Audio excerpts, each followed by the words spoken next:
Chapter 374. In recent days the people living in the south of Guoqing outside of Chang, and like to go to Da and Square and Zhaoxing Square to watch the fun. Da and Square and Zhaoxing Square had been flattened by the Ministry of Works. Even the walls of the square had been removed. The two squares had been renamed on the map of Chang and Wanyan counties. Da and Zhaoxing squares were combined into one and called Da and Square. The polo field that Li Wangyu was building was also called Da Zhao Baseball Field. The baseball field was not difficult to build, but it was a huge project. To build the stands with yellow soil, other than the workers using stone rollers to tamp down the soil, the biggest project was transporting the yellow soil. Li Wangyu had once thought of using bricks to build the spectator stands. However, after a simple estimate of the construction cost, he immediately abandoned this idea. In this era, even the towering city walls of Chang were made of yellow soil on the inside. They were only protected by thick bricks on the outside. Therefore, after confirming with the officials of the Ministry of Works, Li Wangyu decided to use yellow soil to build the stands and add a layer of black bricks for protection. The stands were shaped like a triangular prism, 10 meters tall, and around 4,000 meters in circumference. Using the volume formula of the triangular prism, the construction of the polo field required about 130,000 cubic meters of earth. This project was huge in the Tang dynasty. Fortunately, Li Wangyu had the four-wheeled carriage, so the work that used to be the most labor-intensive had become much simpler. If they didn't have four-wheeled carriages and relied on ox carts to transport the earth, even the heir wouldn't be able to afford the cost. The weight of 1 cubic meter of earth was about 2 tons. For long-distance transportation, the carriage could carry at most 400 kilograms. 1 cubic meter of earth required 3 carriages. The four-wheeled carriage could move 1 cubic meter of earth at a time, and it was even faster. All of the earth was taken from the foot of Qinling Mountain in Hu County. The four-wheeled carriage could make 2 trips a day. With Li Wangyu's 10,000 taels of gold as construction costs, the Ministry of Works was prepared to invest in over 200 four-wheeled carriages to transport the earth. About 400 cubic meters of earth could be transported in a day, and the construction of the polo field would be completed in about a year. Li Wangyu racked his brains and even helped Pai Lupi fight against the corrupt officials in the court. Finally, the construction of the polo field could begin. After flattening the original Da and Zhaoxing workshops, the polo field officially began construction. The originally quiet south of the city became abnormally lively. Every day, there was an endless stream of carriages transporting earth from Anhuimen to the construction site of Dazhao Square. As the terracotta stands continued to rise, more and more people came to watch. Everyone was curious about what the Dazhao baseball stadium would look like after it was completed. Li Wangyu was not willing to let go of this opportunity for publicity. He actually had people draw a huge rendering of the completed polo field outside the construction site of Dazafeng. It attracted the people who saw this picture and they were all amazed. However, there was still a year before the completion of the polo field. In fact, this was quite fast for the Tang dynasty. After Li Wangyu started work again, he ran to the construction site a few times and no longer had any interest in being a supervisor. He threw all the work to the officials of the Ministry of Works and ran back to Dingzhou village to be a carefree, hands-off shopkeeper. In a flash it was June, but the weather was getting hotter. Fortunately, with the saltpeter ice method, there was no shortage of ice in Li Wangyu's mansion. This made Li Wangyu and his beautiful boss, who experienced summer without air conditioning and electric fans, feel a little better. But even so, because the buildings of the Tang dynasty were all made of wood or yellow mud, they lacked insulation. Under the summer sun, the room was still uncomfortably hot. With the weather so hot, Li Wangyu was even more lazy to go out. He almost did not want to move except when the sun set and he went out for a walk. Changqing, remember to remind me to go back and tell the officials of the Ministry of Works that they must build a swimming pool in the manor. This damn weather is really too hot. Li Wangyu desperately waved the folding fan in his hand. He raised his head and drank a mouthful of ice water, but he was still sweating from the heat. The beautiful boss rolled her eyes at him and was too lazy to speak. She was also sweating and constantly waving the fan in her hand. Zio, why is the Tang dynasty so hot? I think it's even hotter than the future. I also traveled to Shi and in the summer. How could it be so hot? It's almost 40 degrees Celsius, right? Li Wangyu weakly replied, I think so too. Now that you mention it, I remember something. I seem to have read in a book that during the Sui, Tang, and Song dynasties, China's climate seemed to have entered a warm period. The temperature rose and the average temperature was higher than that of the future.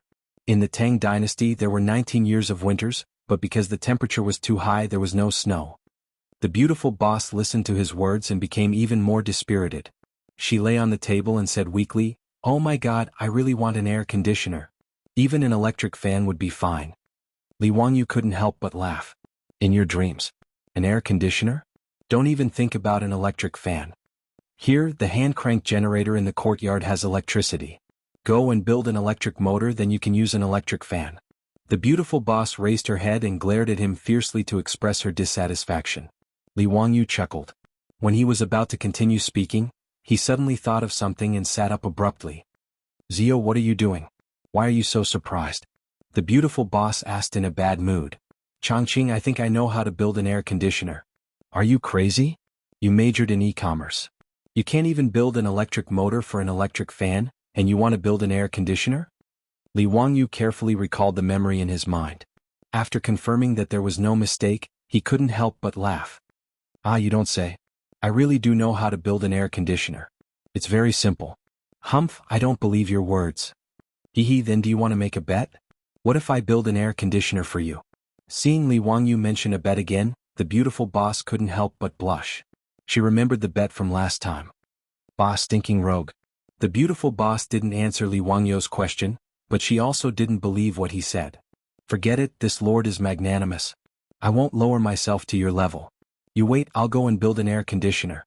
Li Wangyu stood up and shouted outside the courtyard. "Li Heng, prepare a horse for me. I want to go to the county seat of Hu County. Langjun, it's a hot day. If there's anything you need, you can ask the old slave or the Nyo brothers to do it." "No, you won't be able to explain it clearly. I can only go by myself. Go prepare a horse." Li Heng, the old butler, was helpless. He could only ask Nyo Wu to accompany Li Wangyu to the county seat of Hu County.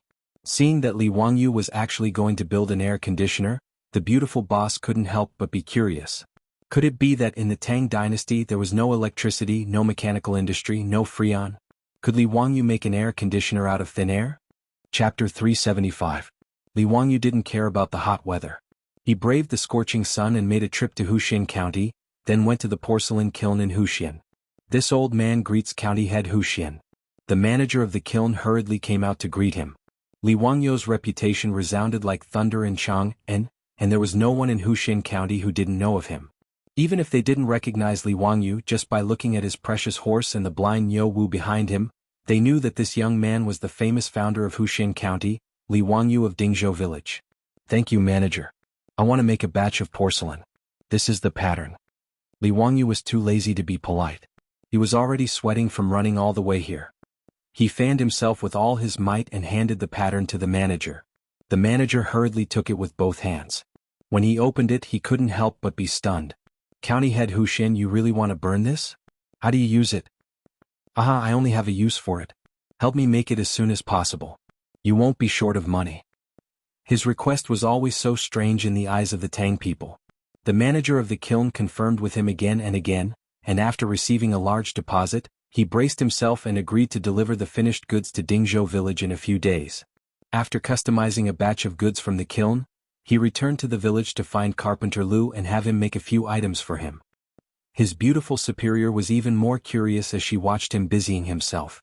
But no matter how much she asked, Li Wangyu didn't answer. He only gave her a mysterious smile and told her to wait for a good show. Several days later, the manager of the kiln led several carriages to deliver Li Wangyu's custom-made porcelain to Dingzhou Village. Ever since those beggars from Chang'an had come to Dingzhou Village to cause trouble, there were young men patrolling the village's entrance day and night. Seeing a carriage arrive, someone naturally went up to ask for its purpose and led it to the entrance of the Li family's old residence. Li Heng opened the door and asked the manager why he had come. "Thank you, sir. I'm here to deliver porcelain to Huxian Zi." These carriages of porcelain were all custom-made by Huxian Zi. Li Heng recalled that a few days ago, his Langjun had gone to the county seat of Huxian County. From that, he understood what was going on with these delivery carriages. He asked the shopkeeper to wait for a moment and asked Perrin to go to the backyard to invite Li Wangyu. Then he chuckled and picked up a piece of porcelain from the carriage to examine it. With one look, Li Heng couldn't help but be stunned. "Shopkeeper, you're cooking the wrong way, right? Why doesn't this goblet have a base? Furthermore, there was such a huge hole at the bottom. How do you use it?" The owner of the kiln smiled bitterly when he heard this. "Sir, this is what Huxian Zi ordered. I don't know either. How is this possible? Who would make a goblet without a base and with holes at the bottom? How can this kind of cup hold wine? The old steward Li Heng didn't believe the innkeeper's words. The porcelain in his hand was indeed very similar to the wine utensils and goblets from the Tang dynasty. Goblets were very similar in style to the goblets used to drink wine in the future. They all had a wide mouth, a round body, and a base at the bottom. However, the batch of porcelain that the innkeeper sent over only had a wide top and no base at the bottom. Furthermore, there was a round hole at the bottom of the goblet. How could Li Heng believe the innkeeper's words? He only thought that the innkeeper was trying to deceive him. Just as they were arguing, Li Wangyu came out. The innkeeper hurriedly bowed to him and said in an aggrieved tone, "Hu Xianzi, this one has already finished baking the porcelain you ordered. However, your steward insisted that this one had made a mistake." This? Li Wangyu laughed and picked up a goblet to inspect it. He nodded in satisfaction. "There's no mistake. This is the porcelain I wanted to bake." Li Heng settled the accounts with the innkeeper.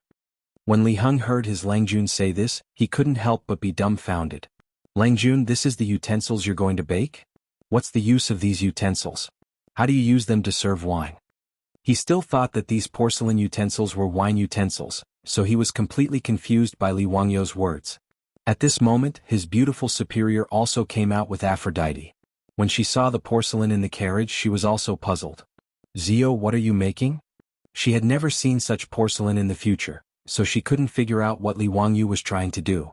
Li Wangyu laughed. "It's an air conditioner. Have you forgotten about it?" The beautiful superior was speechless. A black crow flew over her head. "This is an air conditioner? Are you kidding me?" Aphrodite looked puzzled. "Langjun, what's an air conditioner?" Li Wangyu winked at the teenage version of Angelina Jolie. "It's something that can cool down indoors." "Langjun, you're not lying to me? These things can really cool down indoors?" Aphrodite didn't believe it either. Li Wangyu didn't explain. He just asked Li Heng to collect the goods and ordered someone to inform Carpenter Lu that he could bring the goods over. Not long after, Carpenter Lu brought his 3 sons to the Li family's old mansion with a cart full of goods. The beautiful superior and the old butler Li Heng couldn't understand what they brought. The thin wooden planks that looked like windows and doors were full of holes. The beautiful superior couldn't be bothered to ask further. She patiently watched how Li Wangyu was going to use these things to make an air conditioner. Li Wangyu instructed Carpenter Lu's family to carefully install the exposed goblets on the wooden planks one by one. The holes on the wooden planks that Carpenter Lu brought were the same size as the holes on the bottom of the goblets. After inserting the goblets on the wooden planks, they covered the joints with cement and glued the two together tightly. Soon, the wooden planks filled with rows of goblets were completed. It was a very simple process. Li Wangyu smiled and asked Carpenter Lu to remove the windows in the central room in the front yard and install the wooden planks. He then covered the central room that didn't have a door with the wooden planks. "Okay, it's done. Zio, that's it? And then?" The beautiful superior was speechless. What kind of air conditioner was this? "And then? Then we just have to wait for the room to cool down," Li Wangyu said matter-of-factly. The beautiful superior was completely confused. "That's it? Changing the doors and windows with these strange things could cool down the room?" Li Wangyu smirked. "It's scary how uncultured you are. This is an ecological air conditioner. It can lower the room's temperature by several degrees." The beautiful superior didn't even bother to roll her eyes. She wouldn't believe Li Wangyu even if she was beaten to death. He was purely fooling a fool. But something surprising happened. When the beautiful superior entered the central room again, she was shocked to find that the central room, which was originally as hot as a steamer, was now slightly cooler. The temperature inside and outside the room was just as Li Wangyu said. There was an obvious difference, at least a few degrees. The beautiful superior couldn't help but be curious. Just as she was about to ask Li Wangyu for an explanation, she saw him instructing Carpenter Lu's family to start working in the courtyard again. Chapter 376. What Li Wangyu came up with really gave his beautiful superior a pleasant surprise. Although she didn't understand why, she could clearly sense that the temperature in the room had dropped. Meanwhile, Li Wangyu got busy again as he instructed Carpenter Lu's family to use bamboo tubes to draw water from the backyard. Ever since Carpenter Lu had helped him renovate his house, the Li family's old house had always had clear spring water flowing into it through bamboo tubes all year round. Originally, the spring water was just connected to the water storage jar in the backyard to serve as tap water. At this time, Li Wangyu asked them to continue grafting the bamboo pipes, guiding the cool mountain spring water through the bamboo pipes to the roofs of every house in the old mansion. When Li Zhou was still alive, he had renovated the old house and replaced all the roofs with tiles. The spring water that was drawn to the roofs of every house by the bamboo tubes flowed down from the roofs. And Li Wangyu had already asked Carpenter Lu to renovate the eaves of every house in the old house. He still used bamboo to split it into two to form two semicircular water troughs, and drilled many small holes under the bamboo for the water to leak. In this way, the spring water flowed out of the bamboo tubes on the roofs and flowed down the tiles to the bamboo troughs under the eaves before dripping down through the small holes. For a moment, it was as if a water curtain had been hung in front of every house in the Li family's old house. His beautiful superior's eyes lit up when she saw this. Naturally, she understood the simple physics of using the principle of evaporation to lower the temperature. The actual effect was the same. The Li family's old house that Li Wangyu had turned into a water curtain cave instantly became abnormally cool and refreshing. His beautiful superior even added an extra layer of clothing for herself after staying in the house with Avro for too long. This made Li Wangyu a little depressed. Did he go overboard? The hot weather of the Tang dynasty was famous in history books. Li Bai once described the summer of the Tang dynasty in a poem, "When the Wu buffaloes are panting for the moon, why bother towing boats?" It meant that the water buffaloes of Wu were so unbearably hot that they regarded the moon as the sun at night. Even the water buffaloes were so hot, not to mention the boat trackers. Du Fu also complained about the hot weather in his poem, "The 6th day of the 7th month is so hot that it can't be eaten temporarily." It was so hot that they couldn't even eat rice. One could imagine how high the temperature was. And the hot weather of the Tang dynasty also made the clothes of the Tang dynasty's women even lighter, thinner, and translucent. Due to the hot weather these days, be it his beautiful superior, Aphrodite, Palon, or even the 4 maidservants in the residence, they were all dressed so skimpily that Li Wangyu couldn't help but stare at them. This was especially true for Avro, whose sexy figure and thin clothes made Li Wangyu feel a kind of torment and torture, but he couldn't bear to look away. Because of this, his beautiful superior got jealous several times and pinched Li Wangyu's waist more and more skillfully. After Li Wangyu's renovation, the Li family's old house was indeed cooler, but the scenery of the mountains was much less beautiful, which made him feel very regretful. Staying in the cool room, his beautiful superior regained her composure and was in the mood to boil water in the red peat stove and brew a cup of fragrant tea to taste. While brewing the tea, she asked Li Wangyu curiously, "Wangyu, how did you manage to cool down the temperature with those weird ceramics you made? It's really amazing." "Haha, it's your fault for not reading the news online." Li Wangyu said proudly, "I saw it in the news that because the weather in Bangladesh was hot, the locals couldn't afford to buy air conditioners. So someone invented this kind of ecological air conditioner. And now that you mention it, I seem to have some impression of it. They made it out of beverage bottles, right?" "That's right, it was cut out of beverage bottles and inserted into thick cardboard. But the Tang dynasty didn't have plastic bottles for me to use, so I went to the kiln to custom make these ceramics." Li Wangyu's explanation made the beautiful boss suddenly come to a realization. She had also seen such news in the future, but she just looked at it as an interesting anecdote and didn't pay much attention to it. So when Li Wangyu came up with this thing, she didn't think of it. Li Wangyu's so-called air conditioner was indeed made by a company in Bangladesh in the future. After using this kind of ecological air conditioner, the temperature in the room could quickly drop by about 5 degrees. The principle was also quite simple, which was that pressure would cool the air. When one opened their mouth, the air they exhaled would be hot, but when one pouted, the air they exhaled would be cold. This was the principle. When the hot air entered through the wide bottle and was blown out through the narrow mouth of the bottle, the temperature of the air would drop due to the pressure. It was a very simple physical principle, but it was quite effective in an era without electricity and air conditioning. The ecological air conditioner and the continuous water curtain from the roof made the summer in the Li family's old house extremely refreshing. Li Wangyu didn't only care about himself. He custom-made a lot of porcelain bottles with 2 transparent ends at the kiln. After confirming that the ecological air conditioner was really effective, he asked Carpenter Lu to replace all the houses in the village with this kind of thing. This kind of ecological air conditioner, that used physical principles to lower the temperature, was terrifyingly cheap. Even if those porcelain bottles were specially made by Li Wangyu at the kiln, it only cost 100 copper coins to make the ecological air conditioner needed by a family. This small amount of money was not even a drop in the ocean for Li Wangyu, so he naturally wouldn't be stingy. However, although he didn't spend a lot of money, the effect was unusually significant. The old houses in Dingzhou village were mostly made of yellow mud and had thatched roofs. This kind of house didn't have any insulation, and it was as hot as a sauna in the summer. When Carpenter Lu brought his 3 sons over to change their windows and doors, the villagers were all baffled. They didn't understand what the county magistrate was doing. What were those porcelain bottles inserted into the wooden boards for? Carpenter Lu didn't explain, only saying that it was Hu Xian's orders.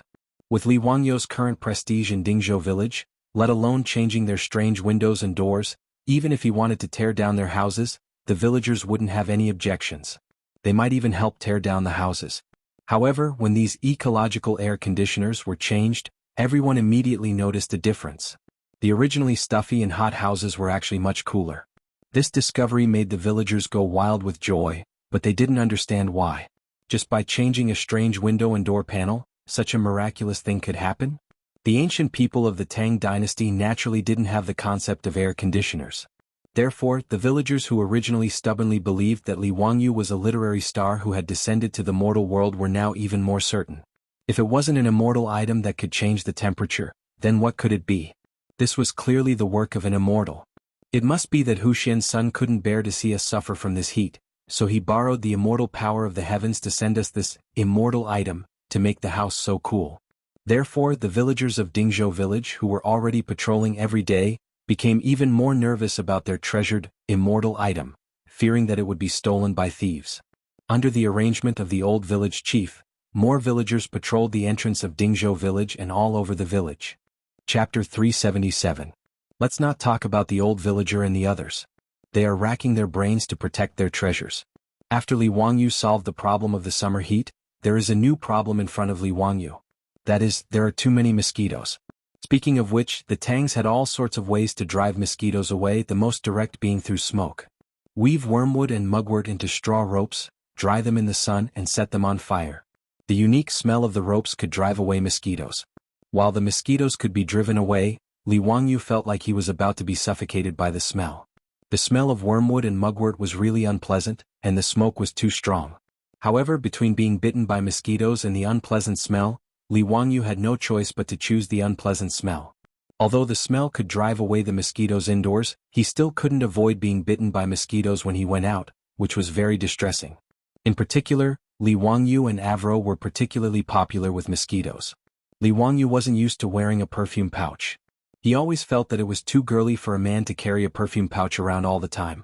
Every time he saw that old hooligan Qing Yaojin also wearing a perfume pouch and emitting a fragrant scent, Li Wangyou would be speechless. This bearded, dark-faced man also used a perfume pouch. It was really hard to look at him straight in the eye. Apart from being used for incense, the perfume pouches of the Tang dynasty also had the effect of repelling mosquitoes. However, for some reason mosquitoes still liked to bite Avro, this European beauty, even when she wore a perfume pouch. Husband, it's so annoying. Why do these mosquitoes keep biting me? Avro pouted in annoyance as she gently scratched her arm where the mosquitoes had bitten her. Haha, that means mosquitoes like beauties just like me? Li Wangyou flirted with this little beauty of his. His words elicited a smile from Avro's beautiful eyes. Her sexy and seductive body trembled with laughter while her voluptuous breasts stood proudly in front of Li Wangyou's eyes. Li Wangyou was so aroused that he almost wanted to leap onto the roof and howl at the moon. The beautiful boss naturally saw his pig brother appearance and snorted discontentedly. Humph, blood-sucking mosquitoes are female mosquitoes, are you also a female? Li Wangyou choked on her words and couldn't say anything for a long time. After the beautiful boss rebuked him, she proudly stood up and walked out of the house, twisting her slender waist. When she passed by Li Wangyou suddenly stretched out his hand and slapped his beautiful superior's butt. Ah! Suddenly being attacked, the beautiful boss exclaimed and reached out to cover her plump buttocks. Her pretty face suddenly turned crimson, and her eyes were full of shyness. The goddess that Li Wangyou was used to seeing was completely gone, and was replaced by shyness. Cough that. Li Wangyou was also shocked and stuttered as he swallowed his saliva for a long time, feeling extremely embarrassed. Where am I? Where am I? What did I do? Li Wangyou hadn't retracted his evil hand yet, and it was raised in the air awkwardly. He didn't know why he was so bold just now to actually have the guts to slap his beautiful superiors, but would he be directly KO'd by his furious beautiful superior? Damn it, what should I do now? I'm very anxious, waiting online for an answer. The beautiful boss didn't expect Li Wangyu to be so bold, and her face turned red, but she didn't say anything for a long time. The two of them stared at each other for a long time, before the beautiful boss let out a soft moan and turned to run out of the door. Avro, on the other hand, covered her sexy red lips and snickered. It was rare to see Sister Chongqing like this. As for her Langjun, she didn't expect him to be so bold either. After a long time, Li Wangyu retracted his hand in the air in embarrassment. Yes, he had to admit that it felt really good to the touch just now. That elasticity made Li Wangyu's nose start to itch again. He glared at Avro, who was snickering at the side, and pretended to be tough. What are you laughing at? If you're disobedient, I'll also serve you according to the family rules. However, Avro wasn't moved by his behavior. Instead, she propped her hands on the table and leaned over to Li Wangyu. She stared at Li Wangyu with a pair of beautiful and pure blue eyes and said coquettishly, "Langjun, was I disobedient just now?" When she leaned over, her full breasts were exposed and Li Wangyu's soul was almost hooked. At this moment, Li Wangyu's mind was filled with the slogan of Wangwang milk in the future. Look again, and I'll eat you up. This little vixen, I can't afford to offend her." Li Wangyu also got up and fled. He was afraid that if he stayed any longer he would really turn into a beast. This teenage version of Angelina Jolie wasn't even 16 years old yet. She was just an underage loli, yet she dared to provoke him like this. How embarrassing. Li Wangyu's heart was beating very fast. He couldn't help but look up and let out a long howl. He ran to the bathroom to take a cold shower to calm himself down. Seeing her husband in such a sorry state, Aphrodite couldn't help but laugh. After Li Wangyu left, she smiled sweetly. Ever since Li Wangyu brought her back from the barbarian tavern, Avro's heart had long been tied to him. In particular, that night in the barbarian tavern, Avro was honest with Li Wangyu when he was drunk and had long regarded herself as Li Wangyu's woman. She was thousands of miles away from her hometown and probably wouldn't be able to return in this lifetime. Avro had long regarded Li Wangyu as her everything. Li Wangyu's escape didn't make Avro sad at all. Instead, after Li Wangyu left, she became shy and her eyes were filled with love and shyness. She didn't mind sharing her Longjuan's love with other women as long as he didn't let her down. After taking a cold shower, Li Wangyu finally suppressed the lust in his heart. However, the annoying buzzing of mosquitoes flew past his ears again. Damn mosquitoes. Li Wangyu muttered and reached out to chase away the mosquitoes a few times. However, he suddenly slapped his thigh. How could he have forgotten about something as good as toilet water? Now that he had brewed a high degree of white wine, he could extract alcohol from it by adding quicklime and distilling it. Alcohol was a good thing and had many uses. Not only could it be used to disinfect, but it could also be used to brew toilet water. If a beautiful woman wanted it, it could even be used to make perfume. As for distilling alcohol into toilet water, it couldn't be any simpler. When he was young, the villagers wouldn't spend money to buy 6 gods. His grandfather had used fresh mint leaves to brew it. After soaking the mint leaves in alcohol for a period of time, the alcohol would turn emerald green. After adding 10 times the amount of water, it could be used. It was excellent for repelling mosquitoes and relieving itches. It wasn't inferior to 6 gods' toilet water at all. At the thought of this, Li Wangyu immediately ran to find Li Heng and asked him to prepare quicklime and distilling equipment for him. He was going to start making toilet water tonight. He happened to have the distilling equipment he used to brew wine at home, so he naturally didn't lack alcohol. Ever since the brewery started producing alcohol, there were countless jars of good wine in his warehouse. As for mint, it was even more convenient. He instructed Niu Wu to go to the hillside behind the Li family's old residence and pick a handful. They were all over the mountain and were no different from weeds. When the beautiful woman saw Li Wangyu messing around at home in the middle of the night, she was curious about what he was up to. When she came over and asked, she found out that he was going to make toilet water. Toilet water was good stuff. Chapter 378. Li Wangyu was the kind of person who would do whatever he wanted. When he thought of toilet water, he didn't even want to wait for a night and directly pulled everyone in the mansion to work overnight. Fortunately, everything was complete and it wasn't difficult to make. Only when it came to purifying the alcohol, because there was no reference, he didn't dare to taste it directly with his tongue. He wasn't sure how much alcohol he extracted was. However, this wasn't important. In any case, it wouldn't affect making toilet water or even disinfecting wounds. Li Wangyu felt that it shouldn't be a problem. Everyone was busy for more than 2 hours before they finally tossed out a few bottles of alcohol. Li Wangyu put the washed mint leaves into a porcelain bottle and soaked it in alcohol. After a few days there would be toilet water to use. "Wang Yu, do you know how to make mosquito coils?" The beautiful boss thought of mosquito coils and asked. In this regard, Li Wangyu could only helplessly spread out his hands. He wasn't Doraemon who knew how to do everything. He only knew that mosquito coils were made of wood powder and some chemical materials, but he didn't know how to make them. In any case, using wormwood and mugwort to drive away mosquitoes had the same effect. If he tried to make mosquito coils himself, it might not have the same effect. Naturally, he was too lazy to bother. In addition, mosquito nets had been used in China since ancient times. Now that the Li family didn't lack money, the mosquito nets in the mansion were all replaced with silk nets made of silk. They didn't have to worry about mosquitoes disturbing them when they slept. "Chongqing, now that we have alcohol, do you want to make a few bottles of perfume?" Li Wangyu thought of perfume and felt that the beautiful boss would like it. Therefore he asked this question. Sure enough, when he asked this question, the beautiful boss's eyes lit up. She asked in surprise, "Wang Yu, you know how to make perfume?" As the white-boned spirit of the later generations who didn't like perfume. Even if there were perfume sachets and incense in the Tang dynasty, they couldn't compare to perfume. In the later generations, there was a saying that perfume was a woman's most intimate lover. A woman's elegance and beauty, perfume was the best partner. Perfume was also the second skin of beauties in the later generations. It was the interpretation of a beauty's mood. It could be mysterious, refreshing, flirtatious, or shy. The beautiful boss naturally loved perfume, and Li Wangyu was also clear about this. In his previous life, his first impression of a beautiful female boss was when he was sitting in the corridor of the HR department, waiting for an interview. A beautiful female boss in a smart suit walked past him, bringing with her a burst of fragrance. It was a woman's fragrance, an unforgettable perfume. Li Wangyu firmly remembered the back of his beautiful boss.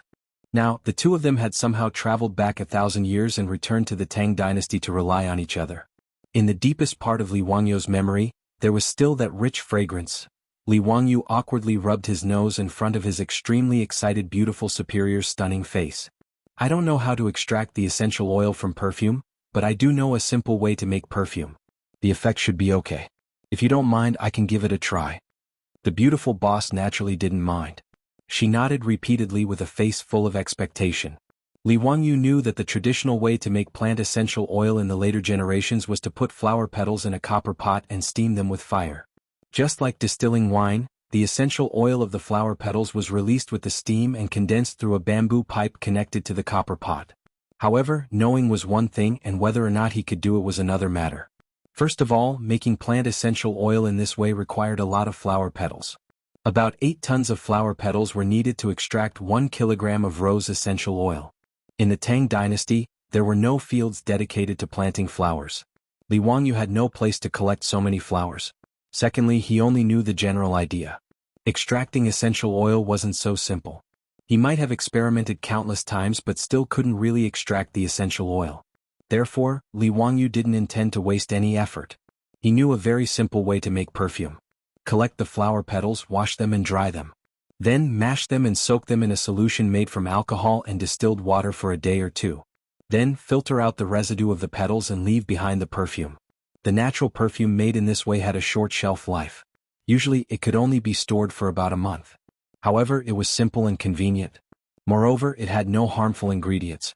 Although it couldn't be compared to the Chanel No. 5 used by the beautiful boss in the later generations, it was definitely better than the inferior perfume made from synthetic essential oil. To win the favor of the beauty, Li Wangyu naturally wouldn't be stingy. Early the next morning he personally led Niu Wu to Mount Shouyang to pick flowers. At this time, azaleas were the most abundant on Mount Shouyang. There were also many wild peonies. Li Wangyu intended to pick some petals and experiment. If it was successful, he planned to send people to Chang and city to collect osmanthus, jasmine and cherry blossom petals. In any case, the mansion didn't lack money. Spending some money to make perfume for his woman was reasonable. As for selling the perfume and the toilet water, Li Wangyu and the beautiful boss didn't intend to do so. The main reason was that the mansion didn't lack money now. Several of the family's businesses were flourishing and making a lot of money every day. It didn't matter how much money they had. Even if they were the richest man in the Tang dynasty, it didn't seem to be of any use. It was easy to be targeted by Pai Lupi. In this era, money couldn't buy a private jet or a yacht. Those rich families kept countless concubines. Although Li Wangyu envied them, he could only think about it. How could there be a place for other women in the family? Therefore, after paying off the debt, and the mansion's treasury was filled with money, Li Wangyu became tired. His previous desire to make money completely disappeared. Moreover, his handmade toilet water and perfume had a short shelf life. It wasn't suitable for sale. Li Wangyu only planned to make some after the experiment was successful. It would be great to give them away as gifts. Now that he had entered the Tang dynasty's influential class, although he didn't intend to intervene in the imperial court, it was necessary for him to have a good relationship with the big shots in the imperial court. At this time, he naturally didn't think that he would cause a lot of trouble because of giving gifts. This was a story for later, so let's not talk about it for now. A few days later, the perfume was finished. Li Wangyu found a fine white cotton cloth to replace the gauze. He carefully filtered the alcohol solution used to soak the flower petals several times.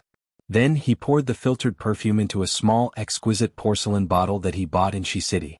The first bottle of perfume in the Tang dynasty was finished. The beautiful boss took the perfume bottle full of expectation. She couldn't wait to open the porcelain bottle's cork. A strong azalea fragrance came out. She carefully dripped a few drops of perfume on her white neck, wrists, and hair. After closing the porcelain bottle's cork, the beautiful boss gracefully spread her sleeves in front of Li Wangyu and turned around. The air was suddenly filled with a fresh floral fragrance. Beautiful, fragrant body. Li Wangyu couldn't help but think of a poem in his mind. A beauty is enough to topple a city, but the fragrance is more affectionate. Chapter 379. He had to admit that Li Wangyu's self-made perfume was very successful. At the very least, his beautiful boss was quite satisfied with it. Although the perfume made from alcohol didn't have the same strong fragrance as the essential oils, it was naturally refreshing. When she transmigrated from the future, she had a bottle of perfume in her bag. However, she had already used it up in the past few months and only had an empty bottle left now. The perfume that Li Wangyu made could be poured back into her perfume bottle. At the very least, the spray nozzle on the perfume bottle couldn't be made in the Tang dynasty. Giving Li Wangyu a satisfied look, the beautiful boss casually swept away all the perfume bottles with her sleeves. "Langjun, what's this? Smells so good. Smells so good. It smells like azaleas." Aphrodite reached out and hugged Li Wangyu's arm, her expression clearly saying, "I want it too." This little girl's body condition was really too good.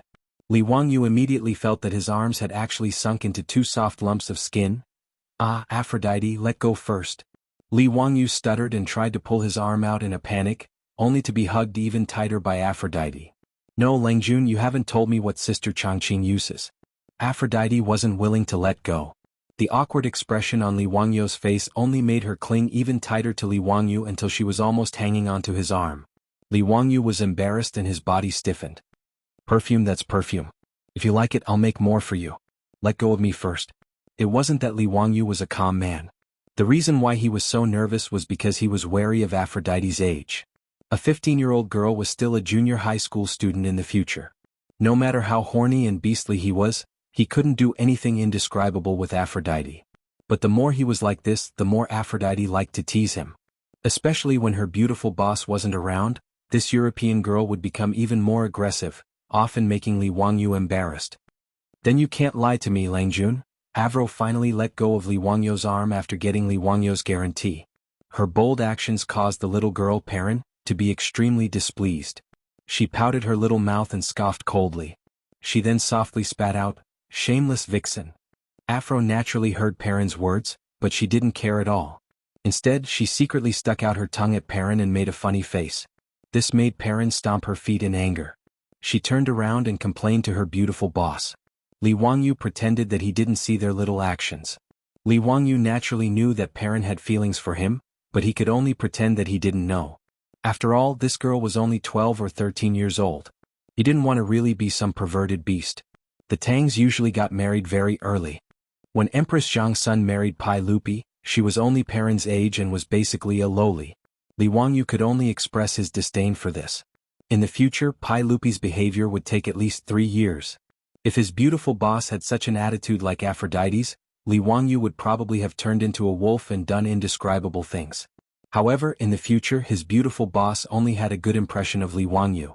It had only been 3 or 4 months since he transmigrated to the Tang dynasty. Even though the two of them were together day in and day out, their relationship had gradually warmed up. But as the white-boned spirit of the future, coupled with the fact that she had a knot in her heart, she wouldn't be like Aphrodite, who hated that she couldn't skin herself and send herself to Li Wangyu's bed. Therefore, if Li Wangyu wanted to succeed in his revolution, he had to continue working hard. The reason why a goddess was that she wasn't so easily captured by mortals.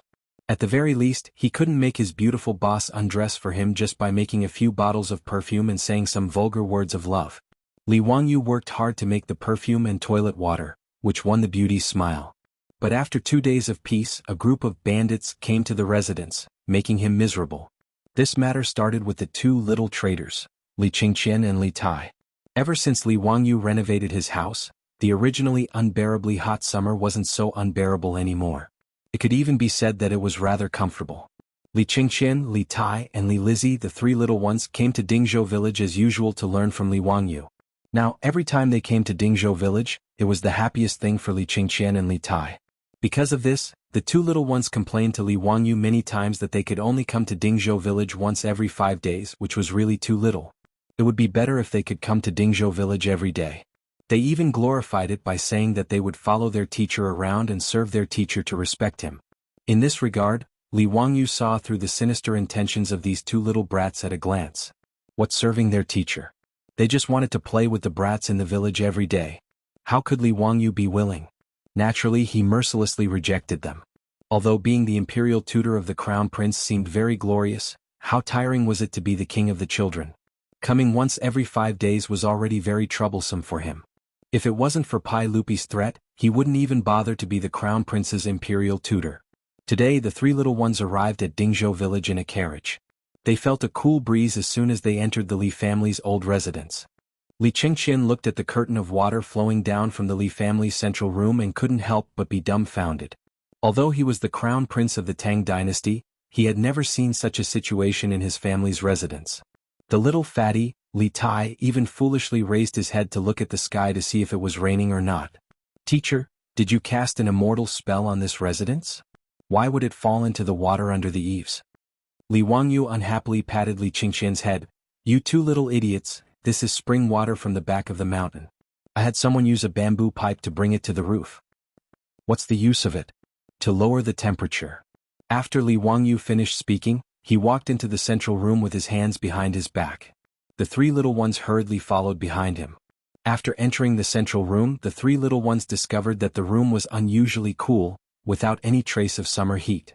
Even Li Qingqian and Li Lizzie couldn't help but shiver because of the great temperature difference between the inside and outside.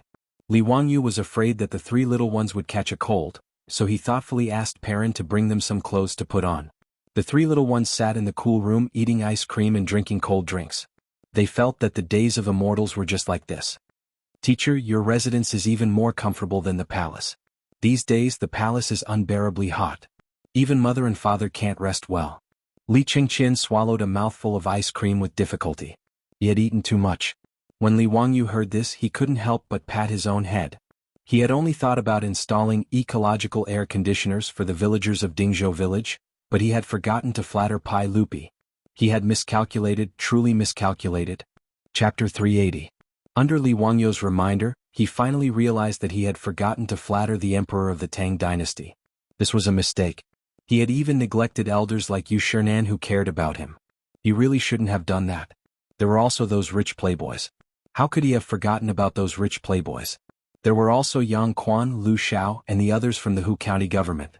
Fatty Cho Kuan, shopkeeper's son from Sunji bookstore, and the others. These were all friends.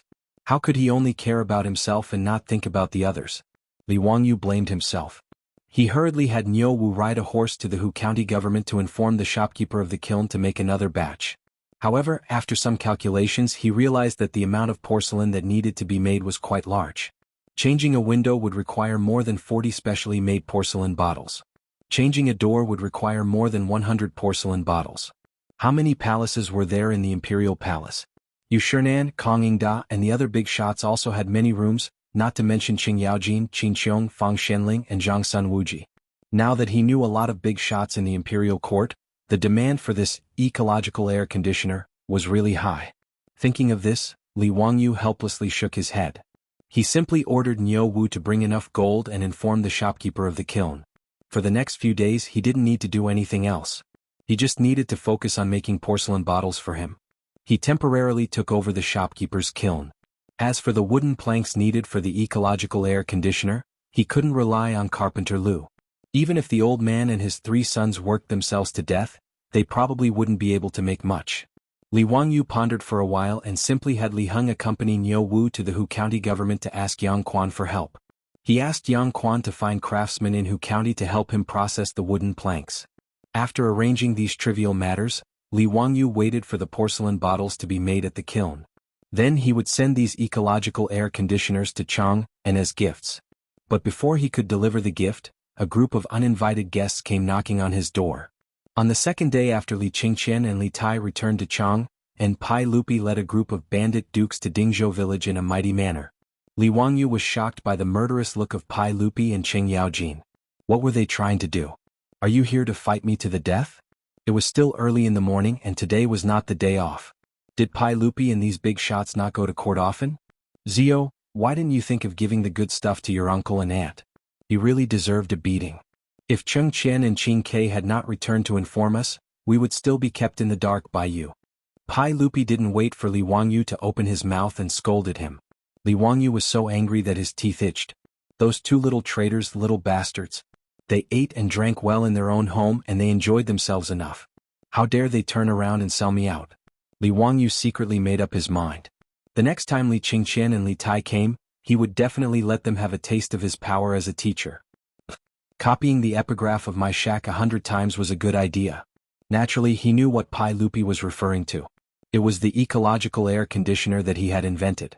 Yesterday, he had specially explained the principles of the ecological air conditioner to Li Qingqian and Li Tai in detail. It was like a science lesson for them. Li Wangyu also shamelessly told them that the ecological air conditioner was called the air conditioning window, and that he had painstakingly researched it. Because of this, his beautiful superior rolled her eyes. She couldn't bear to see him being so shameless. But she didn't think that these 2 little bastards would be so quick to talk. As soon as they returned to the palace, they went to find Pai Lupi to present the treasure. As a result, the Pai Lupi who had been suffering from the scorching heat for the past few days, even stopped attending court. He directly led a group of court officials to Dingzhou village. Li Wangyu hurriedly explained. It would not be a good thing if the head of the Tang dynasty held a grudge against him. Uncle, what are you talking about? I'm just experimenting with it. Once the effect is good, I'm going to present it to you. Just as he finished speaking, Cheng Yaojin, who was at the side, was dissatisfied again. His furry black face came over, and his saliva was about to spray on his face. Brat, where's mine? You actually have the heart to let your Uncle Cheng suffer from the scorching heat. Are you itching for a beating? If you don't hand over that air conditioning window today, I won't leave. Uncle Cheng, how could little nephew forget you? There is. Little nephew has also prepared some for your residence.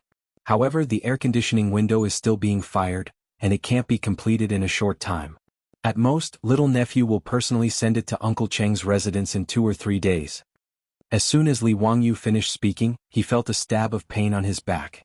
He turned his head and saw Fang Shenling, Du Ruhui Zhang Sun Wuji, and other big shots looking at him with murderous eyes. How could he not understand the meaning of these big shots? He hurriedly cupped his hands and bowed. Everyone, I've also prepared something for your residence. Once the craftsmen are done, I'll send it to you. Li Wangyu's tactful appearance made these big shots nod in satisfaction. The crowd did not need Li Wangyu to call them, and they consciously poured into the Li family's old residence. As soon as they entered the gate, everyone noticed the curtain of water that kept flowing down from the roof. Because of the flowing water, the courtyard was obviously cooler than outside the courtyard. The pattering sound of the water added a bit of elegance to the residence. Pai Lupi naturally saw the bamboo tube on the roof and could not help but say enviously, Zio, you found a good place for your residence. It's backed by the mountains and cooled by the spring water. It's not easy. The big shots were also quite envious, but there was nothing they could do. After all, their residences were in Chang and city. They could not rely on manpower to transport the well water to the roof, could they? Pai Lupi, Fang Shenling, and other big shots naturally would not do such a stupid thing to relieve the summer heat. However, this method of relieving the summer heat at the expense of manpower was really done by some people. It was recorded in the records of Feng's family that Wang Bei, a powerful minister of Emperor Xuanzong of Tang, built a pavilion that would reign in his residence in Taiping Square on the west street of Chang'an City.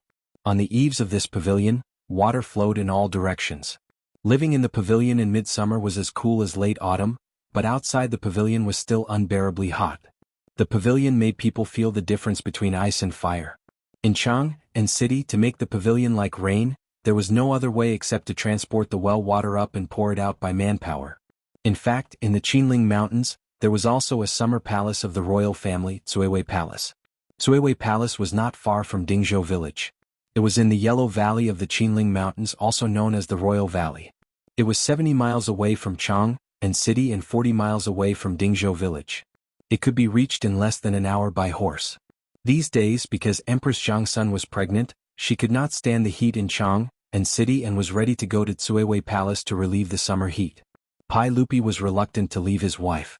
After hearing that Li Wangyu had made a magic device to relieve the summer heat, he came to Dingzhou village early in the morning, intending to see if the air conditioning window was really effective. After all, Empress Zhangsun had been pregnant for 8 months and was about to give birth. Pai Lupi did not want his wife to go to the summer palace at this time. Chapter 381. After figuring out the purpose of Pai Lupi's visit, Li Wangyu naturally needed to show Pai Lupi as well as the group of dukes and bandits the effects of the ecological air conditioner. The houses in his residence all had flowing water to cool them down, so it was not easy to see the effects of the ecological air conditioner. Li Wangyu simply led Pai Lupi and the group of bigwigs out of his residence and into the village. Nowadays, everyone in Dingzhou village had ecological air conditioners installed in their homes. Li Wangyu randomly found a house and after greeting it, he led Pai Lupi and the group of dukes into the thatched huts built with yellow soil to tour. This feeling was very strange, just like a tour group in the future. Li Wangyu felt that he was just short of raising a little red flag while Pai Lupi and the rest were short of a little red riding hood. Although the owner of the manor did not recognize Pai Lupi and the rest, he could tell that Pai Lupi and the rest were nobles just by looking at their gorgeous clothes and the expensive accessories on their waists. Naturally, they did not dare to be rash and retreated to the side without saying a word. Although they were not happy, they allowed the nobles to point fingers at their treasures. "Oh, this house is really much cooler." Qing Yaojin noticed this when he entered the thatched hut. He pointed at the window and said in surprise, "Gentlemen, when you come to the window, the wind that blows in is actually cold. It's really amazing. Boy, how did you do it? Could it be that there really is an immortal technique?" It was no wonder that Qing Yaojin was surprised. It was really difficult to make the Tang people understand the principles of physics. The same was true for the ecological air conditioner. When the natural wind from the outside blew through the porcelain bottles with big mouths and small mouths, due to the principle of air compression, it could quickly cool down the originally hot air. Of course, there was a prerequisite, which was that there must be wind blowing in. Traditional houses in Wuxia paid attention to the front and back of the house to form convection, which was the wind passing through the hall. However, the wind itself was just the flow of gas and would not cool down. On a hot summer day, even the wind blowing on the body was hot, so it was very uncomfortable. However, Li Wangyu's ecological air conditioner could instantly cool down the temperature of the room when the hot air passed through the porcelain bottle. Li Wangyu naturally couldn't explain this kind of physical principle to Pai Lupi and the others. He could only vaguely reply, "Uncle Cheng, you must be joking. I don't have any celestial magic. It's just a method of investigating objects. It's the same principle as water moving a water wheel." After visiting the cottages of the Zhou village's villagers and truly feeling the effect of the air conditioning window, not only was Qing Yaojin not happy, but he also impolitely slapped Li Wangyu's shoulder. "You rascal, all the houses in your manor have air conditioning windows. Why didn't you think of your uncles?" If it wasn't for the bad reputation, Qing Yaojin would have taken the air conditioning windows installed in the thatched houses in the village and taken them away. He was a dignified duke, but every night he couldn't sleep because of the heat. Unexpectedly, he was not as comfortable as the villagers of Zhou village. It was really annoying. Hee, Uncle Cheng, these are experimental products. They're very rough. How can they enter Uncle Cheng's eyes?" Li Wangyu smiled embarrassedly. At the same time, he made up his mind to inform Yang Quan later and ask the craftsman to make the wooden base more beautiful. In addition, the porcelain at the entrance of the kiln couldn't be so simple and elegant without any decorations. Otherwise, it would be difficult to explain. Fortunately, these ecological air conditioners were installed in the village. In order to rush the work, Carpenter Lu casually used the wooden boards. He didn't even use a carpenter's plane to smooth the wooden boards. He just pieced them together, opened the holes and inserted the porcelain bottle. Li Wangyu was quick-witted and found an excuse that wasn't an excuse. Qing Yaojin glared at him with dissatisfaction. "If I don't see the air conditioning windows in the house in 3 days, Don't blame me for coming to settle accounts with you. Li Wangyu could only smile and nod in the face of the old hooligan's threat. But in his heart, he had already raised his middle finger to the old man. What kind of person is he? He's simply a bandit. The moral standard of the Tang dynasty was dragged down by people like Qing Yaojin. He should really learn what 8 honors and 8 disgraces are.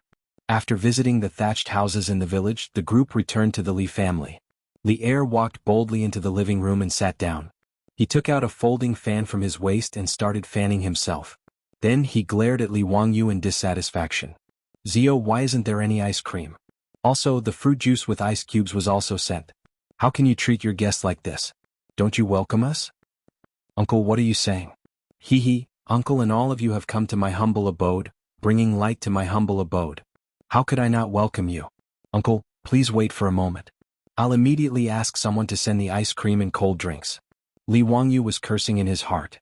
Needless to say, the ice cream was sent back by the 2 little traitors to show off.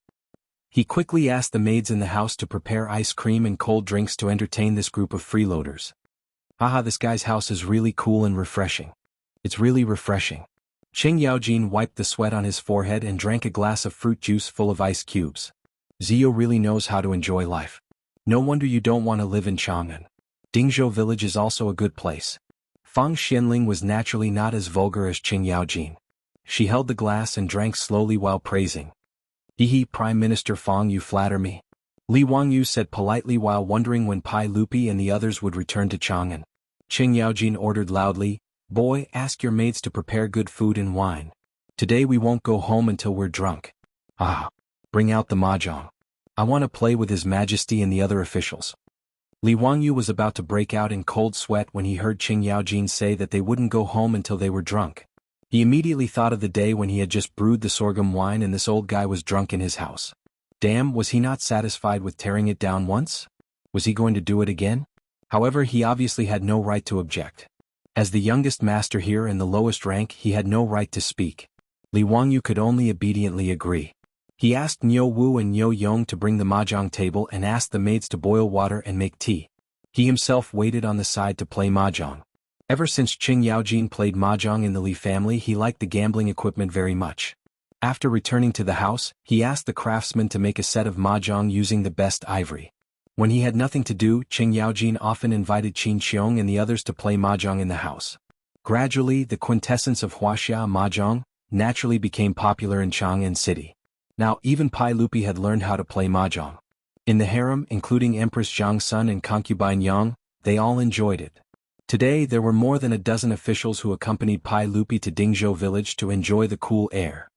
Obviously, a table of mahjong was not enough. Fortunately, the playboys also came to the house to play from time to time. This group of playboys was naturally a fan of mahjong.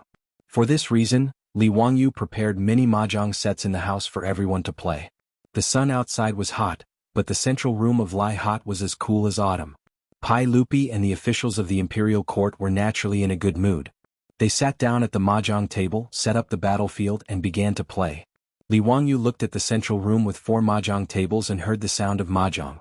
He couldn't help but have the illusion that it was an activity center for the elderly in the future. Chapter 382. Waha, today's luck is indeed not bad. Your Majesty, everyone pay up, pay up.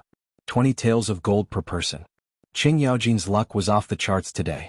He won Pai Lupi, Zhang Sun Wuji and Fang Xianling at the mahjong table. Their faces darkened. Facing the old man who was laughing wildly, they gloomily took out gold ingots from their pockets and threw them to Qing Yaojin. I'm not playing anymore. Zio, get someone to serve lunch. Pai Lupi pushed away his tiles and stood up angrily. Old man, don't be so proud. We'll play again after lunch. Qing Yaojin didn't mind at all. He laughed and put away the gold ingots. His smug look really deserved a beating. Unfortunately, there weren't many people present who could beat this old man. Li Wangyu hurriedly arranged for the servants to serve the food that had already been prepared. Before the Tang dynasty, most of the meals were served separately. Each person had a small table to eat at. When it came to the Tang dynasty, the separate meal system evolved into a shared meal system. Just like in the future, everyone sat around the table and ate together. However, during the Jingguan era, although the shared meal system was used, it was usually the same as Western food. However, Li Wangyu didn't have this habit. The meals in his residence were the same as in the future. A table of dishes was divided and eaten by everyone.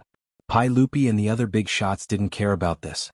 Facing the table of delicacies, they frequently reached out with their chopsticks. Now, the beautiful boss's good cooking skills were passed on to the maidservants and Pei Lan at home. The dishes cooked in the iron wok looked, smelled, and tasted good.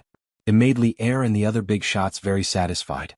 Qing Yaojin, on the other hand, was most interested in the wine in the cup. He pulled Li Wangyu over and asked, "Kid, why is the wine so sweet today? It tastes different from the wine this old man usually drinks." "Uncle Qing, I've added sugar to the wine." Li Wangyu's words made Pai Lupi and the others curious. "Zio, why did you add sugar to the wine? What use is it?"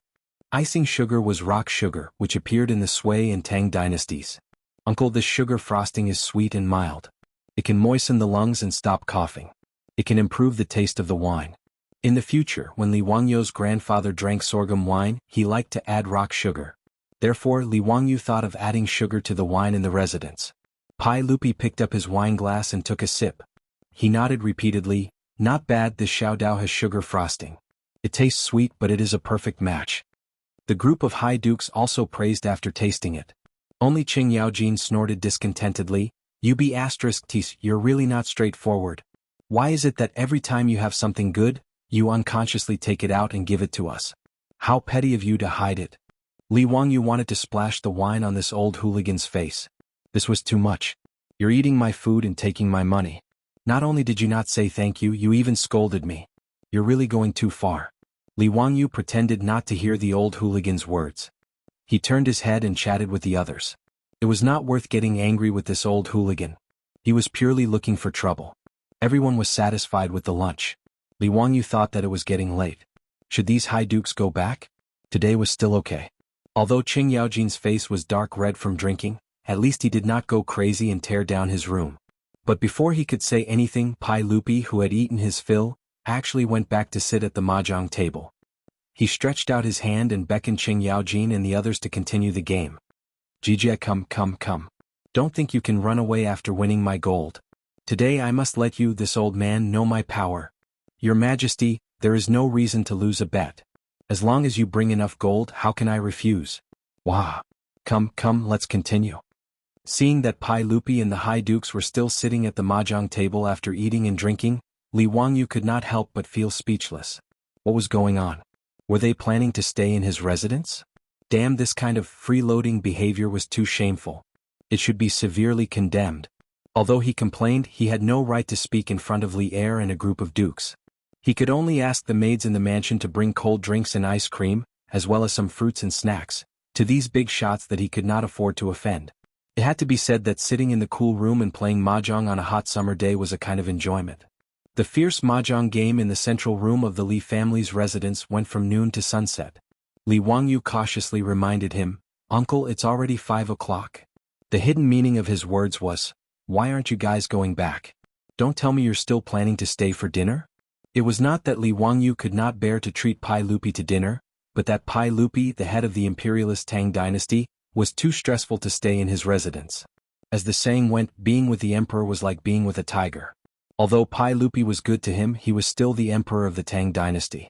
It was really awkward to stay in his residence all the time.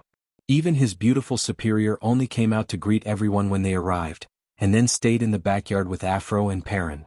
The two daughters-in-law of Niu Yong and Niu Wu, who were temporarily staying in the wing room in the front yard, did not dare to show their faces. Even their meals were sent in by the Niu brothers. Both of them were palace maids and were even more afraid of Pai Lupi's majesty as the emperor, so they did not dare to offend him easily. As for the 4 maidservants in the residence, they did not even dare to breathe loudly. Their cautious looks made Li Wangyu's balls ache. Therefore, Li Wangyu could not wait for Pai Lupi to return to Chang and city as soon as possible.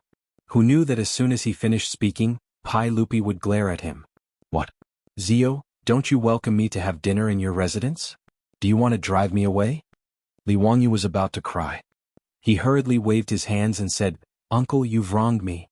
I can't wait for your majesty to stay in my residence every day. I'm just worried that Chang and city is going to close its gates. Bastard, do you think Chang and city will lock your majesty out of the city?" Qing Yaojin glared at him and said, "Don't talk nonsense. Go and get someone to prepare dinner and more wine." Li Wangyu was speechless and could only do as he was told. Bad guest. Should I ask the village chief to put up a sign at the entrance of the village? Lu Guogong and dogs are not allowed to enter. In the central room of the Li family's old residence, people were exchanging cups and drinking merrily. It was very lively. Even so, Qing Yaojin complained that the Li family did not have any singers to add to the fun. Li Wangyu was so angry that he almost suffered internal injuries. Qing Yaojin really did not treat himself as an outsider. When he was drunk, he did not care that it was late at night. He began to wail and howl at the top of his lungs. Unexpectedly, Pai Lupi and the others applauded him. His hoarse voice frightened the dogs in the village and made them bark incessantly. It was very frightening. Everyone drank to their heart's content at the banquet.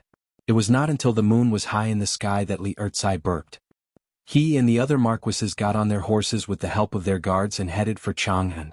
Before Qing Yaojin left, he left a sentence that scared Li Wangyu so much that he almost fell to the ground. Wah, nephew, not bad. I'm very satisfied today. I'll come again tomorrow to disturb you. Do you still welcome me? Damn it. Again. Are you addicted?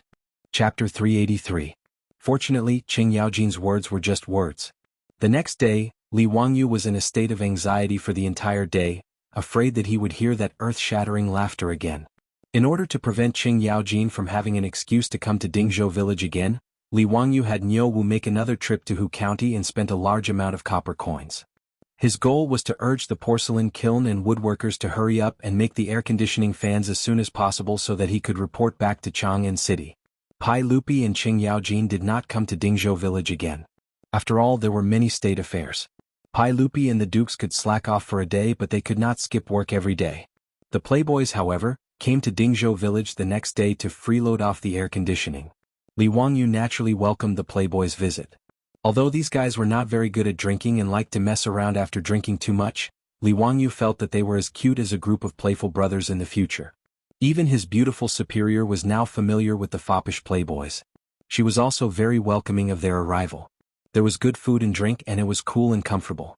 The playboys also frequently visited these days. If not for the Li family's old residence being too small, they would have stayed there forever.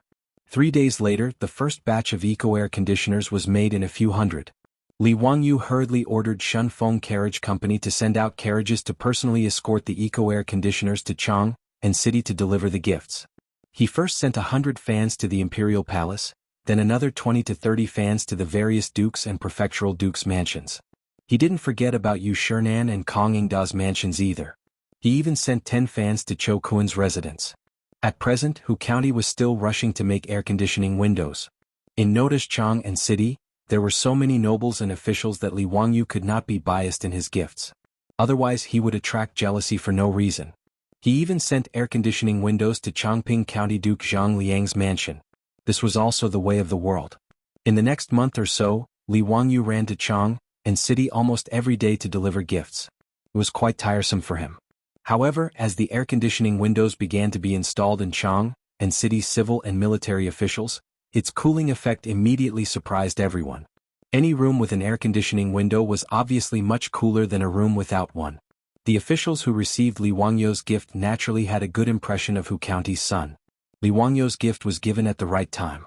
It wasn't expensive, but the officials loved it so much that they couldn't bear to part with it.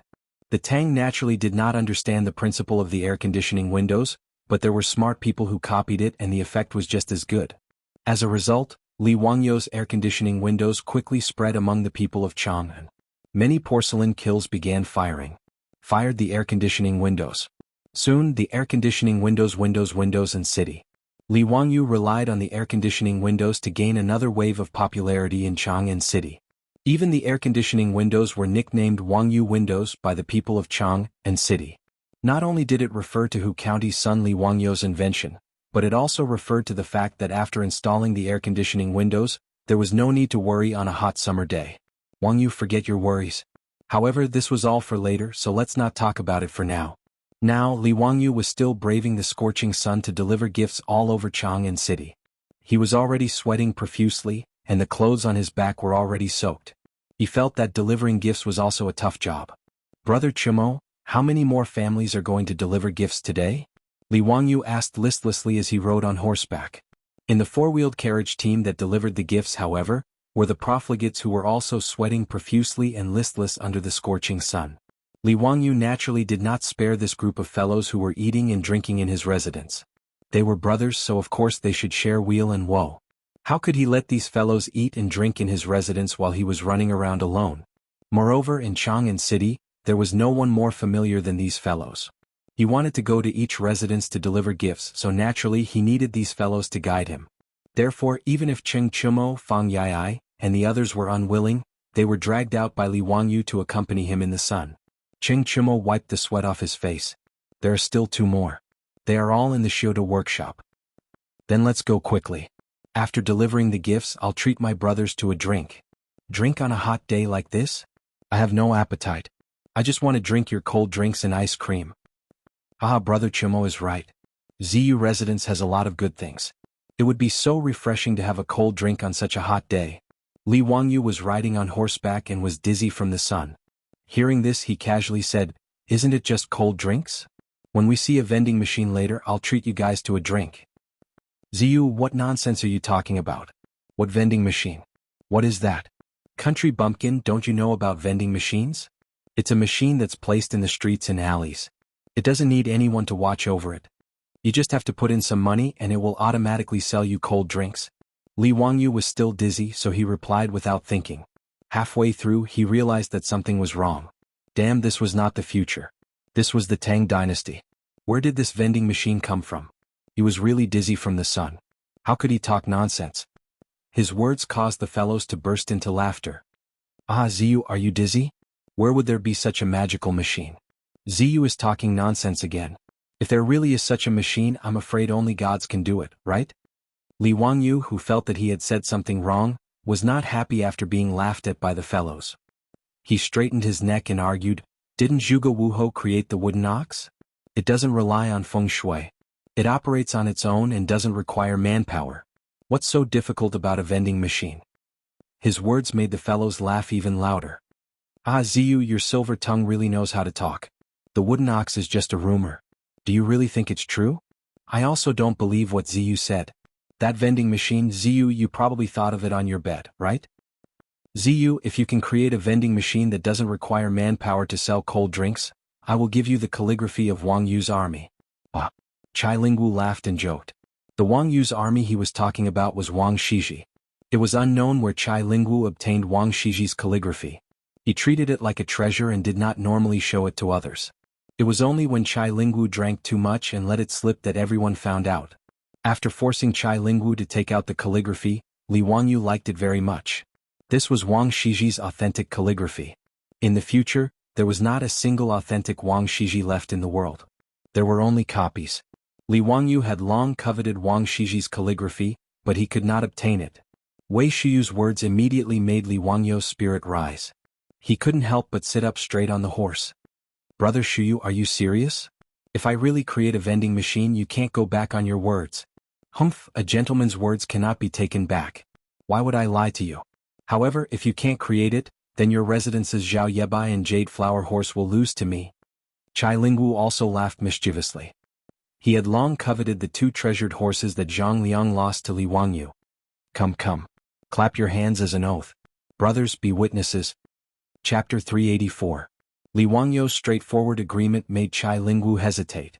Could it be that this kid could really make a machine that could automatically sell drinks without manual labor? Although Chai Lingwu didn't believe it, thinking about it carefully, it seemed that this kid had never lost a bet with anyone.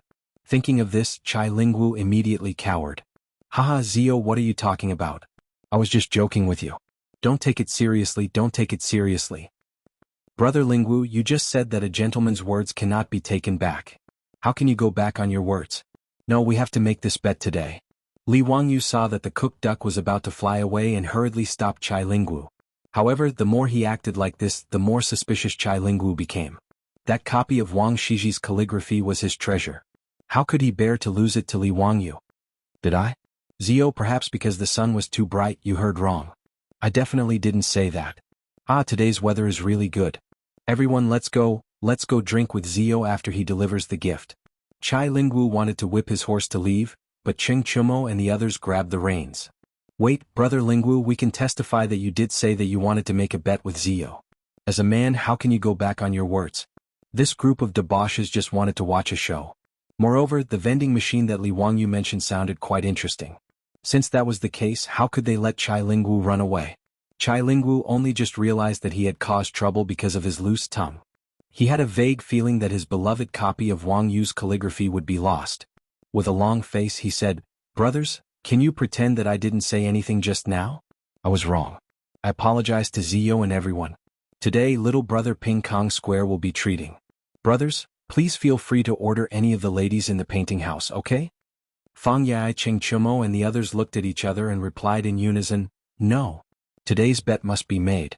We will be witnesses." Chai Lingwu wished he could give himself a slap. Why did he have to provoke Li Wangyu? When Li Wangyu saw the debauches forcing Chai Lingwu to accept the bet, he smiled brilliantly. "Wahaha, brother Lingwu, give little brother 3 days to prepare the calligraphy of Wang Yu's army. Little brother will make you admit defeat wholeheartedly." In a moment of excitement, he even imitated Cheng Yaojin's laughter. Cheng Chuamo and his 2 brothers could not help but cast him a sidelong glance, wanting to see what was wrong with this fellow, to actually copy their Darren's frightening laughter. Li Wangyu's words made Chai Lingwu feel as if his parents had died. He felt that his life was simply gloomy. "Zio, it wasn't easy for me to get the calligraphy of Wang Yu's army. It's my favorite." Chai Lingwu still wanted to struggle. "Yes, I understand. I will cherish it well. Thank you, brother Lingwu." Li Wangyu replied matter-of-factly. His appearance of victory made Chai Lingwu have the urge to spit out blood.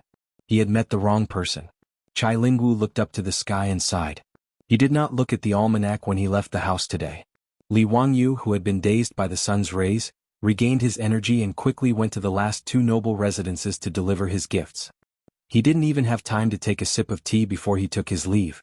As for Cheng Chuamo and the others' invitation to drink at Peace Square, Li Wangyu was naturally too lazy to go. He was in a hurry to find a craftsman to make a vending machine so that he could win Chai Lingwu's calligraphy. Regarding this, Chai Lingwu could only helplessly raise his 2 middle fingers at Li Wangyu to express his excitement. At the same time, he secretly prayed that Li Wangyu was just bragging. The reason why Li Wangyu was so confident in making a bet with Chai Lingwu was naturally because it was not difficult to make a machine that could automatically sell drinks. When he was studying e-commerce, the professor in class was talking about the influence of vending machines on modern commerce. He once said that as early as the 1st century AD, the ancient Greeks had made a device that automatically sold holy water. It was the world's first vending machine. Li Wangyu was very interested in this matter at that time. He even went to the library to look for information and saw the restoration of the vending machine. The principle of the vending machine of the ancient Greeks was very simple. Coins were inserted from the slot, and the coins fell into a small plate in the instrument. The small plate was connected to a lever, and through the lever mechanism, the valve in the holy water bucket was actuated. After the valve was opened, the holy water would automatically flow out. The small plate containing the coins would constantly fall and tilt. Until the coins on the small plate slipped, the lever would be reset and the valve would automatically close. This vending machine that sold holy water was seen as a miracle by the ancient Greeks. It caused quite a stir at that time. Therefore, when Li Wangyu heard that Chai Lingwu wanted to make a bet with him, he laughed so hard that his eyes could not be seen. He had long been drooling over Chai Lingwu's Wang Shiji's calligraphy. He did not expect this guy to deliver himself to his doorstep. What a good guy. After bidding farewell to the playboys, Li Wangyu led Niu Wu directly to Yan Libin's residence. When a teacher has something to do, he naturally needs a disciple to do it for him. As a junior supervisor, Yan Libin was also good at craftsmanship and had many ingenious ideas. Li Wangyu only knew the principle and general appearance of the beverage vending machine. As for how to make it happen, he naturally needed Yan Libin's help. Moreover, there were all kinds of skilled craftsmen who were good at crafting different kinds of tools. When the beverage vending machine was designed, he also needed to find these craftsmen to build it. In the main hall of the Yan residence, Yan Libin was playing chess with Ma Zhou while chatting casually about his teacher and the various activities that had been stirred up in Chang, and recently. Li Wangyu naturally did not forget about his 2 disciples. He had sent the air conditioning windows over early in the morning to install them. At this time, the main hall of the Yan residence was also quite cool. Brother Bin Wang, teacher is really not an ordinary person. Look at the air conditioning windows. There is no need for manual labor. Just a few dozen porcelain bottles with 2 transparent ends can blow out a cool breeze. It is really magical. Yes, teacher may not be old, but his skills are profound. The more I learn from teacher, the more I feel that teacher is unfathomable. Every time he does something shocking. Brother Bin Wang is right. I was originally a painting addict. It was only because of teacher's stunning drawing skills that I was moved to become his disciple. But I did not expect that it was not only his drawing skills. Teacher's wonderful ideas are the real treasure. I am deeply grateful to be able to become his disciple. Just as the two were sighing, they heard a servant come to report that their teacher had come to visit. This surprised the two.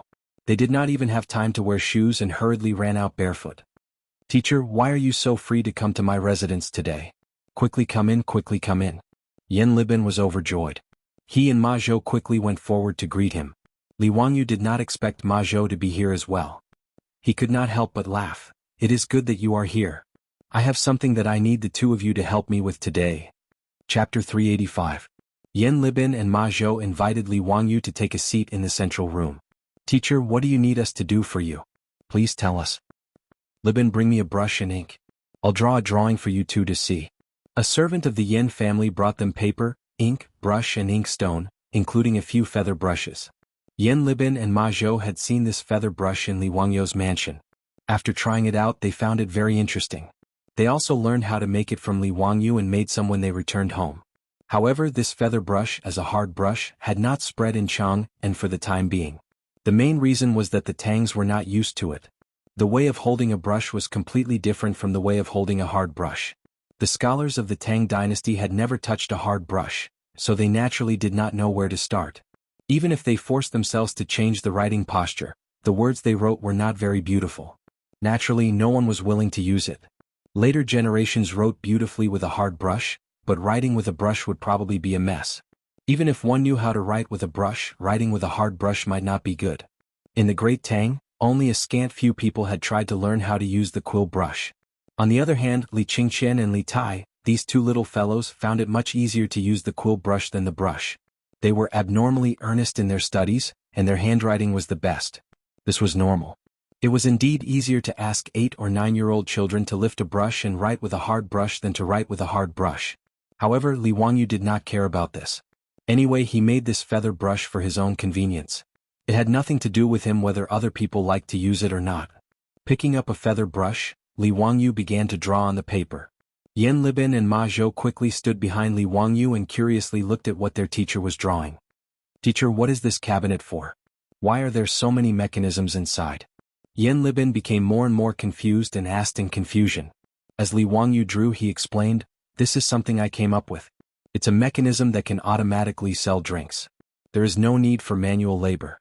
Just put in a copper coin and the drinks will come out from it." Can be used like this? How can this be done? Ma Zhou's interest was piqued and he quickly asked. Li Wangyu pointed at the blueprint and began to explain the key points to the two. Yan Libin and Ma Zhou both nodded and applauded. Wonderful. In this way, as long as I set the amount of copper coins I need to put in, I will be able to get a fixed amount of drinks. Ah, I understand. Teacher is indeed amazing, to be able to figure out such an intricate mechanism. Yan Libin clapped his hands and laughed.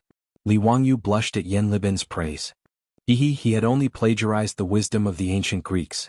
He was a little embarrassed to be praised by Yan Libin like this. Ma Zhou curiously pointed at a spot on the drawing and asked, "Division Commander, in your drawing, why is the can used to store drinks double-layered? What is that thing wrapped around the jar?" The part that he was referring to was something that Li Wangyu had figured out and made to the vending machine of the ancient Greeks. In the vending machine that he had designed, the huge ceramic can used to store drinks had a wooden bucket wrapped around it. Li Wangyu planned to put ice cubes into the bucket when the time came to cool the drinks. This way the drinks would be cool and refreshing after they came out of the vending machine. He thought that it would be more popular. The wooden bucket was wrapped with a cotton blanket to keep the ice cubes warm. It was tied tightly to the outside of the wooden bucket as an insulating layer to prevent the ice cubes from melting too quickly. After Li Wangyu's explanation, Ma Zhou and Yan Libin couldn't help but frown. "Division Commander, the heat of summer is already unbearable. After the ice cubes were taken out from the ice cellar, they melted abnormally fast. Why did you wrap it with a thick cotton blanket? Wouldn't that be hotter and cause the ice cubes to melt faster?" "Nanny?" Li Wangyu was a little confused by the two's words. It took him a while to react, but he couldn't help but laugh out loud. "Haha, Bin Wang, Libin, what are the two of you talking about? Do you think that the ice cubes will melt faster if they are wrapped in a cotton blanket?" Ma Zhou asked doubtfully, isn't that the case? When the weather is cold and the ground is frozen, we need to cover ourselves with thick cotton blankets. In the summer we need to wear thin clothes to feel cool. Division Commander, isn't that the case? Li Wangyu didn't know whether to laugh or cry at his words. He could only patiently explain to them that the cotton blanket didn't heat up, but it was insulating. In the winter, it felt warm because the cotton blanket prevented the body's heat from dissipating. It was the same when it was used to wrap the ice cubes. It could isolate the heat from the outside and maintain the temperature in the bucket. However, even after he explained for a long time, Ma Zhou and Yan Libin still couldn't understand. Li Wangyu couldn't help but facepalm. He thought of a variety show in the future where the production team asked the guests to transport the ice cubes. One of the guests was the same. They couldn't understand why the ice cubes wouldn't melt faster when they were wrapped in a cotton blanket. Since the guests in the future who had studied physics couldn't understand, it wasn't strange that Yan Libin and Ma Zhou couldn't figure it out. Li Wangyu couldn't be bothered to explain further. He simply asked the servants in the underworld to take out 2 ice cubes from the ice cellar for them to experiment on. One of them was placed on the floor of the central room, while the other was placed in a wooden box and wrapped in a cotton blanket. After half an hour, the ice cubes placed in the central room had completely melted and turned into a puddle of water. Ma Zhou hurriedly ran to open the wooden box wrapped in the cotton blanket. He was shocked to find that the ice cubes in the wooden box didn't show any signs of melting. It only became slightly moist. This made Ma Zhou and Yan Libin even more surprised. The truth was right in front of them, so they couldn't doubt it. As for Li Wangyu, this junior division commander, he was even more in awe. Yan Libin was good at craftsmanship and Ma Zhou was good at calculation. With the help of these 2 people and the skilled craftsmen who were supervising the work, they quickly turned Li Wangyu's sketch into reality. In less than 2 days, a few beverage vending machines were made. Even the craftsmen who had personally created such a magical mechanism could not believe that such a magical thing had actually been created in their hands. Li Wangyu was bursting with joy. Wang Shiji's copybook was in his hands. Wow, so fast. 3 days later, in front of the Chai residence, a group of silk pants surrounded Li Wangyu. They planned to drag Chai Lingwu to witness the beverage vending machine. Greetings to the county magistrate and all the young dukes. The Chai residence's housekeeper immediately came out to greet them. Today is really unfortunate. My family Xiaolang Kun ate something bad yesterday. Today his stomach is uncomfortable and he is bedridden. I'm afraid he can't go out with you. Xiaolang Kun asked me to apologize to you. Please forgive me. The Chai residence's housekeeper's words almost made Li Wangyu's nose crooked. Shameless Chai Lingwu was actually shameless. He even used such a shameless trick like pretending to be sick. He was really too shameless. Chapter 386.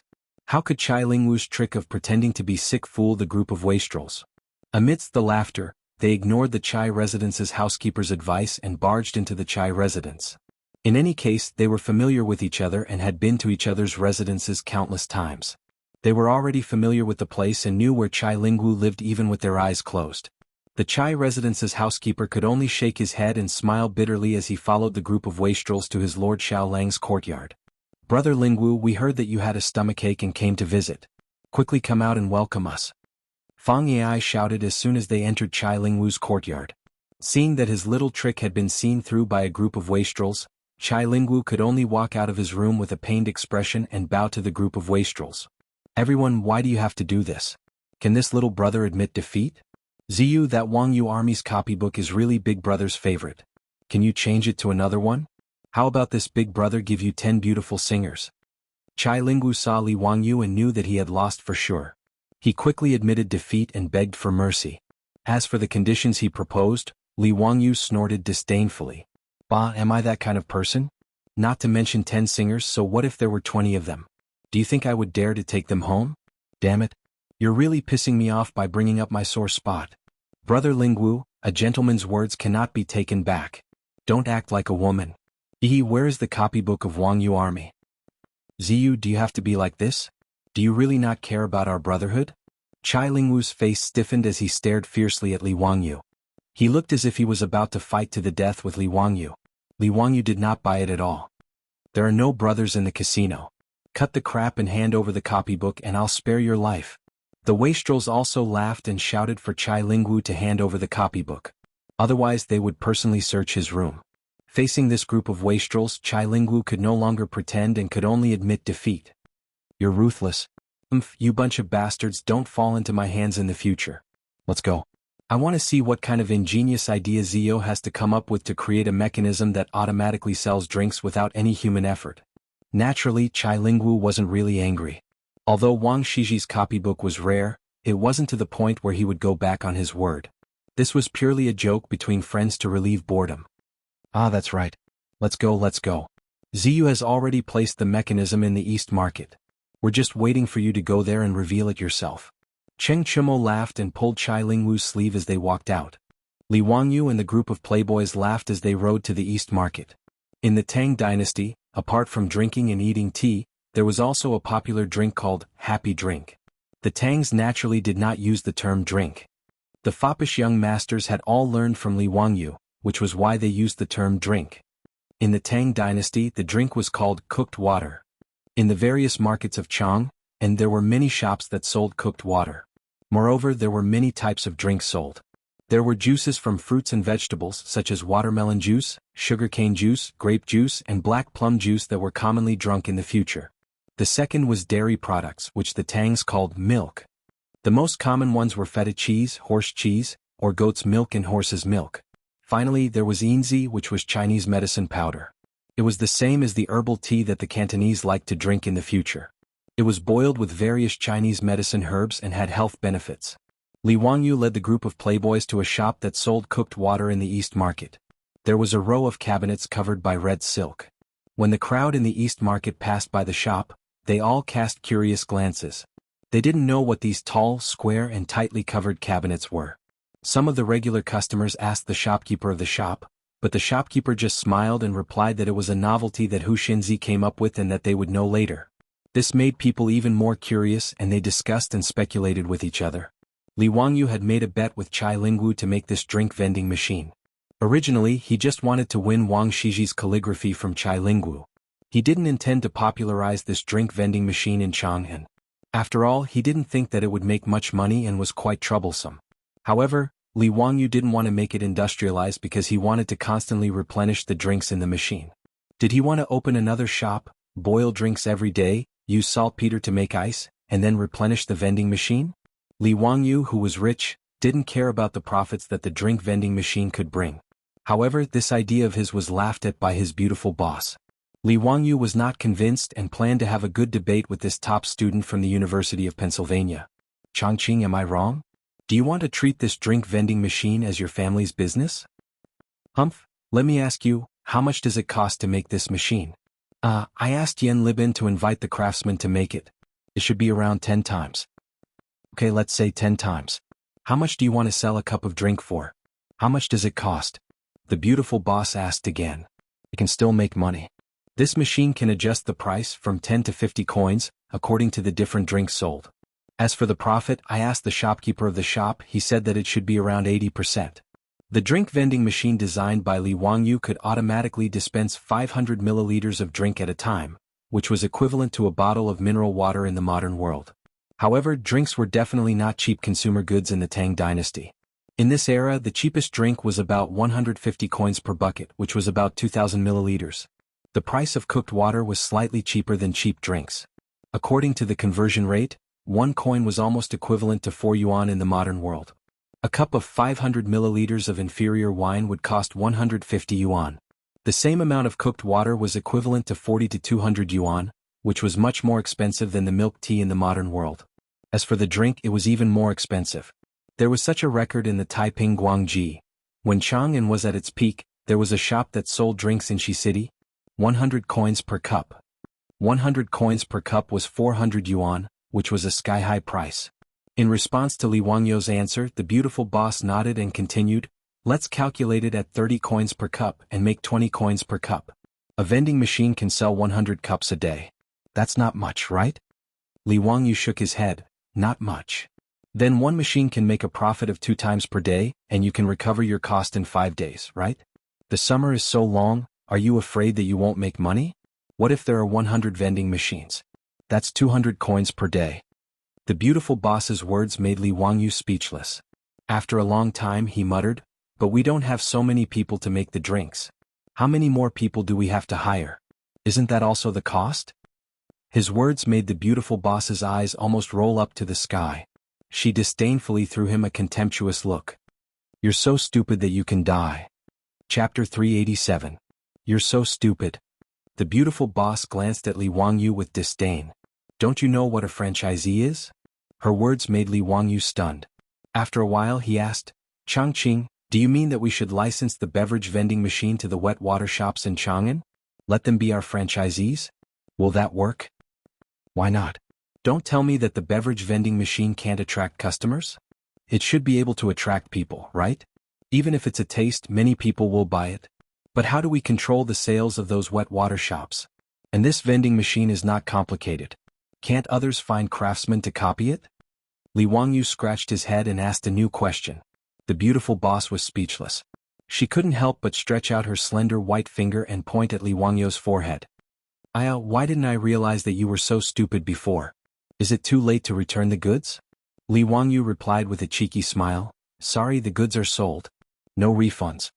The two laughed for a while before the beautiful boss explained to him, Did you forget that saltpeter can make ice? You didn't tell anyone about this, did you? No, I didn't even tell Li Shiming when he asked. Li Wangyu seemed to understand the beautiful boss's meaning. You mean that we control the supply of ice so that the franchisees will choose to cooperate with us? Bingo, that's it. The beautiful boss snapped her fingers. The shopkeepers of these wet water shops don't have the financial resources to dig their own ice cellars to store ice like those nobles, right? We can provide them with ice every day in the middle of summer. That's our advantage. Even if they can copy the vending machine, as long as we control the technology of making ice, they will cooperate with us. The beautiful boss's words made Li Wangyu suddenly realize that she was indeed a top student at the University of Pennsylvania. We can provide the beverage vending machine to those wet water shops for free and provide them with enough ice every day. The wet water shops will be responsible for maintaining these vending machines, replenishing them with drinks and adding ice. Li Wangyu nodded and asked, How are we going to split the profits? 50-50. Get the craftsman to modify the vending machine and let the copper coins fall into the sealed money box. Every day we send someone to open the lock, take out the money box and count the money on the spot. The sales revenue from these vending machines will be split in half with the Shui shop. Li Wangyu naturally did not have the slightest objection to his beautiful superior's words. He raised both of his hands in agreement. After the two of them discussed the details of the operation, the matter was settled. Li Wangyu didn't plan to partner with Pai Lupi for this kind of small business, but he and his beautiful boss didn't plan to monopolize it either. After all, the Li family didn't have much power. His beautiful superior was in charge of the carriage business and the underwear shop. She was already very busy. Li Wangyu didn't have the energy to take care of the beverage vending machine business himself, so he chose to cooperate with others. And the best partners were naturally the farmers of Dingzhou village. Firstly, the ice workshop was located in the village, so the confidentiality was guaranteed. He didn't have to worry about the secret being leaked. Secondly, the farmers in the village were all his households. Now that the mutual trust between the two sides was at the max level, he didn't have to worry about being betrayed or deceived by the farmers. Moreover, most of the farmers worked in the carriage business in Chang'an City, going back and forth to Chang'an City every day. When the time came, they would go to the wet water shops to deliver the ice and count the money. It was very convenient. With so many benefits, Li Wangyu naturally chose to cooperate with the village. He wouldn't be stingy with the shares in his hands. The farmers in the village could make more money, so he and his beautiful superior were happy to see it happen. He asked Niu Wu to invite the old villager to the mansion and show him the vending machine. Then he told him his idea. This made the old man very happy. Without hesitation, he agreed on behalf of the farmers. A good thing like a pie falling from the sky. Unless the old man's head was caught in the door, he wouldn't refuse. Needless to say, Li Wangyu was the head of the 127 farmers in Dingzhou village. Even if he didn't give them any money and only let them work for free, no one would say no. Being willing to share the money with the farmers was the county head's benevolence. The old villager was naturally moved to tears. Li Wangyu was also very generous. He directly gave 40% of the profits to the farmers of Dingzhou village. This made the old villager thank him again and again. After everything was arranged, Li Wangyu went to the east side of Chang'an City and contacted a wet water shop. The manager of the wet water shop was also very smart. When he heard that Li Wangyu could provide him with ice every day, he agreed without hesitation. With the sale of iced wet water, it was unknown how much sales would increase in this summer. As for the beverage vending machine, it was also very miraculous and convenient. He didn't even need to hire a few more shop assistants. All he needed to do was to boil the water and pour it into the vending machine every day. Although he had to give half of the income to the county head, the shrewd manager calculated in his heart and felt that this was profitable. Naturally, he wouldn't refuse. The wet water shop in the east side of the city became the first distributor of the Wangyu wet water vending machine. Wangyu wet water vending machine. Li Wangyu was originally against this name. What kind of lousy name was this? Why did they want to use his name to name a beverage vending machine? However, his beautiful boss was very insistent. She gave him examples of the Wangyu window and Wangyu elbow that were popular in Chang'an City. This proved the importance of the Wangyu brand name. The Dongpa pig knuckle that Li Wangyu made at the pig slaughtering feast was renamed by Yang Quan to Wangyu elbow. Yang Quan and Lu Xiao liked this dish the most. They specifically asked the chef in their residence to go to Dingzhou village to find Li Wangyu to learn how to make it. As a result, this Wangyu elbow quickly spread because of its soft pig knuckle and mellow meat taste. Nowadays, if the major restaurants in Chang'an City didn't know how to make Wangyu elbow, they would be despised by their customers. As for the Wangyu window, it was needless to say. It was now the most popular thing in Chang'an City. Whoever didn't install a Wangyu window would be laughed at. Even the Tang dynasty's lottery was now called Wangyu Lottery. His beautiful boss's words were so reasonable that Li Wangyu had no words to refute. He could only pinch his nose and accept this lousy name. Li Wangyu led the wastrels to the wet water store and dismounted from their horses. A waiter came forward to help them tie up their horses. Ziyu, are these things covered by the red cloth, the beverage vending machines you mentioned? Chai Lingwu asked curiously. That's right. We're just waiting for Brother Lingwu to unveil the vending machines so that we can start selling. Brothers, you're the first batch of customers. Please support us. Chai Lingwu couldn't help but reach out and grab Li Wangyu's collar. Ziyu, do you mean that I have to pay you for the drinks? And I have to give you the copybook of Wangyu's army with both hands? Do you believe that I won't fight with you? Brother Lingwu, let go, let go. Let's talk things out. This little brother will treat you okay? The wastrels roared with laughter. In the midst of the commotion, Chai Lingwu and Li Wangyu reached out and tore off the red cloth covering the vending machines. Chapter 388. The shrewd shopkeeper decided to be the first to try the Fanji cooked water store in the East Market. After joining the company, he bought 5 vending machines in one go and sold 5 different kinds of cooked water at the same time. Sugarcane juice, grape juice, black plum juice, goat cheese, horse cheese. The 5 vending machines were labeled with the types and prices of the drinks. There was also a manual to guide the Tang people who had never seen a vending machine before on how to use it. The foppish young masters swarmed up and surrounded the 5 vending machines. Ziyu, if you really put a copper coin in here, the drinks will automatically flow out? Chai Lingwu had already forgotten about the copybook of Wang Yu's army. He circled the vending machine a few times trying to figure out how Li Wangyu did it. Cheng Chumo was a man of action. He grabbed a bamboo tube on the side and placed it in the position indicated by the vending machine. Then he took out a handful of copper coins from his money bag and put it in the slot. Li Wangyu naturally couldn't make disposable paper cups in the Tang dynasty. But fortunately, bamboo was everywhere in the mountains. He could get as much as he wanted. He only needed to send people to cut them down. The cups that came with the vending machine were these bamboo tubes. After Cheng Chumo put in the copper coins, under the curious gazes of the foppish young masters, white horse milk automatically flowed out of the vending machine and into the bamboo tube below. Wow, it really came out. I actually put in 30 copper coins and horse cheese came out. Zio, don't tell me you're lying to us? What kind of vending machine was this? Could it be that someone was hiding in it? Otherwise, why would horse cheese come out after I put in 30 copper coins? Let me try this black plum juice, 50 copper coins. Hey, it's really interesting. I put in 30 copper coins and there was no reaction. I really put in 50 copper coins and the black plum juice came out. Amazing. How is this possible? How can this inanimate object tell how many copper coins there are? Zio, tell me the truth. Is this some sort of magic trick? Is there someone operating it behind the scenes? In the face of the foppish young master's doubts, Li Wangyu didn't explain. He just smiled and continued to maintain a sense of mystery. But when Cheng Chumo and the others took a sip of the drink and tasted it, they were all stunned. Wow, Zio, these drinks are all chilled? Where did you get so much ice? This was too extravagant. It was actually iced black plum juice. It's fine if you use ice in your residence, but this vending machine actually uses ice as well. Ziyu, did you rob the palace's ice cellar? Why do you guys care so much? This chilled cheese tastes even better. Hurry up, you guys. I haven't drunk anything yet. Fang Yai shouted in dissatisfaction. There were a total of 5 vending machines. He was one step slower and didn't get the chance to buy it. He was anxious now. The few debauches who were having fun did not care about Fang Yai's shouts. The few of them occupied the 5 vending machines and kept throwing in copper coins. They were having so much fun that Fang Yai almost wanted to beat them up. The debauches shouting had already attracted the attention of the passers-by. But because of their status, no one dared to come forward. They could only watch the debauches occupy the 5 vending machines. Li Wangyu found a problem at this time. That was, the Tang dynasty only used copper coins. It was really troublesome. When the Tang people went out, they had to carry a money pouch with them to hold the copper coins. But the copper coins were too heavy. A single copper coin weighed 5 kilograms. And counting the copper coins was also very troublesome. For example, if the debauches wanted to throw in 50 copper coins, it would take them a long time to count. It was quite a waste of time.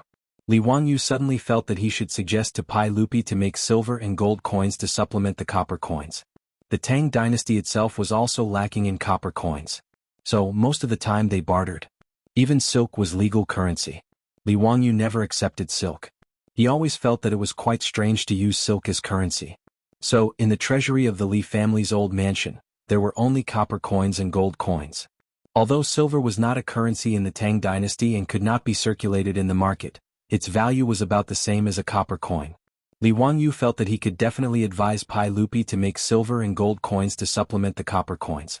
1 silver coin was equal to 100 copper coins, and 1 gold coin was equal to 1 copper coin. This way it would be convenient for merchants to trade. When they went out, they would not need to carry so many copper coins. It was much more convenient. The more he thought about it, the more he felt that it was feasible. He kept the matter of making silver and gold coins in his mind. He planned to go back and discuss it with his beautiful boss and find an opportunity to advise Pai Lupi. While Li Wangyu was daydreaming and thinking about the gold and silver coins, the debauches finally had fun. Each of them had a cup of bamboo drink in their mouths and were happily drinking from the reed tube. Many people thought that there were no straws in China since ancient times. But in fact this was not true. In the Tang dynasty, there were already ceramic tea sets with straws. Li Wangyu had people prepare bamboo cups with reed tubes to replace straws. Naturally, the debauches knew how to use them at a glance.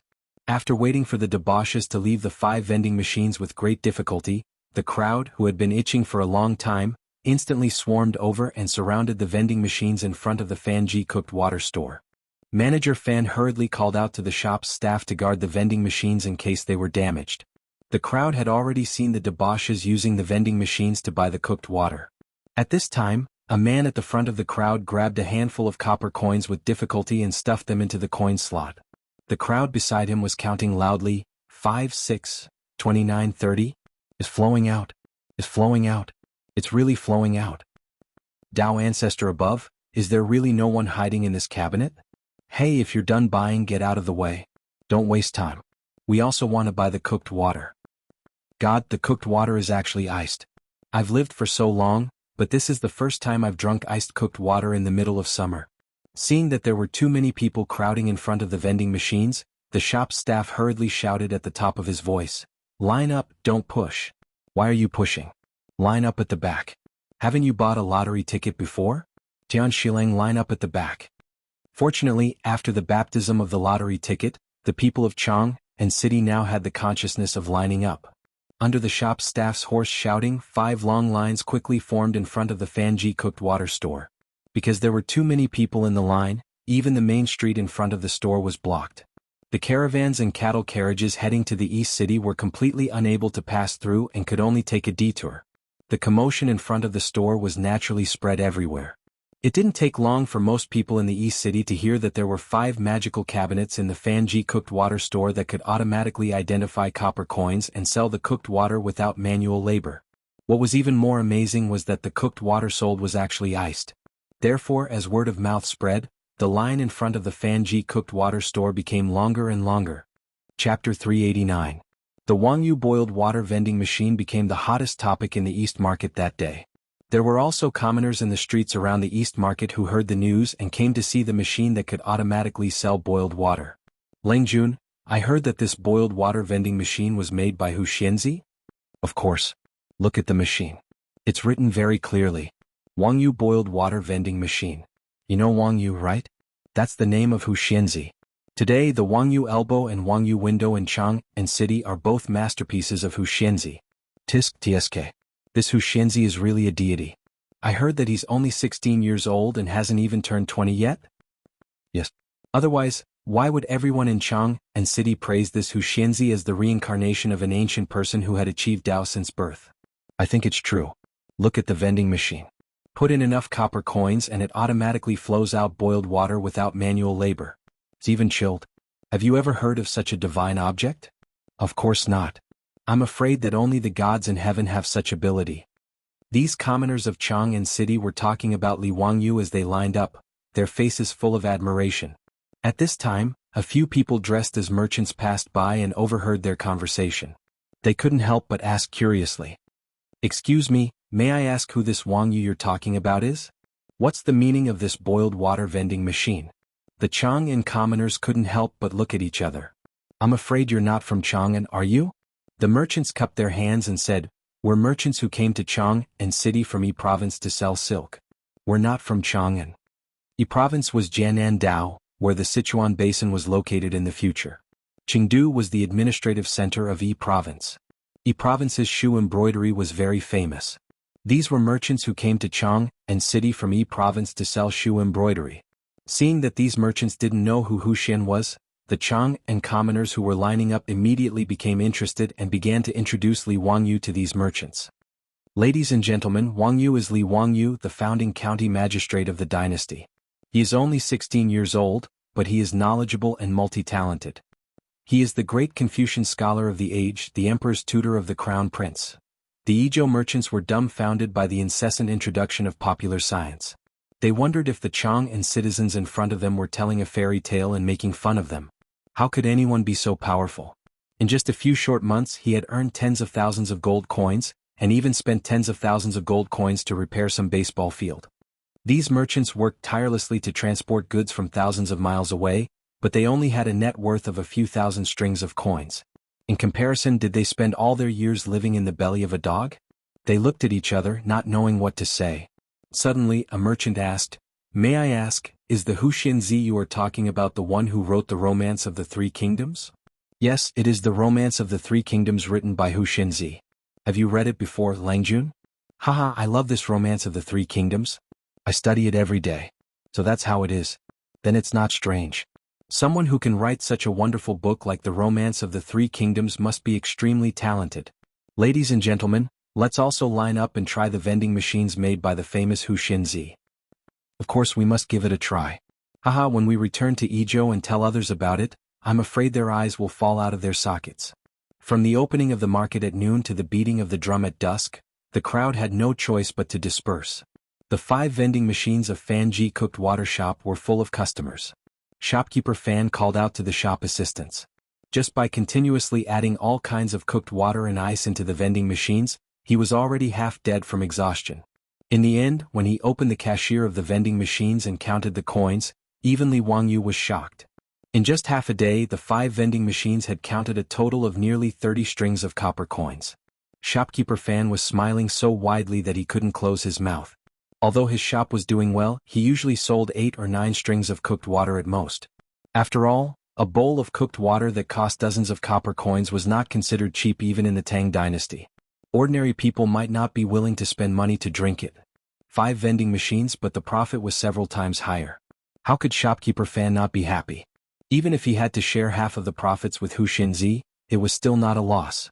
If it weren't for the fact that his shop couldn't fit all the vending machines, shopkeeper Fan even wanted to ask Huxianzi to send him a few more. However, even if he had this idea, Li Wangyu couldn't agree for the time being. After all, it would take time to build the vending machines. More importantly, the workshop used to make ice in the village hadn't been built yet. They couldn't provide ice to Chang, and on a large scale. Li Wangyu hummed a little tune as he returned to Dingzhou village with Wang Shiji's calligraphy that Chai Lingwu had given him. Changqing, take a look at this. What is this? Haha, you didn't see how ugly Chai Lingwu's face was when he gave this to me. Li Wangyu showed off Wang Shiji's calligraphy to his beautiful boss as if he was showing off a treasure. Although Su Changqing didn't understand calligraphy, he knew how precious Wang Shiji's calligraphy was. He opened the scroll and carefully read it before carefully putting it away. You're bullying others? Be careful not to anger the Chai family. I won't. He's not that petty. Besides, I don't intend to take advantage of him. Isn't the perfume at home a lot better? Tomorrow I'll send some to him so that he can give them to his mother and his concubines. You don't know this, but this guy is still young, but he already has 3 or 4 concubines. His beautiful boss couldn't help but stare at him. What, are you envious of him?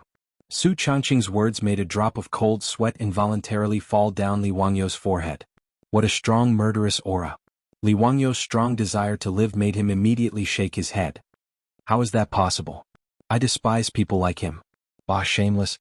I'm ashamed to be associated with him. Humph, I don't believe it. All men are big pig trotters. Damn it, what does it have to do with me? It's not like I have concubines. Isn't this a little too broad? But thinking about Aphrodite whom he had brought back from the mansion, Li Wangyou suddenly felt a little guilty. He didn't dare to continue this topic and hurriedly changed the topic to talk about the vending machine's profit today. Changqing, you're still the best.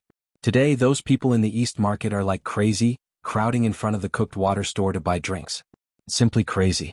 When the ice factory in the village is built and can provide ice to Chang, and on a large scale, we can fully open the vending machine. Humph, of course. Otherwise, why would I be your boss?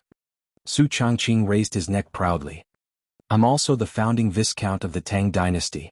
What's there to be proud of? Li Wangyou muttered softly. What are you talking about? The beautiful boss glared at him. No, nothing. I'm just saying that you're smart and beautiful. Humph, I don't need you to say it. Chapter 390. Brother Lingwu, this is the floral water and perfume that I personally made. It's a small token of my appreciation for your mother. Please accept it. In the central room of the Chai residence, Li Wangyou presented 2 exquisite wooden boxes with both hands. After opening them, there were 12 exquisite porcelain bottles neatly arranged inside. There were also various flower designs on the porcelain bottles. It was obvious that they were expensive. Li Wangyou had specially gone to the most famous porcelain kiln in Chang and city to make these bottles. He had spent a lot of money on them. However, the money was not spent in vain. These exquisite porcelain bottles made people unable to put them down. In the words of the later generations, they were of high class. Zio, what are this floral water and perfume? Chai Lingwu asked curiously as he reached out to pick up a green porcelain bottle. Brother Lingwu, floral water is good stuff. If you get bitten by mosquitoes in the summer, you can apply it to stop the itching. Li Wangyou gestured for Chai Lingwu to open the bottle cork. Once the cork was opened, a strong mint smell immediately wafted out. Chai Lingwu's spirits were lifted after smelling it. Oh, there's such a good thing. Zio, thank you for your consideration. It would be impolite to refuse. I'll shamelessly accept your generous gift. Is this perfume also used to repel mosquitoes? Li Wangyou hurriedly explained, that's not the case. The perfume is for your mother and your concubines. Apply a little on their necks and wrists, and it will have the same effect as a perfume bag. The fragrance will last for half a day. The flowers on the bottle represent the fragrance of the perfume. What? There's such a good thing? Chai Lingwu couldn't wait to pick up a bottle with a peony design and open the cork. This guy actually smeared it on his wrist a few times. Li Wangyou didn't even have time to stop him. Damn, does Chai Lingwu have this kind of hobby? Should I stay away from him in the future? This guy doesn't have a special hobby, does he? Oh, it really is the fragrance of peonies. Zio, how did you do it? It's really amazing. The so-called national beauty referred to peonies, and peonies of different colors had different fragrances.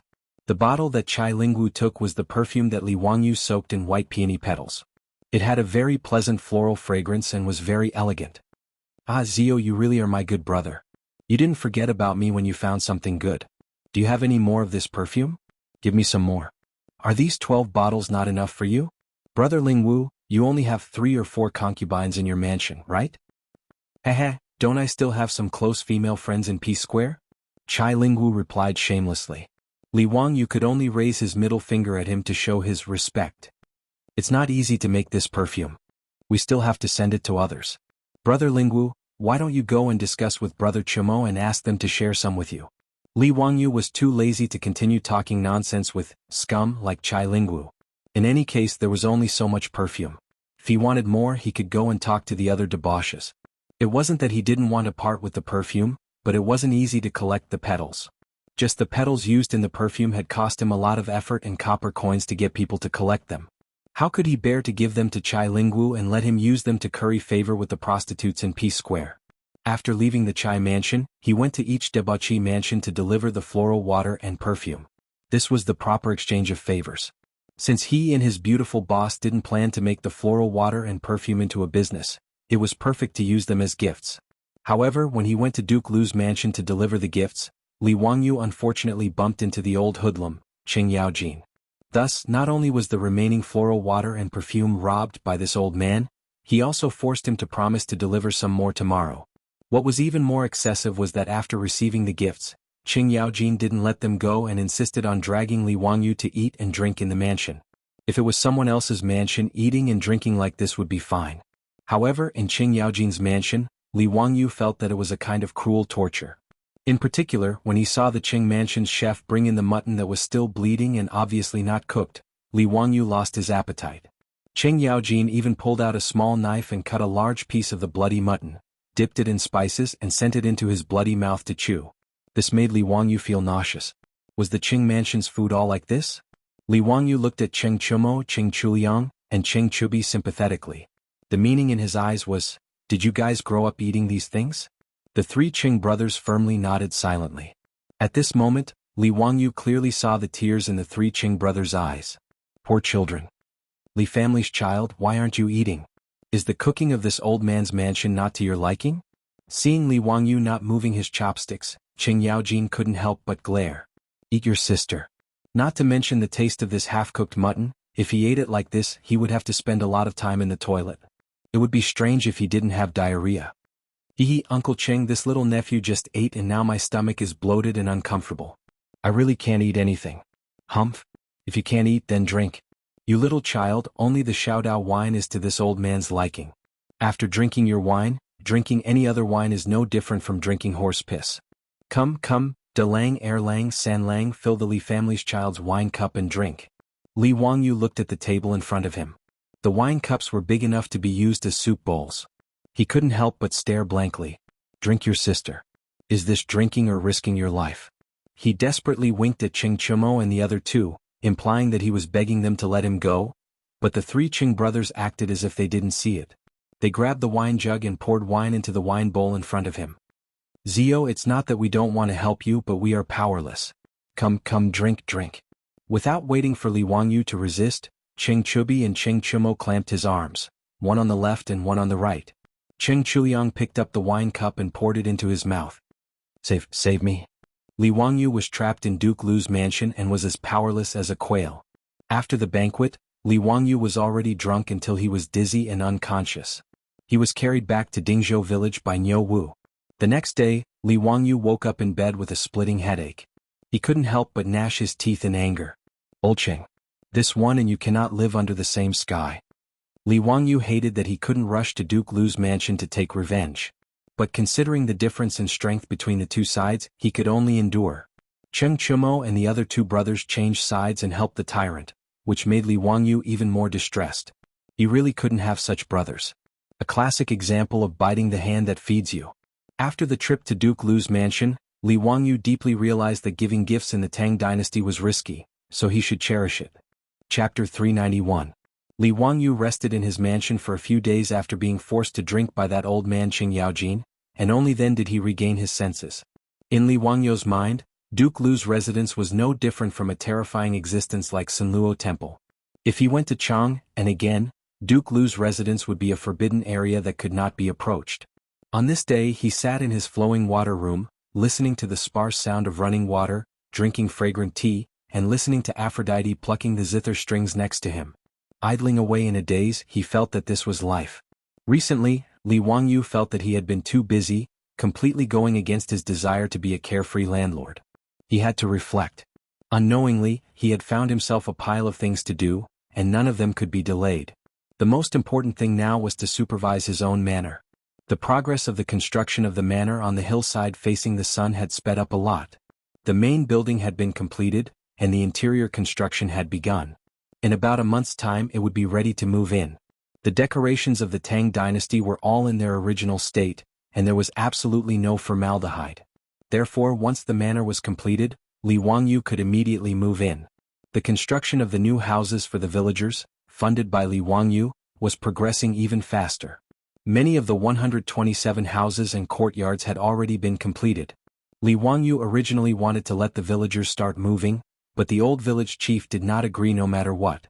In his words, how could the villagers move to a new house while the main family was still living in the old house? If the villagers of Dingzhou village did this, they would probably be criticized behind their backs by the surrounding villages. The old village chief insisted that they must wait until Li Wangyu moved into the new house before they were willing to move. The villagers also had the same attitude. No one was willing to move before Li Wangyu. In the face of the stubborn old village chief, Li Wangyu could only shake his head and let them be. However, under the suggestion of the old village chief, a new high and sturdy wall and gate was built around the new village, which was connected to Li Wangyu's manor. In this way, in order to enter Li Wangyu's manor, one had to pass through the gate of the new Zhou village and the village. Li Wangyu naturally understood the old villager's thoughts and did not refuse his kindness. This was treating Dingzhou village as the outer defensive perimeter of Li Wangyu's mansion. If there were any thieves who wanted to harm him, they would have to pass through Dingzhou village first. Li Wangyu was very concerned about the safety of his residents.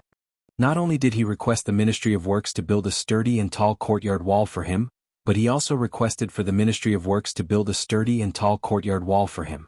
He even invested his own money and hired many craftsmen to dig a circular ditch along the outer wall of the mansion. In the ditch there was a stream that flowed from the mountain. After flowing through the ditch, it converged into an artificial lake that was dug out at the foot of the mountain. After that, it flowed through the new Dingzhou village and finally merged into the Gan River.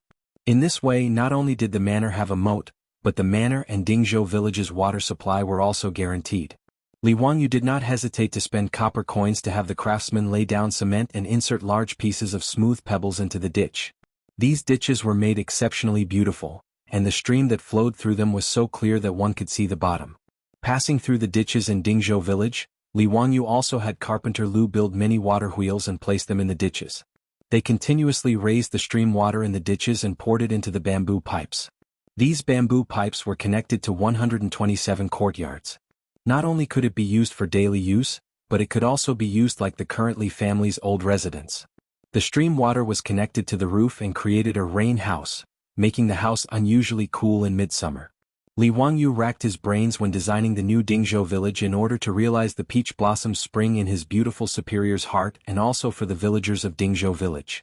Every household in the village had a sewage pipe that could directly flush the sewage into a huge methane pool.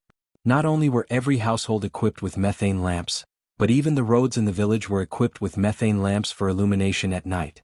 These methane lamps that could burn without the need for oil were no different from the sci-fi movies that people of the Tang era watched. They were both difficult to understand existences.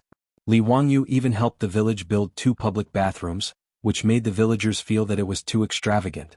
These villagers liked to take a stroll around the new village when they had nothing to do.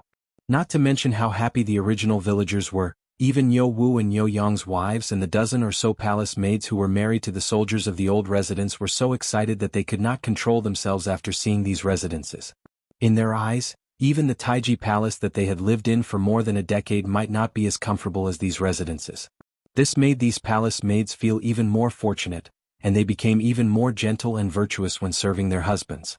In addition to his own manor and the new Zhou village that Li Wangyu had to worry about, he also had to visit the polo field that was already under construction from time to time and discuss some matters with the officials of the Ministry of Works.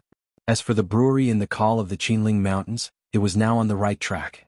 Li Wangyu was too lazy to worry about it, and directly threw it to the internal servant sent by Pai Lupi to supervise. He only needed to look at the account books every month. In any case, the Pai Lupi was the one who took most of the money, and he could not afford to worry about it. Now he first had to build the ice-making workshop in the village. It was simple to make ice and it only needed a large amount of saltpeter.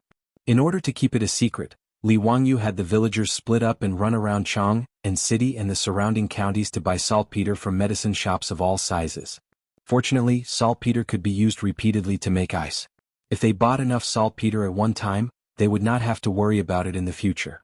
The ice-making workshop used the same method as Li Wangyu used to make ice in the past. After filling the 2 containers with water, saltpeter would be placed in the large container. The saltpeter would react with water, absorb heat and condense into ice. At the same time, the water in the small container would also be frozen. The ice cubes in the small container could be collected and placed in the excavated ice cellar to be transported to Chang'an City. The ice cubes in the large container that contained saltpeter would be sent to the furnace for distillation. After the water was evaporated, the saltpeter condensed and could be used to make ice again. The only thing that needed to be consumed was the firewood burning on the furnace. With the help of the villagers, the ice-making workshop was built in 2 days. After producing a large amount of ice cubes, the four-wheeled carriage, which had been modified to have thermal insulation, could be continuously transported to Chang'an City. As for the matter of recruiting merchants in Chang'an City, Li Wangyu would not do it himself.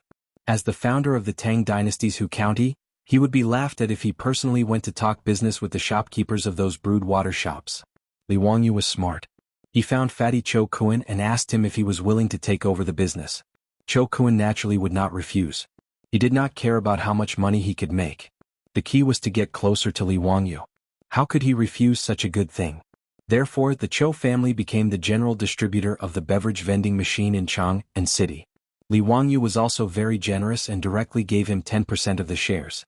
After being busy for more than half a month, he finally settled all the miscellaneous matters. Li Wangyu then went back to hide in Dingzhou village and went back to his leisurely life as a small landlord waiting for death. But early in the morning, the Li family's old residence had a guest, which made Li Wangyu somewhat confused. Chapter 392. The visitor was none other than the old Taoist Sun Simiao. The Taoist temple on the hillside facing the sun had been completed. The king of medicine, Sun Simiao, had moved out of the Qinling Mountains and became neighbors with Li Wangyu. Whether it was Li Wangyu or his beautiful boss, they all welcomed him with open arms.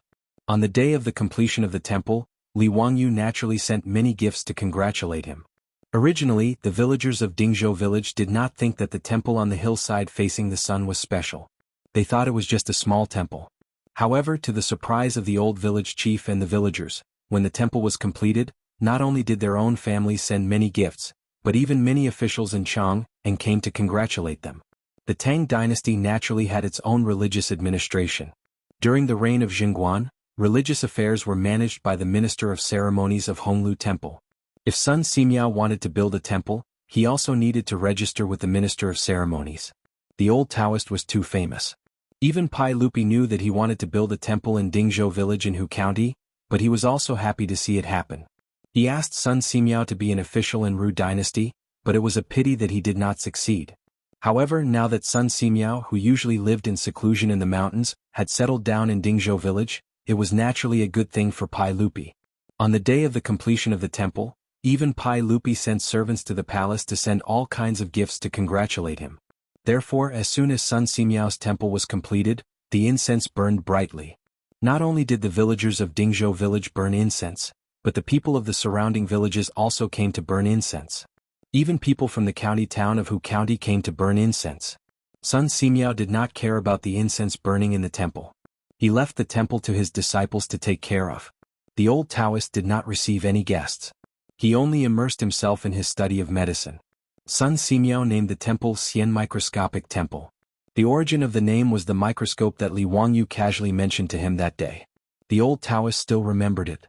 After the completion of the temple, Sun Simiao brought his disciple Lu Shenwei to the door. Hexianzi, the Xianwei microcosm has been completed. This humble Taoist intends to begin researching the bacteria and penicillin that you spoke of back then. Please tell this humble Taoist everything you know and teach this humble Taoist in detail. This humble Taoist will be eternally grateful. Li Wangyu had a bitter expression on his face. He felt that he had used too much force to fool Sun Simiao.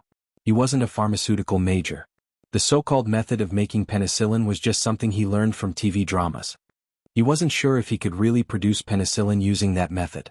However, now that Sun Simiao's Taoist temple had been repaired, he wanted to tell the old Taoist that he was just casually saying that. If he angered the old Taoist, he was afraid that he would have a hard time in the future. Li Wangyu had no other choice.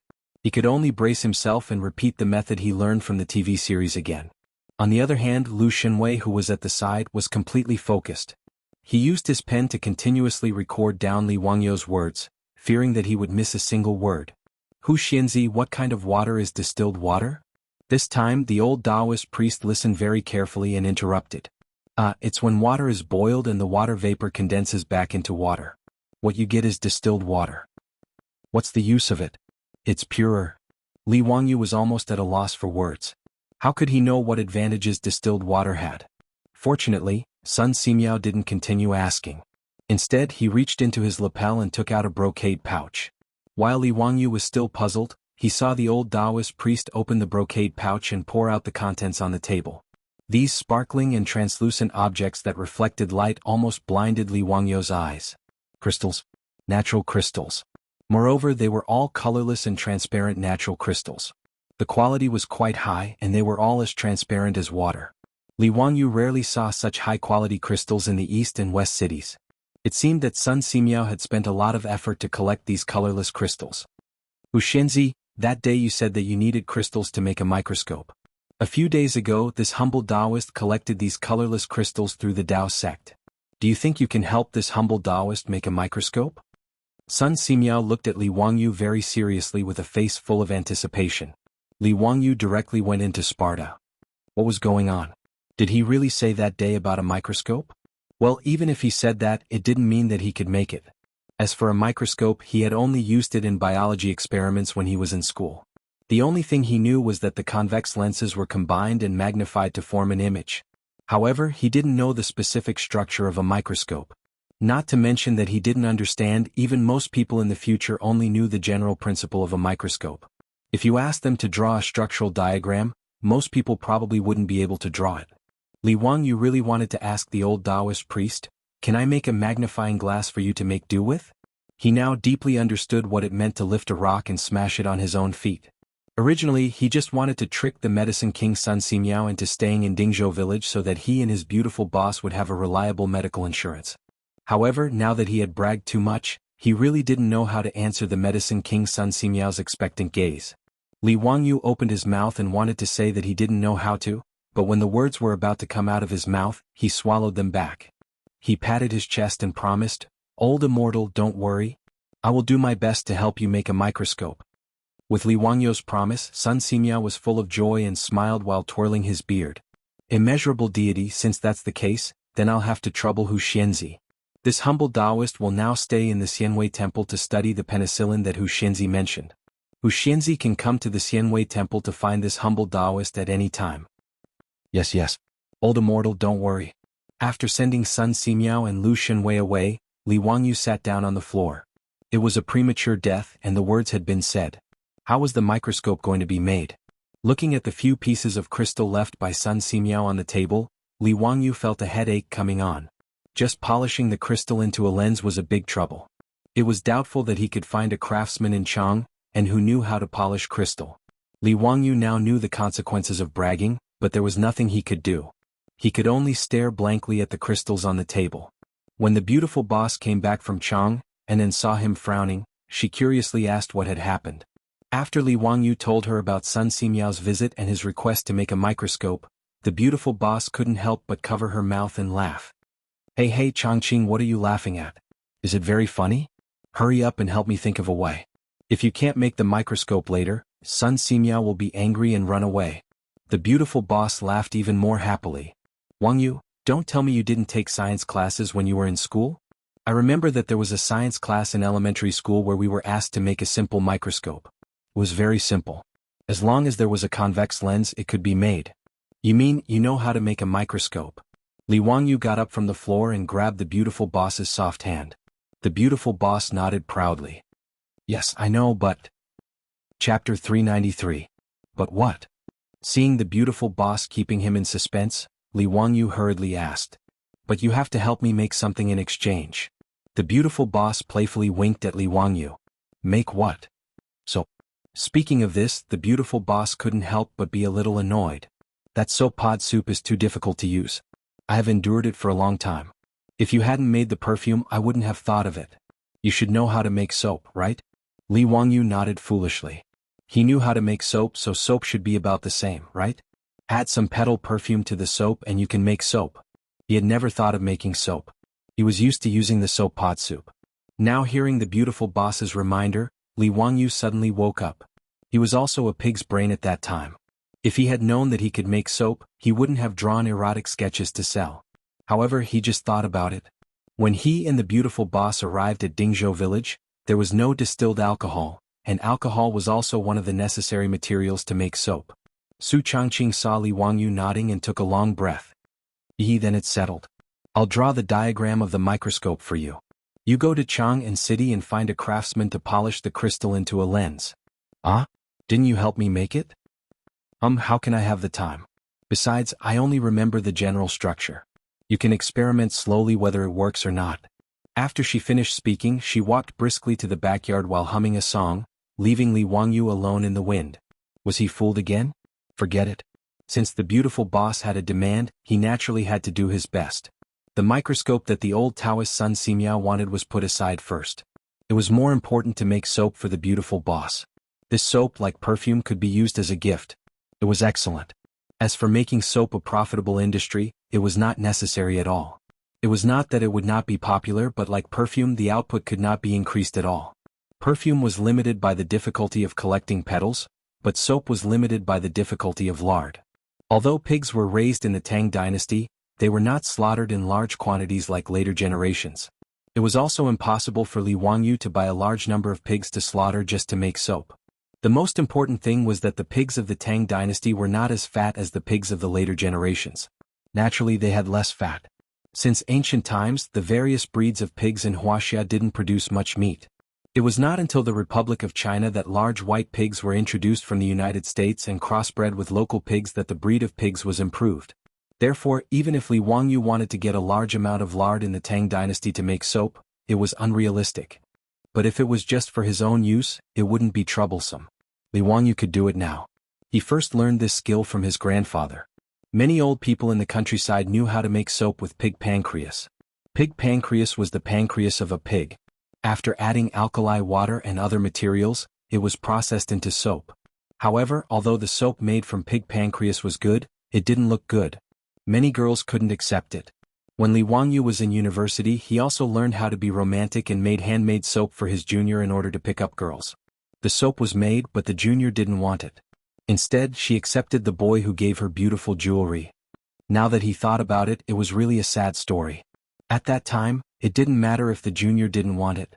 Now that his beautiful boss ordered it, Li Wangyu naturally started work immediately. He asked Li Heng to prepare the lard and alkali for him. Then he ran to Carpenter Lu's house and asked him to carve a few molds for him. The molds were not complicated. Just use wood to carve out the shape of the soap and carve some simple patterns. This was a piece of cake for Carpenter Lu. In less than an hour, he carved the molds that Li Wangyu needed. Everything was ready. He returned to his residence and started making soap. Making soap was actually very simple. He just needed to heat the lard, alkali, and alcohol in a certain ratio in a jar and then continuously stir. He kept stirring until the lard couldn't be seen. Then he added salt and continued stirring. Finally, he took out the solidified substance floating on top of the jar and rinsed it clean. That was the soap. He added vegetable dyes and petal perfume to the soap to create a fragrant soap. Then he pressed it into a mold and extruded it into shape. It was no different from the soap sold in supermarkets in the future. Li Wangyu called Niu Wu and Niu Yong to the kitchen to help him. The three men were so busy that they were covered in sweat. Finally, they managed to make a pile of soap. He asked the Niu brothers to help him wrap the soap with oil paper. Then they were done. Langjun, what are you making? What about food? Let me try it. Niu Wu picked up a piece of soap and weighed it in his hand. He was about to put it into his mouth to chew. Niu Wu couldn't be blamed. Anyone who saw that these things were made with lard would think that Li Wangyu was making some food. Stop. Li Wangyu hurriedly stopped this fool. He stretched out his hand and took the soap back. What? This is soap. It's used for bathing. It's the same as the soap. Langjun, why did you spend so much effort to make it? Isn't there soap in the residence? Niu Wu asked, puzzled. Li Wangyu was so angry that he couldn't be bothered to explain to them. He directly threw 2 pieces of soap to the 2 brothers. I'm too lazy to explain to you 2 idiots. Take these 2 pieces of soap back to your wives and you'll understand. After saying this, Li Wangyu swept up the rest of the soap and went to the backyard to find his beautiful superior to take credit for it. Niu Yong and Niu Wu were confused. They felt that their Langjun had made this soap for no reason. It was completely unnecessary. Since it had the same use as the soap, why did he have to spend so much effort to make it? The 2 of them were too lazy to think about this problem. They simply took a piece of soap each and went back to their rooms. Husband, you're back? Hey, what are you holding in your hand? It's quite beautiful. Niu Yong's wife, Su Qiao, saw Niu Yong enter the room. She quickly put down the clothes in her hands and went forward to serve her husband. Seeing the soap in Niu Yong's hand, she couldn't help but ask. The soap that Li Wangyu made was emerald green because of the addition of vegetable dyes. It also had a pattern that was extruded from a mold. It looked quite good. Oh, this is the soap that we made for you. Lang Jun said that it's the same as the soap. It's used for bathing. Wife, you can try it. Niu Yong explained. Seeing that his wife was interested, he quickly passed the soap to her. Su Qiao curiously reached out to take the soap. She found that it was very fragrant. A fresh fragrance came to her nose. Smells so good. The soap smells so good. Take it if you like it. It's getting late. Go take a bath and rest. Okay, I know. I'll go to the bathroom to bathe and change. Su Qiao finished speaking. She took a towel and undergarments. Then she picked up the soap and walked to the bathroom. Chapter 394. Ever since the Niu brothers got married, for the convenience of the two new daughters-in-law living in the Li residence, Li Wangyu specially found craftsmen to renovate the two rooms in the front courtyard. In the room where Niu Yong and Niu Wu lived, Li Wangyu had asked the craftsman to build a bathroom and toilet in the room. This was to prevent the two new daughters-in-law from having to share the bathroom and toilet in the front yard with others. That would be awkward. In fact, Li Wangyu was thinking too much. To the Tangs, having a bathroom and a clean toilet every day was too extravagant and unimaginable. Needless to say, there was no ceramic toilet in the Tang dynasty that could flush automatically. Even Pai Lupi and a group of state dukes were envious after using the toilet in Lai Hot. If it weren't for the fact that the flushing toilet needed to be renovated, Pai Lupi and the state dukes would have asked Li Wangyu to renovate their palaces and mansions. As for having a bathroom in the room and having hot water to take a bath at any time, the Tangs thought that it was a life of immortals. The two daughters-in-law of the Niu brothers who had just entered Lai Hot had made a lot of jokes because of the toilet and bathroom in their mansions. To be able to take a bath with hot water every day, even Saints and Empress Zhangsun didn't have such a luxurious life. The Tangs rarely took a bath, not because they didn't like it, but because they were limited by their conditions. After all, it was troublesome to use firewood to boil water to take a bath, even in a rich family. The term rest referred to rest and bathing. Even the imperial court officials had a rest every 10 days, which showed how extravagant it was to take a bath every day. Not only in the Tang dynasty, but even in the Republic of China, taking a bath in the countryside was troublesome. Jiangnan farmers even had a bathing custom, which was said to have been passed down from the spring and autumn period. It was called pot bathing. It was to set up a big pot on the stove to boil water and take a bath in the iron pot. Usually, when a family in the village wanted to boil a pot bath, they would inform the whole village, and each family would bring their own firewood to boil water to take a bath. It was not easy to take a bath according to one's status, gender, old and young. Therefore, in the Tang dynasty, being able to bathe every day was a luxury in the eyes of Su Qiao and the others, but they liked it very much. Being able to take a comfortable hot bath every day made Su Qiao feel that she had made the best choice in her life when she took the initiative to ask to marry her Lang Jun. She admired Li Wangyu even more than before. In the bathroom, Su Qiao picked up the soap made by her husband and Lang Jun. She looked at it for a long time, not knowing how to use it. However, since Lord Husband said that it had the same use as the black locust soup, then it should be smeared on the body, right? Su Qiao carefully took the soap and smeared it on her delicate skin. She was surprised to find that when she rubbed the soap, white foam appeared. Not only was it smooth, but it was also fragrant. The foam could also wash away the dirt on the body. Su Qiao had been in the palace for more than 10 years. In fact, she had used many of the good things in the palace and had seen the world. However, such a miraculous soap left her in awe. It couldn't be any more miraculous. After bathing, Su Qiao carefully put away the soap and put it away as if it was a treasure. She didn't plan to let anyone else use this soap. As for her husband, well, stinky man, it's better to use the soap. Su Qiao came out of the bathroom with a fragrant wind. It stimulated Niu Yong's eyes and he stared at his wife. Husband, what are you looking at? Su Qiao was a little embarrassed by his stare. She blushed and gently pushed him.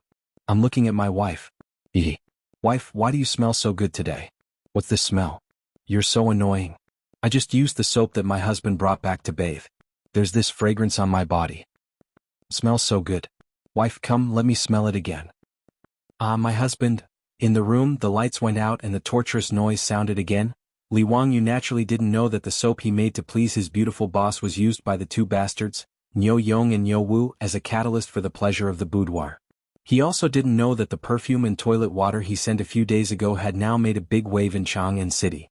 In the Fang mansion of Chang'an City, Fang Xianling, who was almost 50 years old, returned to the backyard of the mansion and saw his wife coming out of the bedroom. Seeing his wife's expression, Comrade Old Fang's heart couldn't help but sink. Fang Xianling and Madame Fang had a good relationship and now had 3 sons. Because the world was in chaos at the end of the Sui dynasty, Fang Xianling married late. Although he was almost 50 years old, San Lang had just been born and was still in his infancy. Fang Xianling, who was 49 years old, was old enough to call himself an old man in the Tang dynasty. Although he and his wife had a good relationship, they had long lost the passion they had when they were young. For Comrade Old Fang, making love with his wife was a task that he was a little tired of dealing with. Seeing his wife like this today, how could Comrade Old Fang not understand what his wife was thinking? He couldn't help but smile bitterly. "Madam, I'm not feeling well today, why don't?" Before he finished speaking, he unexpectedly smelled the fragrance on his wife's body. It was very pleasant. Old Fang couldn't help but gulp and look at his wife again. "Madam, what's this smell on your body? Why does it smell so good?" Madame Fang covered her mouth and chuckled. "Erlang gave it to me. He said that the county magistrate made it and it's called perfume." The fragrance on his wife's body constantly stimulated Comrade Old Fang's sense of smell. At this moment, he suddenly felt that his wife's jade-like skin was overflowing with fragrance. It was very seductive, like a delicate blooming flower. "Madam, it's getting late. Why don't we go to the room and rest?" Comrade Old Fang took the initiative to take his wife and walk towards the bedroom. "Husband." That night, the red curtains fluttered and the scene was enchanting. 10 months later, the will of the 4th master of the Fang estate was finally revealed. Li Wangyu's perfume had played an important role in this. In Chang'an City, Li Wangyu only gave toilet water and perfume to the rich. But in notice Chang'an City, how could there be any secrets? As the rich's old wives lit up the fragrant perfume and went everywhere to attend the noble ladies' gatherings, the perfume made by Huxianzi became a delicious cake in the eyes of these noble ladies. Even Empress Zhang's son, who was in the imperial palace, couldn't help but send an eunuch to Dingzhou village to pass a message and summon Li Wangyu to Li Main Hall after hearing about the perfume. "This nephew greets Aunt. Aunt is in good health. This nephew hasn't seen Aunt for a long time and misses you." I don't think so, right? Does Huxianzi really miss me?" Empress Zhangxuan's tone was unfriendly. Even the way she addressed him changed from Zio to Huxianzi, which made Li Wangyu startled. His mind turned like lightning as he thought about how he had offended the empress of the Tang dynasty. However, after thinking for a long time, he felt that he hadn't done anything recently, so why was Empress Zhangsun so dissatisfied? This nephew is wrongly accused. This nephew doesn't know what Aunt is referring to?" Li Wangyu carefully asked. This empress is asking you, why did you give perfume to others and not to me?" Empress Zhangxuan's words made Li Wangyu feel as if he was struck by lightning and stood there in a daze. Damn, it was actually the perfume that caused the trouble. Chapter 395. Faced with Empress Zhangxuan's censure, Li Wangyu reacted rather quickly. His eyes spun as he hurriedly defended himself. You really have wronged me. It's not that I don't want to give you this perfume. It's just that you can't use it now, so how could I dare to give it to you?" "Why is that?" Empress Zhangsun couldn't help but frown in confusion. "Andy, you're pregnant now. It's fine to use this perfume normally, but it's not appropriate to use it when you are pregnant. I'm thinking of Uncle's 3rd prince. How could I dare to give this perfume to you?" Li Wangyu's sincere words left Empress Zhangsun speechless. If it wasn't appropriate for pregnant women to use it, then he naturally couldn't be blamed. In reality, Li Wangyu's words were purely to fool Empress Zhangsun. If it was a perfume from the future, pregnant women naturally couldn't use it. Because most perfume contained musk, and musk could cause pregnant women to miscarry, it was naturally not appropriate to use it. However, the petal perfume he made was only made from alcohol and didn't contain any chemicals. If pregnant women wanted to use it, it wouldn't be much of a problem. This fellow had purely forgotten to send toilet water and perfume to the palace. Hearing that she couldn't use the perfume, Empress Zhangsun couldn't help but feel regret. Even though she was the empress above everyone else, she was still a woman. Perfume naturally had enough allure for her. Fortunately, Li Wangyu still had a way to make up for his mistake. He hurriedly took out an item from his sleeve and presented it with both hands, asking a palace maid to present it to Empress Zhangsun. "This is soap that I personally made for you. It can be used for bathing and is several times better than soap soup. After bathing, your body will have a natural fragrance. Please accept it as a token of my sincerity. Li Wangyu was very shameless. Without blushing or skipping a beat, he said that the soap was specially made for Empress Zhang's son. Now, his skin was getting thicker and thicker, and this kind of nonsense came out of his mouth. Even the soap that he took out was a sample that he had on him. He had originally planned to go to the eastern and western cities after leaving the palace and find a shop that specialized in making boxes. He wanted to buy some boxes to store soap so that he could use them as gifts. How could Empress Zhang's son know about these twists and turns? She really thought that Li Wangyu was thinking about her. She hurriedly had a palace maid present the soap. The emerald green soap, together with the pattern printed by the mold, looked very pleasing. Zio, thank you for your thoughtfulness. This consort really likes this soap. Empress Zhang's son smelled the light and elegant fragrance of the soap and was very satisfied. Her face that was as cold as ice immediately became as warm as spring flowers blooming. The speed at which Empress Zhang's son changed her face made Li Wangyu almost want to ask her if this was the unique skill of face changing in Sichuan opera. She was Huxian Zi when she didn't give him perfume and Zio when she gave him soap. What happened to being the mother of the world?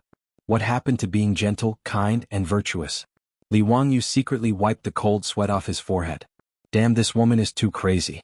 Even Empress Zhang's son could change her face like this for a bottle of perfume. Her image was really collapsing. However, he also knew that Empress Jiangxuan's behavior was that she didn't treat him as an outsider, but as a nephew. Otherwise, who would have heard of Empress Zhang's son asking for things from a subject? How could Empress Zhang's son, who could write Principles for Women, and leave behind a great reputation as an empress in history, be the kind of woman who loved vanity? Empress Jiangxuan's behavior just now was actually to tease Li Wangyu. She had the chamberlain summon Li Wangyu into the palace not just to ask for perfume, although that was also one of her goals.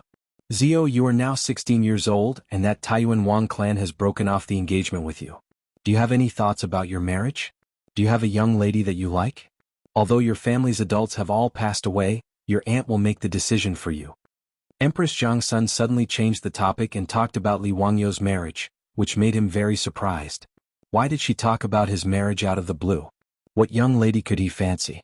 Of course it was his beautiful female boss. Not to mention that Su Changqing was the goddess in his heart. Even if she wasn't, was there any other woman in the Tang dynasty who could be his soul mate? Apart from his beautiful female boss, he wouldn't consider his wife for anyone else. Of course, if his beautiful female boss didn't object, he wouldn't mind accepting Aphrodite as a concubine. Ahem, aunt, my family's adults have only passed away a year ago, and I still need 2 more years to recover, so this matter isn't urgent. Your nephew is still young and isn't in a hurry to get engaged. Li Wangyu casually said. He was well aware that his beautiful female boss was already 24 years old, while his current body was only 16 years old. The age difference between the two was too great, not to mention that his beautiful female boss's current status was unclear. If he directly told Empress Zhang's son that he wouldn't marry anyone other than his beautiful female boss, he was afraid that it would cause a storm. Since ancient times, marriage in China had been about matching in social status. In the eyes of others, he and his beautiful female boss naturally couldn't be said to be a match. Not to mention the age gap between the two of them, even their status was a huge gap.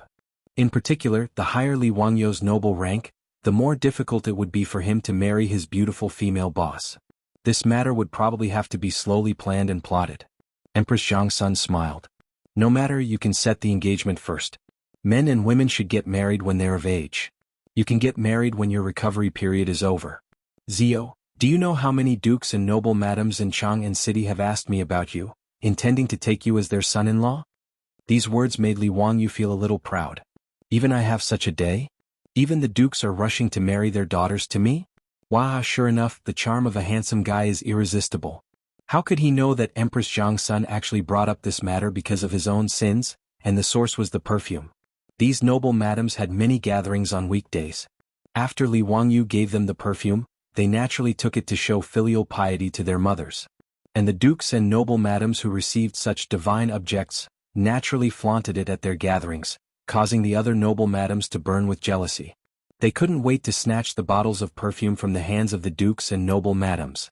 And Li Wangyu, the son of Hu Xian, became the topic of discussion at the noble madams' gatherings.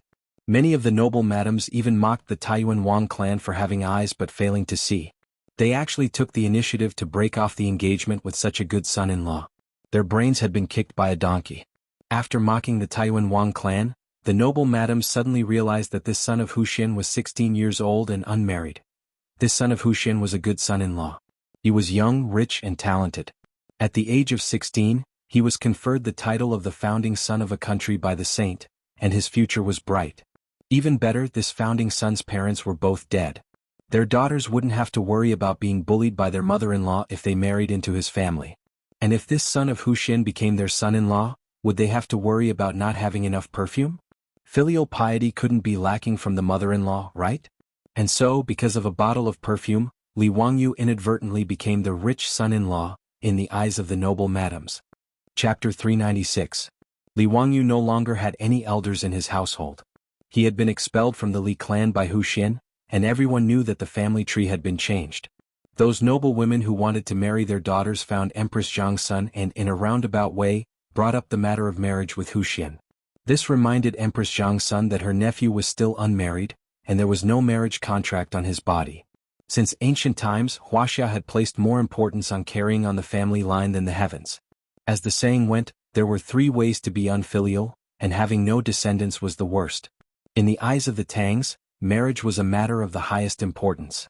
As Li Wangyu's elder, Empress Zhang's son naturally felt that she needed to arrange a good marriage for the Qilin son of the Li family for Li Wangyu's deceased parents.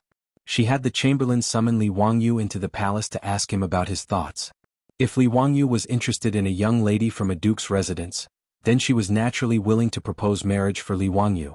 Li Wangyu quickly shook his head and refused Empress Jiangxuan's advice. "Aunt, I am still young and do not want to consider marriage for the time being." "Why is that? You are already 16, how can you still be considered young? Your parents are not here, so your uncle and I naturally have to decide on your marriage for you." "Zio, are you too thin-skinned? Embarrassed? Rest assured, I will definitely choose a good match for you." "Aunt, I really don't want to get married.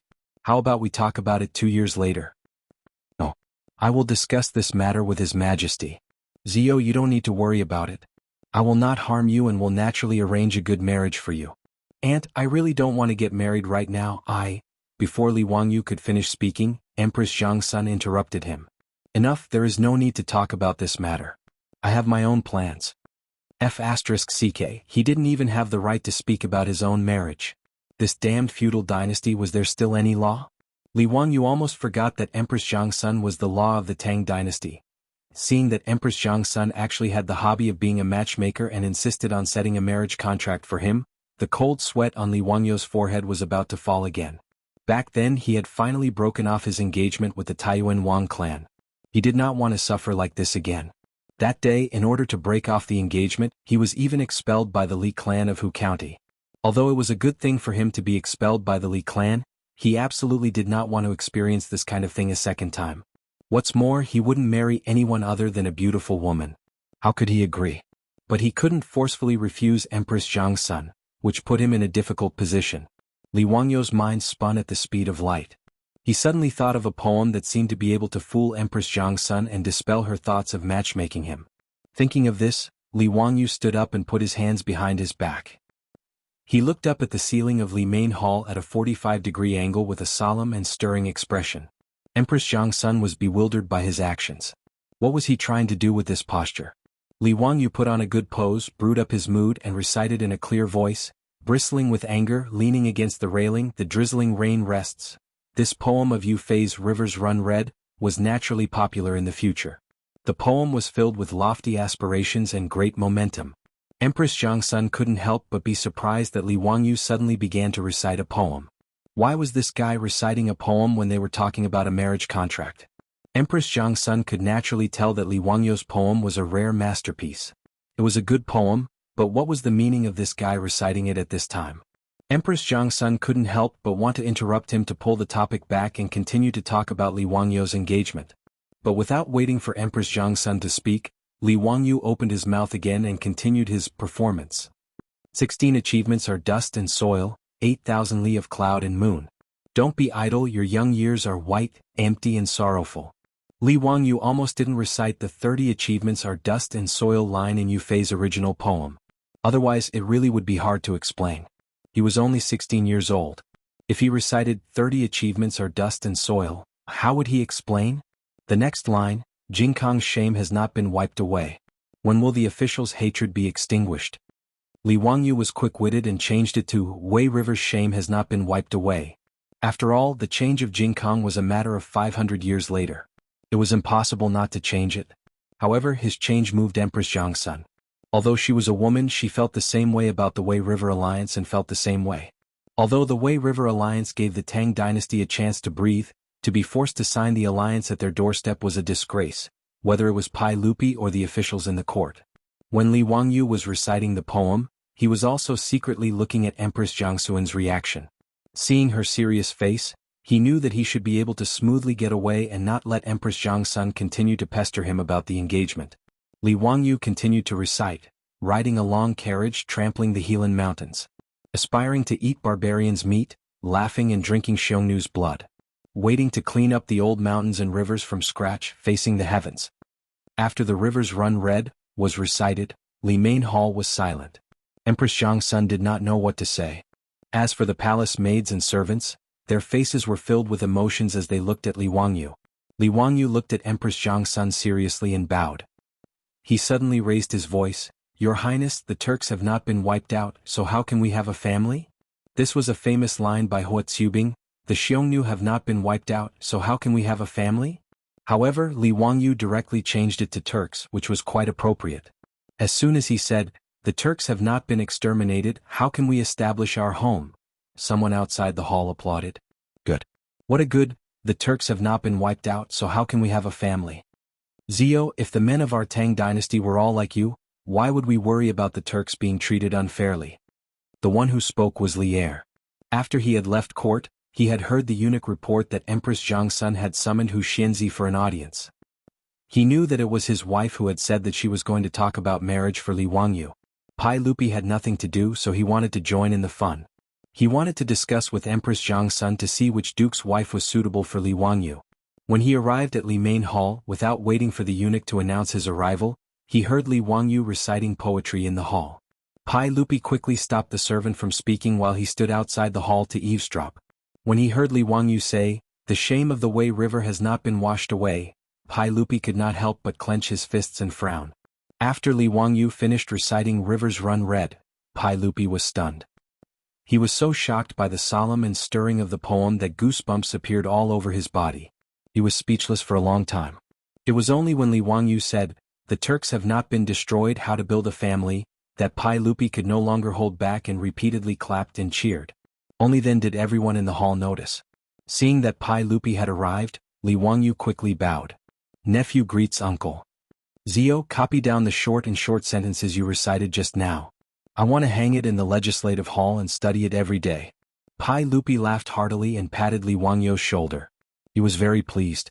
He then turned to Empress Jiangsun. "Guanyin maid, this brat has already said these words. Don't force him anymore. Let's talk about the marriage later." Since Pai Lupi had already said this, Empress Jiangsun could only nod helplessly. Chapter 397. Li Wangyu heaved a sigh of relief when he saw that his performance had finally used the feelings of family and country to fool Empress Jiangsun. As long as she didn't force him to get married, however, Li Wangyu began to worry in his heart again. His marriage was always a hidden danger. Even if it didn't explode now, what excuse could he use to fool Empress Jiangsun in 2 years? In history, in the 4th year of Jingguan, the Tang dynasty had conquered the Turks, and Pai Lupi was respectfully called Heaven Khan by the chiefs of various tribes in the northwest. At that time, could he still talk nonsense about, "The shame of the Wei River has not been washed away"? Moreover, he still had to give an explanation to his beautiful boss. He couldn't keep delaying it like this. Li Wangyu was also well aware that this was the reason why his beautiful boss was neither close nor distant to him. The two of them had never had an intimate relationship. Pai Lupi and Empress Jiangsun would certainly not agree to him marrying his beautiful boss. Now both Li Wangyu and his beautiful boss were very clear about this point. It was just that Li Wangyu had been pretending not to see before, thinking that this matter was still very far away. Until today, when Empress Jiangsun mentioned marriage, he finally had a glimmer of understanding. It turned out that he had been pretending to be an ostrich, burying his head in the sand. He thought that there would always be a solution to the matter between him and his beautiful boss, and they would cross the bridge naturally. But now it seemed that he was just deceiving himself. For a moment, Li Wangyu couldn't help but ask himself, If one day Pai Lupi and Empress Zhang's son really forced him to marry another woman, what would he do? Would he compromise for the sake of glory and wealth, or give up everything and simply leave Chang'an City, Dingzhou village and elope with his beautiful boss? It seemed that the only answer was, as long as Li Wangyu thought about marrying another woman and causing his beautiful boss to leave him heartbroken, he faintly felt a tearing pain in his heart. Would he be willing to let go of Su Changqing? No, absolutely not. Since that was the case, what else did he have to worry about? In the worst-case scenario, he would be roaming the world with his beautiful boss. Li Wangyu suddenly felt that he was really a pig. It was such a simple matter, yet he was confused by it. He was really stupid to the extreme. What bullsh * T founding county? What bullsh * T noble title? Did he care for that? Having thought this through, Li Wangyu almost laughed out loud in the Li main hall. He couldn't wait to rush back to Dingzhou village and loudly tell his beautiful boss that he loved her. F * CK the founding county. If he had to make a choice, there was only one choice in his heart. Understanding this, the stone that had been pressing down on Li Wangyu's heart because of Empress Jiangxuan's words fell to the ground. He immediately felt like the clouds had been lifted and the sun had been seen. Li Wangyu grinned foolishly. After exchanging a few words with Pai Lupi and Empress Jiangxun, he asked to leave the palace. Outside the Taiji Palace, Niu Wu was waiting for him. Seeing his Langjun grinning foolishly, he was also confused. Why did he suddenly become hysterical all of a sudden? How could Li Wangyu care about what Niu Wu thought at this time? Without saying much, he directly called Niu Wu back to the residence. The two galloped back to Dingzhou village. Seeing that his beautiful boss hadn't returned yet, Li Wangyu chased everyone in the residence, including Aphrodite and Perrin, out of the backyard. He made it clear that apart from his beautiful boss, no one else was allowed to enter the backyard without his orders. In response, Perrin pouted so hard that an oil bottle could be hung from her mouth. She looked at her Langjun with an aggrieved expression. But Li Wangyu didn't care about this little lass's thoughts at this time. After chasing everyone out of the backyard, he started to get busy. At sunset, his beautiful boss, who had been busy all day in Chang'an City, returned to the residence. To her surprise, she found Aphrodite and Perrin sitting in the central room in a daze. "Hey you two, what are you doing? Where's Li Wangyu? Sister Changqing Langjun chased us all out. He said that you're the only one who can enter the backyard today. Even we aren't allowed to go in." Langjun must be doing something shameful in the backyard. "Big Sister Changqing, you should go and take care of him." Seeing her beautiful superior, Pei Lan immediately pouted and began to complain. Aphrodite only snickered at the side. She seemed to have noticed something but didn't say anything. The beautiful boss was stunned. She didn't know what was wrong with Li Wangyu today. Why did he chase Aphrodite and Perrin out of the backyard? She curiously walked to the backyard. "I'll go see what he's doing." Entering the backyard, the beautiful boss noticed that the methane lamps in the backyard weren't lit and the yard was a little dark. Then, she noticed that there was a long table in the backyard covered with a white tablecloth and a few lit candles. Before the beautiful boss could react, music rang out in the backyard, accompanied by Li Wangyu's singing. Sitting back to back on the carpet, listening to music and talking about wishes. "The most romantic thing I can think of is to grow old slowly with you." Li Wangyu played music on his phone and sang a love song. He gazed at his beautiful boss lovingly and slowly walked in front of her from the darkness. At this moment, Su Changqing finally understood what he was doing. She couldn't help but cover her mouth with her hand as tears vaguely flickered in her eyes. After singing a love song, Li Wangyu looked at the beautiful woman in front of him very seriously and said word by word, "I'm sorry, Changqing. I've always been a fool. I've never told the person I love the most that I love her, and I've never promised her anything. Are you willing to forgive me for being a fool?" Su Changqing was speechless at this point. She couldn't stop the tears in her eyes from flowing down. She bit her tender red lips and kept nodding her head. "Changqing, from now on, I'll only love you and spoil you. I won't lie to you and I'll do everything I promise you. Every word I say to you is from the bottom of my heart. I won't bully you, scold you, and believe in you. If someone bullies you, I'll be the first to help you. If you're happy, I'll be happy with you. If you're unhappy, I'll make you happy. I'll always think that you're the most beautiful. I want to see you even in my dreams because you're the only one in my heart."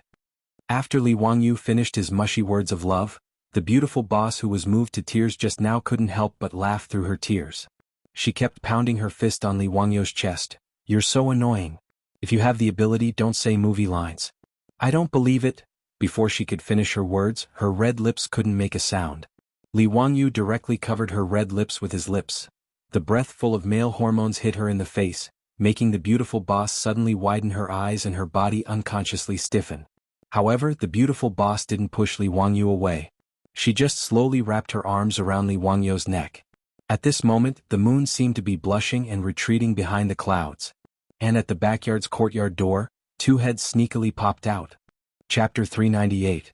Li Wangyu hugged and kissed his beautiful superior. They were deeply in love. For a moment, the two of them were kissing passionately in the backyard, while Avro and Perrin, who were peeping at them from the side, were dumbfounded. Since ancient times there had been very few kissing in China. The word kiss referred to the lips, and just like the word lips, it was a noun and not a verb. Not to mention, Li Wangyu and his beautiful boss were kissing in such a French manner that Avro and Perrin couldn't help blushing, but they didn't even blink as they stared fixedly at the two in the backyard. Unable to control himself, Li Wangyu reached out to lift his beautiful boss up by the waist and returned to the room to continue the indescribable act.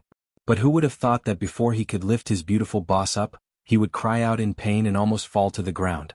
3 exclamations of surprise rang out in the backyard. His beautiful boss hurriedly reached out to support Li Wangyu, while Aphrodite and Perrin, who were peeping from the door of the backyard, couldn't care less about hiding their whereabouts when they saw that their Langjun almost fell down. Their exclamations gave their beautiful boss a fright again. Su Changqing's face turned as red as a piece of cloth when the two of them were having an intimate moment with Li Wangyu in the backyard and were being watched by the two women at home. Fortunately, there were only a few candles on the candlesticks in the backyard, so Pei Lan and Aphrodite didn't notice the redness on her face. "What are you two doing sneaking around? Hurry and help Wangyu into the room. He seems to have sprained his waist." Li Wangyu, on the other hand, really couldn't even straighten his back at this moment. He sprained his waist. In his excitement, he had wanted to princess carry his beautiful boss, but he had forgotten that his current body wasn't the original one from his previous life. Not only was he 16 years old, more importantly, he had never exercised his body and was unbelievably thin and weak. As for his beautiful superior, no matter how light her body was, she was still around 100 pounds. How could his thin and weak body carry her? In the end, Li Wangyu failed to do what he wanted to do, and unfortunately he was lying on the bed groaning. Regarding this, no matter how thick-skinned Li Wangyu was, he felt his old face burning and was too ashamed to face anyone. The beautiful boss held back her laughter and quickly sent someone to the back of the mountain to show the microscopic world and invite the old Taoist priest, Sun Simiao.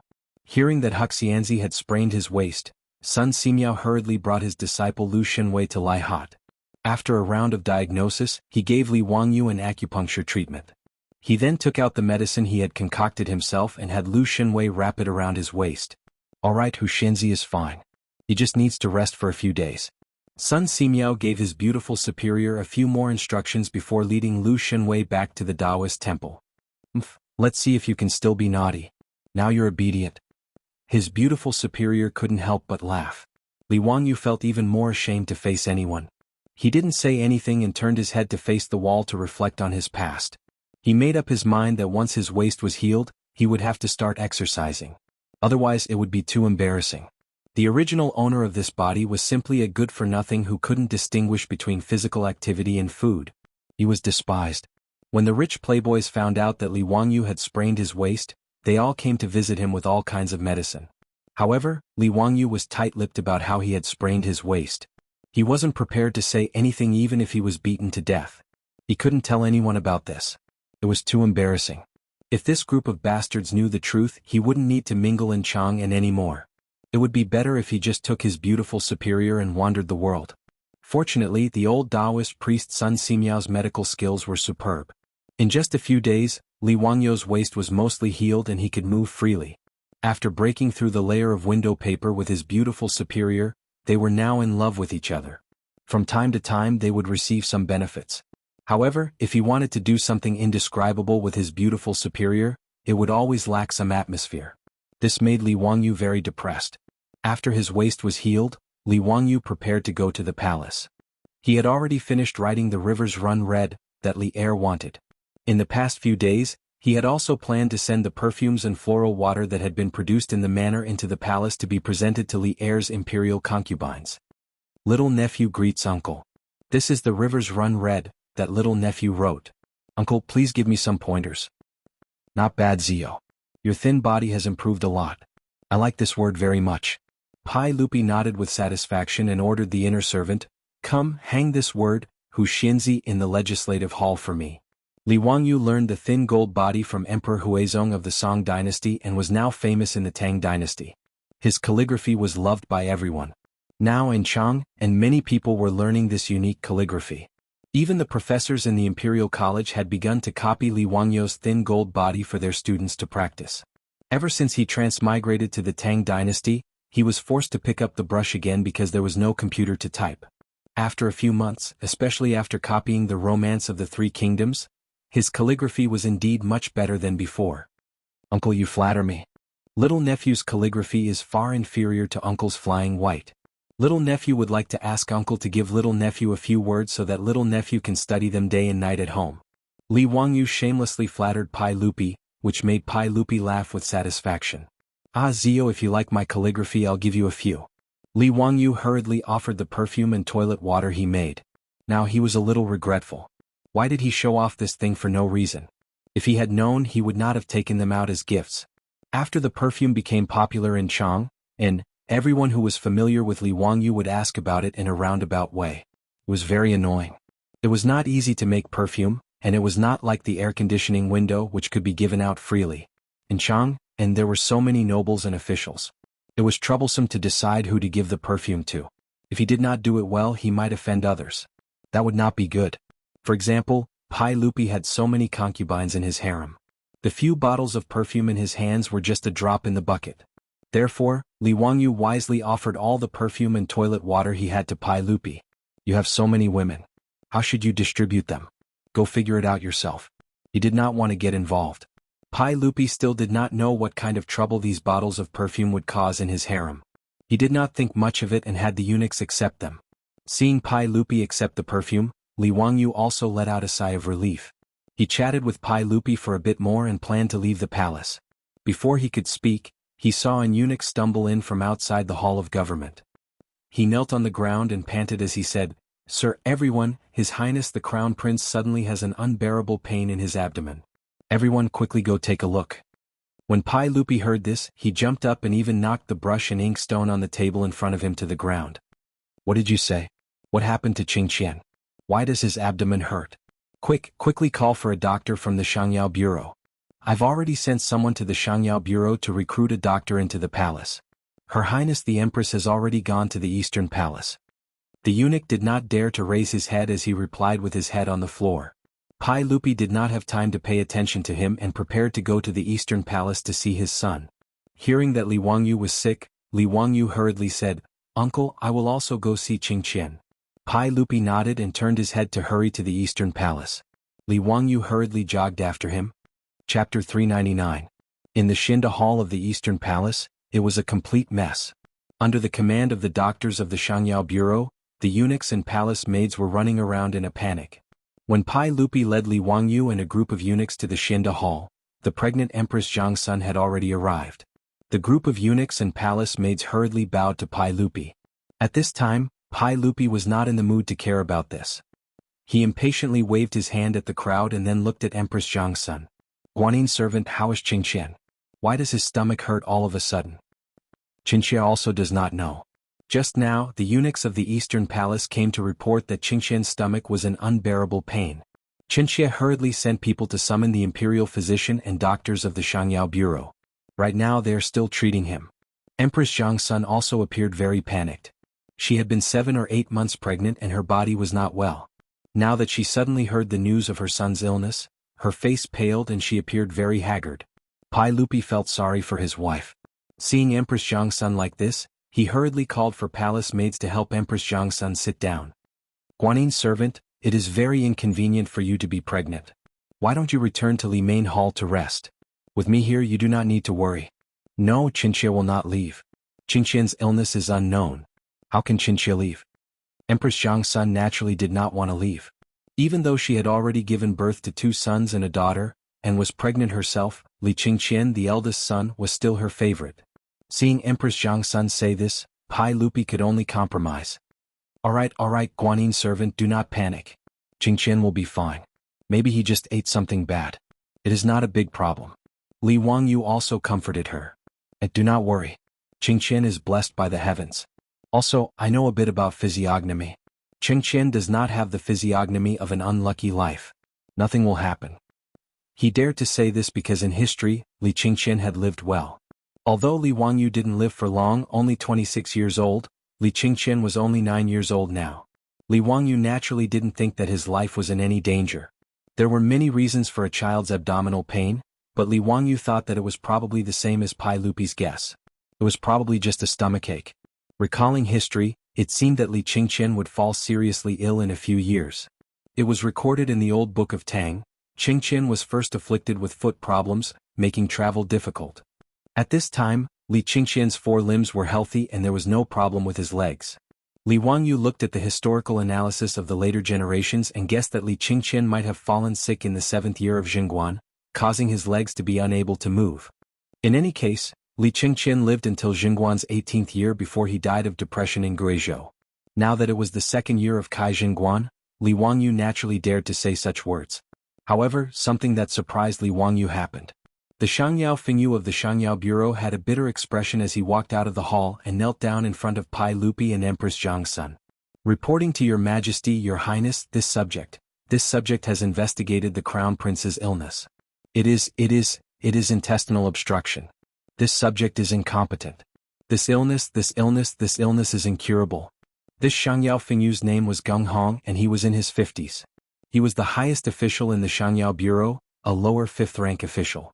The Shangyao Fengyu was normally appointed by the imperial family to be in charge of the imperial family's medical treatment. Gung Hong was also a famous doctor in the Tang dynasty.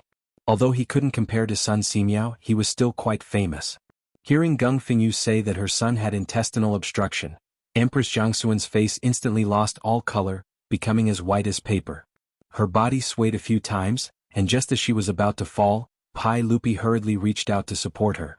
At this time, Pai Lupi's eyes were also filled with anger as if he wanted to devour someone. What did you say? Our crown prince even came to greet us today, so how did he get this intestinal abscess? We order you to quickly treat the crown prince. If there is even the slightest mistake, we will skin you alive. Your Majesty, this intestinal obstruction. This subject obeys the decree. Gung Fengyu still wanted to explain what intestinal obstruction was. However, seeing Pai Lupi's frightening appearance, he didn't dare to say anything else.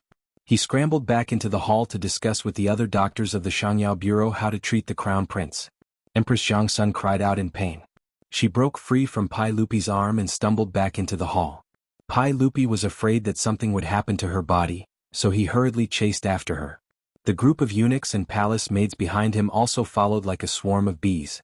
When Li Wangyu heard the Shangyao Fengyu's words, it was as if he was struck by lightning, and he stood there dumbfounded. What the hell? What happened? How could Li Qingqian have intestinal obstruction? There was no record of it in the history books. Intestinal obstruction was appendicitis, and in ancient times, it was an incurable disease.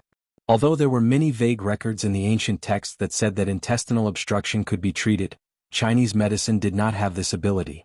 In the modern era, appendicitis was just a minor operation that even 4th-year medical students could easily perform. However, in an era without Western surgery, intestinal carbuncle was definitely an incurable disease. But how could Li Qingqian have appendicitis? If Li Qingqian had contracted appendicitis in history, how could he have lived until the 18th year of Zhengguan, and how could he have colluded with Hou Junji to rebel? Li Wangyu's mind was blank, and it took him a long while to come back to his senses and run into Xinda Palace. In the bedchambers of Xinda Palace, Empress Zhangsun was sobbing next to the spacious bed. Doctors, eunuchs, and palace maids were kneeling next to the bed, and the atmosphere was extremely oppressive. Li Wangyu rushed over to check on Li Qingqian's condition. The crown prince of the Tang dynasty had his eyes closed and was motionless. His forehead was covered in sweat from the pain, and he had already lost consciousness. Grabbing Gung Fengyu's collar, he asked, "Did you really diagnose that His Highness the Crown Prince has intestinal obstruction? You didn't misdiagnose, did you?" Even now, Li Wangyu still did not believe that Li Qingqian had appendicitis. This simply did not make sense in history. There can't be a mistake. His Highness the Crown Prince has abdominal pain, muscle tension, and rebound pain in his lower right leg, accompanied by nausea, fever, vomiting, bloating, red skin, yellow skin, and a flood of pulses. This is definitely intestinal obstruction. This old man has practiced medicine for 30-some years, and I can't make a mistake. Moreover, many of the doctors in the Shangyao hospital have made the same diagnosis. The doctors in the Shangyao hospital who were kneeling on the side also nodded repeatedly, indicating that Han Fengyu was right. Li Wangyu let go of Gung Fengyu's hand, and Gung Fengyu knelt before Pai Lupi and said, "Your Majesty, we have already treated His Highness the Crown Prince with acupuncture and ordered people to boil the medicine. But there is nothing we can do about this intestinal obstruction. We can only rely on His Highness the Crown Prince's fate." Before he could finish speaking, he saw the furious Pai Lupi rush over with gritted teeth and kick him to the ground. "If anything happens to my Dalong, I want all of you to be buried with him." Pai Lupi's words were naturally spoken out of anger. With the medical standards of the Tang dynasty, if they could not cure the patient they would be buried with him. No matter how many heads there were in the Shangyao hospital, it would not be enough to cut off. But in the face of the furious Pai Lupi, no one dared to make a sound. All the doctors, eunuchs and palace maids were silent like cicadas in winter. Chapter 400. Li Wangyu looked at the unconscious Li Qingqian on the bed and couldn't help but feel his heart ache. He couldn't understand what was wrong with history for such a thing to happen. Towards Li Qingqian and Li Tai, the two little fellows, Li Wangyu originally held prejudice in his heart. After all, these two fellows weren't anything good in the history books. There was no need to talk about Li Qingqian. He was licentious and even colluded with Ho Junji and the others to rebel. Li Tai wasn't a good person either. Although he pretended to be an obedient child in front of Pai Lupi, Li Qingqian had betrayed him. He actually said to Pai Lupi, "This subject has an unfilial son. In 100 years, this subject will kill him for His Majesty and pass him down to King Jin." From this, one could see his character. Thus, when Pai Lupi asked Li Wangyu to be the teacher of these two fellows, Li Wangyu had rejected the idea. However, it was hard to go against the imperial decree. After Li Wangyu reluctantly accepted these two fellows, he realized that they weren't bad people. That was the truth. Children of 8 or 9 years old had been in the palace for too long and had been flattered by those palace maids, so they were a little domineering and lacked education. Under Li Wangyu's guidance, both Li Qingqian and Li Tai got along very well with those brats from Dingzhou village. They didn't seem as domineering as before. And these two sons of Pai Lupi were rather smart. They were also very respectful to their teacher, Li Wangyu, so how could he not like them? 2 days ago he had sprained his waist and was bedridden, so he didn't have the nerve to send Li Qingqian and Li Tai to Dingzhou village for lessons. He had originally planned to visit the two fellows in the Eastern Palace after speaking with Pai Lupi, but who could have imagined that such a situation would occur? Why would Li Qingqian suddenly get appendicitis? Li Wangyu couldn't figure it out. Then he heard the conversation between Pai Lupi and Feng Yu from the Shangyao bureau. "Gung Fengyu, let me ask you, why did the Crown Prince suddenly get this intestinal abscess?" "Your Majesty, intestinal abscesses are usually caused by a lack of food and drink, as well as dampness and heat. This depends on what the Crown Prince has been eating recently." Gung Fengyu hurriedly replied. "What did the Crown Prince eat today?" Pai Lupi glared at the eunuch in the Eastern Palace. Replying to everyone, I didn't eat anything. It was all food sent by the Shangshi Bureau." The eunuch's words were somewhat evasive. Pai Lupi angrily shouted, "Tell me the truth. What the Crown Prince ate was recorded by the Food Bureau. Do you think you can fool me?" The eunuch repeatedly kowtowed to the ground with so much force that blood seeped out of his forehead. Replying to everyone, "The weather has been hot recently, and His Highness the Crown Prince said that he wants to eat ice cream. This servant will have the Shangshi Bureau prepare it for the Crown Prince.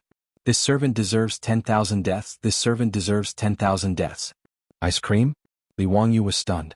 Eating ice cream wasn't enough to cause appendicitis. Li Qingqian and Li Tai, the two little guys, liked to eat ice cream. This was no secret. The two little ones had already asked him for the ice cream recipe and gave it to the Shangshi Bureau. It was said that even Pai Lupi and Empress Zhang Sun liked it very much. He suddenly thought of something and interrupted to ask, "How much ice cream did the Crown Prince eat today?" "8 bowls." The eunuch in the Eastern Palace replied in a low voice. His words angered Pai Lupi so much that he kicked the Eastern Palace eunuch a few times. The eunuch fell to the ground and didn't even dare to scream. Although Pai Lupi didn't know much about medicine, he knew that overeating was not a good thing. Moreover, Gung Fengyu had already said that the Crown Prince's intestinal abscess was caused by a lack of food. "Someone come drag this dog away. Flog him to death." Pai Lupi's voice was cold and made people tremble. The Eastern Palace eunuch didn't even dare to cry for mercy. He was so scared that his eyes rolled back and he fainted. Immediately, eunuchs came forward and dragged the Eastern Palace eunuch away. The outcome was self-evident. Li Wangyu was stunned speechless. Eating 8 bowls of ice cream in a row, it would be strange if he didn't get sick. This group of damned Eastern Palace eunuchs clearly flattered Li Qingqian. They actually allowed a 9-year-old child to eat so many cold drinks. Being beaten to death was not an injustice at all. He had a trace of understanding in his heart. Li Qingqian's sudden illness was different from history and seemed to have something to do with him. The ice cream he made was like the wings of a butterfly. With a light flap, it changed the original trajectory of history. There was no such delicious cold drink in history, so Li Qingqian naturally wouldn't overeat. Naturally, there was no sudden appendicitis. With all these twists and turns of karma, it seemed that the responsibility for Li Qingqian's appendicitis was on Li Wangyu. When Li Wangyu understood this point, his expression became rather ugly. Empress Zhangsun looked at the unconscious Li Qingqian beside the bed and cried bitterly. This made Pai Lupi even more anxious. Empress Zhangsun was currently pregnant. If something happened to her due to excessive grief, that would be even more unfortunate. Guanyin maid returned to Li Main Hall first. I can stay here with Qingqian. No, I won't leave. How could Empress Zhangsun listen to Pai Lupi at this time? Pai Lupi didn't dare let her stay in Xinda Hall any longer. If it was as Fengyu of the Shangyao Bureau had said, there was no cure for this intestinal blockage. If he let Empress Zhangsun watch Li Qingqian die prematurely, who knew what would happen? Come, escort the Empress back to Li Main Hall. Serve her carefully, but if there are any mistakes, we will skin you alive. Gung Fengyu, have some doctors from the Shangyao Bureau go to Li Main Hall to examine the Empress' body. Yes. Empress Zhangsun was helpless. She was carefully supported by a group of palace maids and eunuchs back to Li Main Hall in tears. At this time, Li Wangyu was extremely conflicted. Looking at Li Qingqian's current situation, it was clear that Fengyu and the doctor's diagnosis was correct. It should be because he suddenly ate too many cold drinks that caused acute appendicitis. He vaguely remembered that he had once seen a report saying that a certain hospital had treated more than 20 patients with acute appendicitis in a short 2 months. Most of them were youths between 5 and 15 years old. The reason was because they ate too many cold drinks during the summer, so the public was reminded not to give children too many cold drinks during the summer. In the modern world, acute appendicitis required surgery, but this was the Tang dynasty. Who could operate on Li Qingqian? Li Wangyu admitted that he didn't have this ability. He had seen some time-traveling TV dramas where the main character didn't care about the consequences and would cut open someone's stomach and use a knife. He felt that it was incomparably absurd. If it was so easy to save someone, would there be a need to study clinical medicine for 5 years? If Li Wangyu was given a scalpel and had him go to the operating table, then it would be better to directly inform the patient's family and arrange a funeral. However, if he didn't do the surgery, Li Qingqian's chances of survival were extremely slim. If he didn't do anything and just watched Li Qingqian die, Li Wangyu was afraid that his conscience wouldn't be at ease for the rest of his life. This was neither right nor left. Li Wangyu was so aggrieved that he almost wanted to bang his head against a pillar. Just as he was feeling conflicted, his hand suddenly inadvertently touched the dagger at his waist. The item inside reminded him. Li Wangyu's eyes couldn't help but light up. Chapter 401. Li Wangyu felt that there were a few pieces of crystals in the box. The medicine king, Sun Simiao, had entrusted these crystals to him to help make microscopes. Today, Li Wangyu had brought them with him to Chang'an. He planned to go to the eastern and western cities after leaving the palace to see if there were any shops that specialized in grinding crystals. When he felt the crystals, he thought of Sun Simiao. Although Sun Simiao didn't know how to perform appendicitis surgery, he knew that Sun Simiao had some surgical skills based on the fact that he had removed the rotten flesh from Niu Yong's wound and stitched it up. Since Sun Simiao knew how to debridement, suture, and bandage a broken intestine, he could try to let Sun Simiao perform surgery on Li Qingqian. At least it was better than watching Li Qingqian die in pain in front of him. However, the risk of doing so was extremely high. If Sun Simiao's surgery failed, Pai Lupi would blame him. He couldn't afford to take the blame. Furthermore, cutting open someone's stomach to perform surgery was unheard of. Would Pai Lupi be willing? Would Sun Simiao agree? Li Wangyu hesitated and opened his mouth for a long time, but he didn't know how to tell Pai Lupi his thoughts. Just as he was hesitating, he heard Fengyu from the medicine bureau whisper to Pai Lupi, "Your Majesty, we have already performed acupuncture on His Highness and given him medicine. However, His Highness's pulse is getting weaker and weaker. I'm afraid it will be difficult to save him. We are willing to die 10,000 times. Your Majesty, please be prepared." Hearing this, Pai Lupi's body couldn't help but shake. A line of tears rolled down his face. When he heard Feng Yu and the doctor say that his eldest son had an intestinal abscess, he had already guessed the result. Pai Lupi sadly sat beside Li Qingxian's bed and reached out to hold Li Qingxian's burning hand. After a long time, he ordered in a hoarse voice, "If His Highness dies, don't tell the Empress for now. The Empress is pregnant and shouldn't be agitated. Do you understand?" "Yes." Inside the Shinda hall, the eunuchs and maids all knelt on the ground. From time to time the sound of weeping could be heard. The hall was filled with a mournful atmosphere, as if Li Qingxian had already died. At this point, Li Wangyu did not have time to think too much.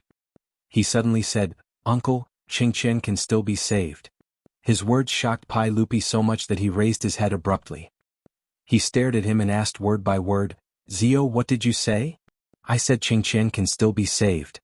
"Zio, you know medicine? How to treat it?" Pai Lupi grabbed Li Wangyu's shoulder and said anxiously. Li Wangyu shook his head. "I don't know anything about medicine, but the old immortal Sun Simiao does." "Uncle, have you forgotten that old immortal Sun is currently in Dingzhou village?" Pai Lupi was stunned when he heard this, and then he was overjoyed. "Zio, why didn't you remind me earlier?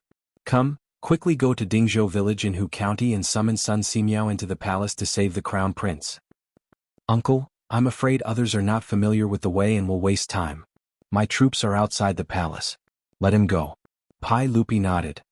"I will have the palace guards and eunuchs go with him. They have to be quick. Let the horses from the palace gallop along Vermilion Bird Avenue." Li Wangyu nodded. "I still have some things that I need my troops to bring to save Qingxian." After he finished speaking, he pulled over an eunuch and asked for a brush and paper. He quickly wrote down some things he needed on the paper and handed it to the eunuch. Following Pai Lupi's order, the palace guards and eunuchs immediately rushed out of the palace gates.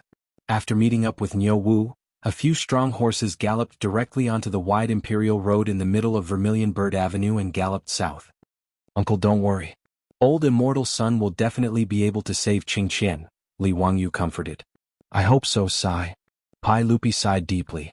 Even though Pai Lupi was the emperor of the Tang dynasty, he had no choice but to place his hopes on Sun Simiao. Inside Shinda Palace, Gung Fengyu's expression became a bit ugly after Li Wangyu mentioned Sun Simiao's name.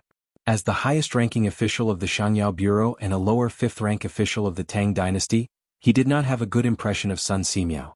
On one hand, they were rivals in the same field, and Sun Simiao's reputation among the people was much higher than his. On the other hand, Sun Simiao had once threatened his position.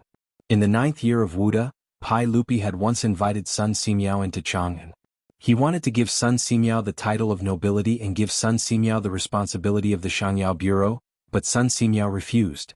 Since then, Sun Simiao had become the name that Gung Fenyu did not want to hear the most.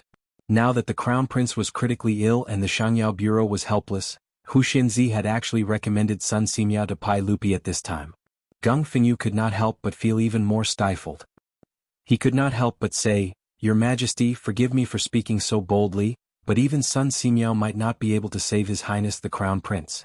This intestinal blockage is an incurable disease. Apart from the legendary Hua Tuo, who can cure intestinal blockages, no one has ever heard of anyone being able to save someone with intestinal blockages. The medical books have recorded Hua Tuo's divine prescription for intestinal blockages. We have already made medicine according to this prescription and fed it to His Highness the Crown Prince, but there was no effect. I'm afraid." Before he finished speaking, Li Wangyu could not help but interrupt. "Shut up. It's fine if you're useless, but what do you mean by saying that His Highness the Crown Prince is incurable?" Gung Fenyu had always been like a crow, saying that Li Qingxian was incurable. He had even told Pai Lupi to prepare for the funeral in advance. Li Wangyu had long since been annoyed by his words. Now that he had sent someone to invite Sun Simiao, he was blabbering on and on about how Sun Simiao could not cure Li Qingxian. It really made people want to beat him up. When Pai Lupi kicked Gung Fenyu, Li Wangyu felt that the old man did not have it easy. Now he felt that Pai Lupi's kick was too light. How can you humiliate this old man like this? Hu Xinzi, this old man is also a fifth-rank official. I have practiced medicine for more than 30 years and have saved countless people. How can I be incompetent?" Gung Fenyu immediately exploded when he heard Li Wangyu's words. He then knelt before Pai Lupi and spoke in an aggrieved and tearful voice, "Your Majesty, please see clearly. Ever since this subject took over the Shangyao Bureau, I have not dared to slack off in the slightest. This subject naturally hopes that His Highness the Crown Prince will be healthy. However, this intestinal abscess is difficult to cure with medicine. This subject is not incompetent. Please see clearly, Your Majesty. Pai Lupi's mood was irritable. Even though he knew that intestinal abscess was incurable as Li Qingxian's father, how could he not have a glimmer of hope in his heart? He naturally hoped that Li Wangyou's words would be true and that Sun Simiao could save his eldest son. Alright, what's the point of saying all this now? Continue to treat the Crown Prince. Everything can be discussed after Sun Simiao arrives. Pai Lupi's words left Geng Fengyu speechless. He could only shut his mouth. However, his gaze towards Li Wangyu carried a bit of resentment. Li Wangyu naturally could not be bothered to pay attention to Geng Fengyu. He walked to the side and beckoned for an internal eunuch to come over. His words caused the internal eunuch's expression to become somewhat hesitant. However, when he saw the restless Pai Lupi, he did not dare to report. He could only comply and turn around to leave the hall. Chapter 402. While Pai Lupi and Li Wangyu waited anxiously, Sun Simiao finally arrived at Taiji Palace 3 hours later. Even though the old Taoist's body was quite good, he was still an old man in his 90s. By the time he reached Taiji Palace, Sun Simiao was so tired that he almost fainted. With Pai Lupi's orders, Taiji Palace's imperial guards didn't dare stop Sun Simiao's group. They directly rushed to the Eastern Palace's Xinda Hall. Hearing that Sun Simiao had arrived, Pai Lupi and Li Wangyu immediately came out to welcome him. Thank you for your trouble, Minister Sunday. The Crown Prince is critically ill. Please treat him quickly. Sun Simiao didn't bother with pleasantries. He casually cupped his hands toward Pai Lupi and quickly walked into the hall. Lu Shenwei followed closely behind with his medicine chest. At Sun Simiao's age, even in front of Pai Lupi, he could do as he pleased without any misgivings. Niu Wu also jumped off his horse and took off a backpack from his back. He handed it to Li Wangyu. Lang Jun, everything you wanted is inside. Good. Thank you for your trouble. You can return to the residence first. Tell Changqing that I will be staying in the palace for a few days. Li Wangyu checked the things Niu Wu brought. After confirming that there were no mistakes, he patted Niu Wu's shoulder. Yes. Li Wangyu didn't delay and turned to walk into the hall. The trouble hadn't started yet. The key was how to convince Sun Simiao and Pai Lupi to agree to operate on Li Qingxian. Inside the hall, Geng Hong saw Sun Simiao enter and couldn't help but snort coldly. He called for the doctors of the Shangyao Bureau to retreat to the side and watch coldly. The Crown Prince's illness was confirmed. He didn't believe that Sun Simiao could treat his intestinal abscess. Sun Simiao examined Li Qingxian's body and shook his head. Your Majesty, forgive me for speaking bluntly, but the Crown Prince's intestinal abscess is difficult to cure.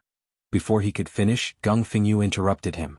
Your Majesty, I'm not speaking nonsense, am I? Sun Simiao was also at his wit's end. Shut up.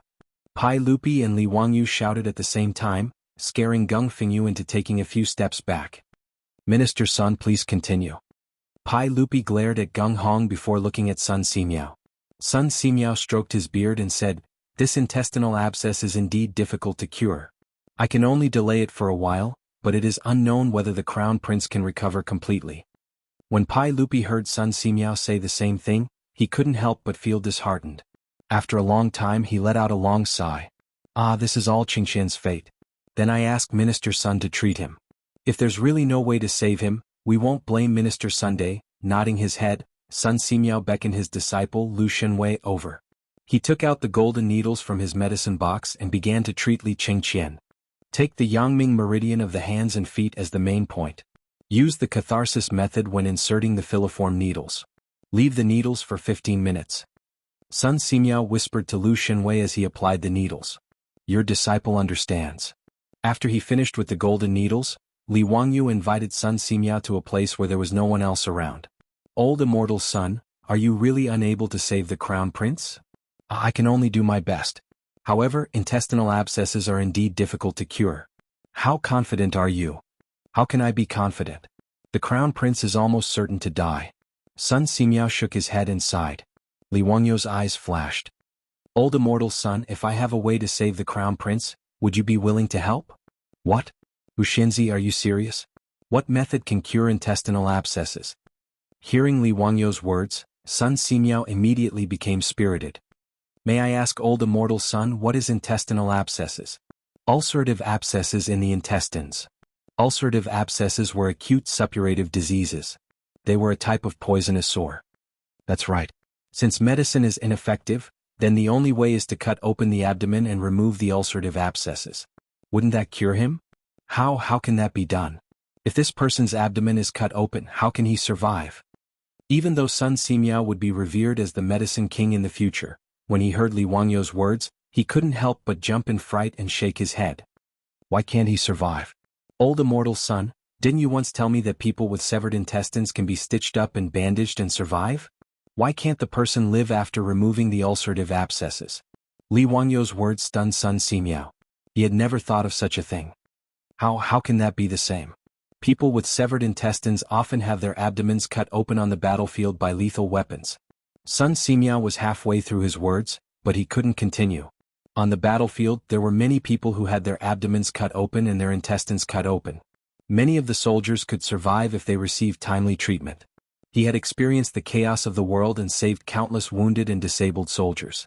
If the soldiers who had their abdomens cut open could survive, then if he cut open the crown prince's abdomen and removed the ulcerative abscesses, he might be able to survive. Sun Simiao was silent for a moment before carefully saying, "This method may work, but I have never tried it before.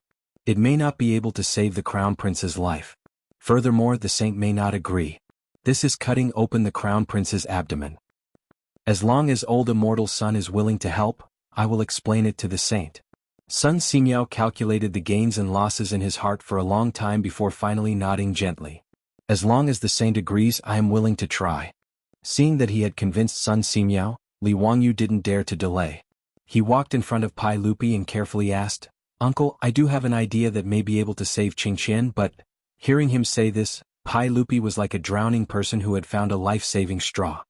He immediately asked, "But what?" "Zio, if you have an idea, just tell me. I will not blame you." "Uncle, do you know what the pathology of intestinal abscess is?" Hearing this, Pai Lupi couldn't help but frown. He only knew that intestinal abscess was an incurable disease, but he didn't know the pathology. Pai Lupi raised his eyes to look at Gung Hong, the Minister of Medicine at the side. Gung Hong immediately answered, "Your Majesty, intestinal abscess is a carbuncle in the intestines." Li Wangyou glanced at Gung Hong and continued, "So, uncle, the intestines are spoiled and the medicinal stone can't do anything about it. There is only one way to cure the disease." Seeing Li Wangyou suddenly stop talking halfway, Pai Lupi couldn't help but panic. He quickly asked, "What is it?" "Zio, don't stutter. Tell me in detail." "Yes, uncle. The intestines are spoiled, so there is only by cutting it out the person will be fine." "Cut it out?" Pai Lupi was surprised to hear this. He muttered to himself, "The intestines are in the abdomen. How do you cut it out?" "Naturally, you cut open the abdomen first." "Nonsense." Hearing this, Pai Lupi jumped to his feet in fright. "If you cut open the abdomen, wouldn't Qingqian die even more?" Hearing Li Wangyou's words, Gung Fengyu couldn't help but sneer. "Your Majesty, Hu Xianzi is simply spreading lies to confuse people. If you cut open the abdomen, how could he still be alive? Does he want to save the crown prince or harm the crown prince? Your Majesty, please punish Hu Xianzi for speaking nonsense." "You shut up. If you dare to speak any more nonsense, do you believe that I won't slap you to death?" Li Wangyou was also angry. He directly scolded Gung Hong right to his nose. Although Gung Hong was a lower fifth-rank official, he didn't dare to speak in front of the furious Li Wangyou. He awkwardly took a few steps back. Chapter 403. After ordering Gung Fengyu to retreat, Li Wangyou looked at Pai Lupi with a serious expression. "Uncle, it was recorded in the book of the later Han that the divine physician Hua Tuo made an anesthetic powder and caused the patient to lose consciousness. He then cut open the abdominal cavity, remove the ulcers, wash away the rot, suture them with mulberry thread and apply divine ointment. After 4 or 5 days, the patient will recover in a month. Why doesn't uncle believe that this can cure Qingqian's intestinal abscess?" But the divine physician Hua Tuo's secret technique has long been lost. We have never heard of anyone who could perform the technique like Hua Tuo. I roughly know how to perform the surgery, and old immortal Sun is also willing to give it a try. I am willing to assist him in saving Qingqian. Li Wangyou's words made Pai Lupi hesitate. Cutting open the stomach and cutting out the festering intestines, this was really too inconceivable. Li Er looked at the unconscious Li Qingqian on the bed and really couldn't make up his mind. "Your Majesty, you must not do this. If His Highness the Crown Prince were to be cut open, What kind of scandal would that be? Wouldn't that be skinning the crown prince alive? County Magistrate Hu Xin is simply crazy. I have been a doctor for more than 30 years and have never heard of anyone saving people like this. The matter of Hua Tuo is only a legend. How could it be true? Seeing Pai Lupi hesitate, Gung Hong jumped out and knelt in front of Pai Lupi. He looked like a loyal and devoted servant as he complained tearfully. Before he could finish, he felt a huge pain in his back. Li Wangyu could not hold back any longer and kicked him. After Li Wangyu kicked him to the ground, he did not give up and kicked him a few more times, causing Gung Hong to wail, "Your Majesty, save me, save me. County Magistrate Hu Xin has gone crazy. Save me." "Alright Zio, stop making a fuss."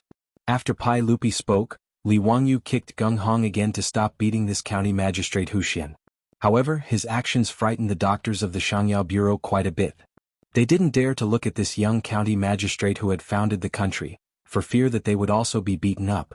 Their own superior, a lower fifth-rank official of the Medicine Bureau, had been humiliated by Hu Xinzi, but His Majesty had only reprimanded him. This allowed them to clearly see Hu Xinzi's position in the saint's heart. "Uncle, please forgive your nephew for being rude. It's just that this dog official is too infuriating. Qing Qian is my disciple. Why would I harm him?" As matters stood, this was the only way to save Qing Qian. Could it be that uncle has the heart to watch Qing Qian pass away like this? His words moved Pai Lupi. He turned to look at Li Qingqian on the bed. "How confident are you?" 50%. Li Wangyu was very determined.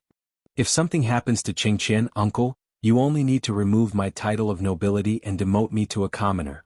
In reality, he didn't have much confidence. He didn't even have a 10% chance. He didn't even know where the appendix was or what it looked like. He didn't know how to operate or how to close the wound. All of this depended on Sun Simiao. However, if he didn't say this, why would Pai Lupi agree to operate on Li Qingqian? Li Wangyu's only weapons were alcohol and cephalosporin. Alcohol could disinfect, and cephalosporin could reduce inflammation. With these two things, his survival rate would increase by a lot. Otherwise, if he rashly operated on him, he really didn't know whether he was saving or hurting people. This was also what he had Niu Wu bring back from Dingzhou village. Li Wangyu's words made Pai Lupi silent for a long time. His heart was in a mess. Originally, the Medicine Bureau and Sun Simiao's diagnosis had both sentenced Li Qingqian to death. This had already made Pai Lupi heartbroken. When Li Wangyu said that he had a way to cure the crown prince, Pai Lupi was like a ray of light in the darkness. However, he didn't think that Li Wangyu's method would be to cut open his own son's stomach. How could he believe such a thing? Although Li Wangyu said that the history books recorded the matter of Hua Tuo, that was only a legend. Who had actually seen it? Pai Lupi hesitated for a long time before shaking his head. He slowly said, "Ziyu, I can't take this risk. If the crown prince dies, that's his fate. I can't let Qingqian be buried with a broken body." Pai Lupi's words made Li Wangyu about to go crazy. This was the only way to save Li Qingqian, and Pai Lupi actually rejected it? "Uncle." Li Wangyu still wanted to continue persuading him. However, Pai Lupi waved his hand and interrupted him. "Ziyu, don't mention this again. Your Majesty is wise." On the side, Gung Hong heard Pai Lupi's words and actually came over. Li Wangyu was so angry that he wanted to hit him again. Seeing that Pai Lupi didn't allow him to carry out the operation, Li Wangyu was so angry that he turned and left. This bastard was too stubborn. Hiding a disease for fear of treatment. This was the classic case of hiding a disease for fear of treatment. Li Wangyu somewhat understood why the divine Dr. Hua Tuo had lost his life when he wanted to treat Cao Cao's head disease. Sad, it was too sad. Walking out of the Shinda Palace, Li Wangyu felt suffocated when he thought of the little brat who usually called him teacher, and was about to be separated by life and death. Li Wangyu clenched his fists and let out a heart-wrenching scream. It startled the guards and eunuchs near the Shinda Palace. After venting, Li Wangyu slowly calmed down. In the eyes of the Tangs, disemboweling someone was indeed incomprehensible. It was no different from murder. Now that Pai Lupi didn't agree to carry out the operation, Li Qingqian would definitely die. This feeling of powerlessness when there was a chance to save someone was really terrible. Li Wangyu felt that he couldn't just let it go like this. He had to find a way to save Li Qingqian. Even if the chances were low, he had to try. Li Wangyu wanted to find Empress Zhang's son. If she agreed, perhaps the operation could be carried out. But now Empress Zhang's son was pregnant. According to the history books he knew, she would give birth in more than a month.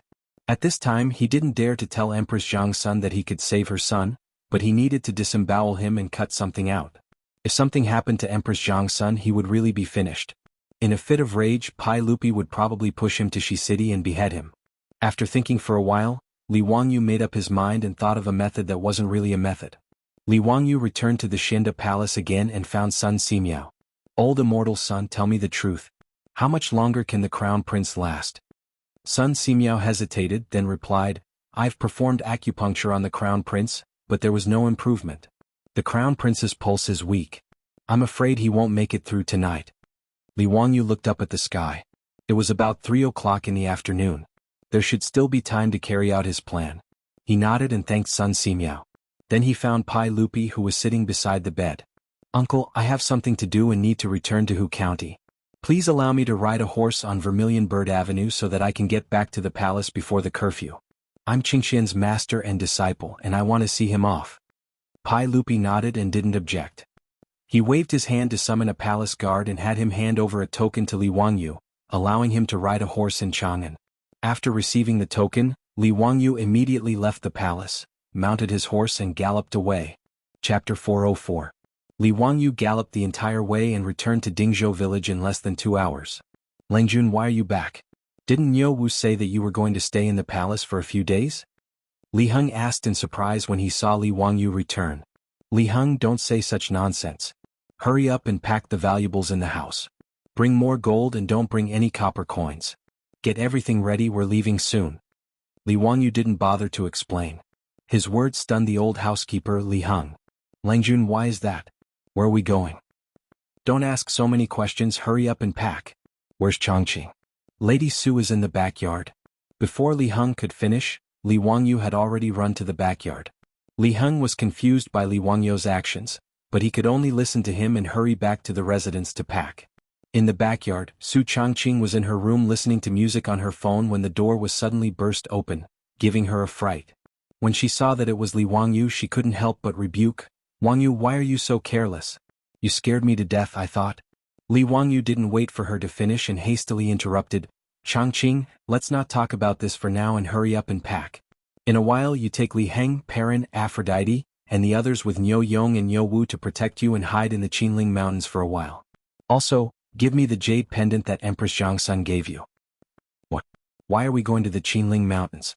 What are we hiding from? Weren't you in Taiji Palace today?"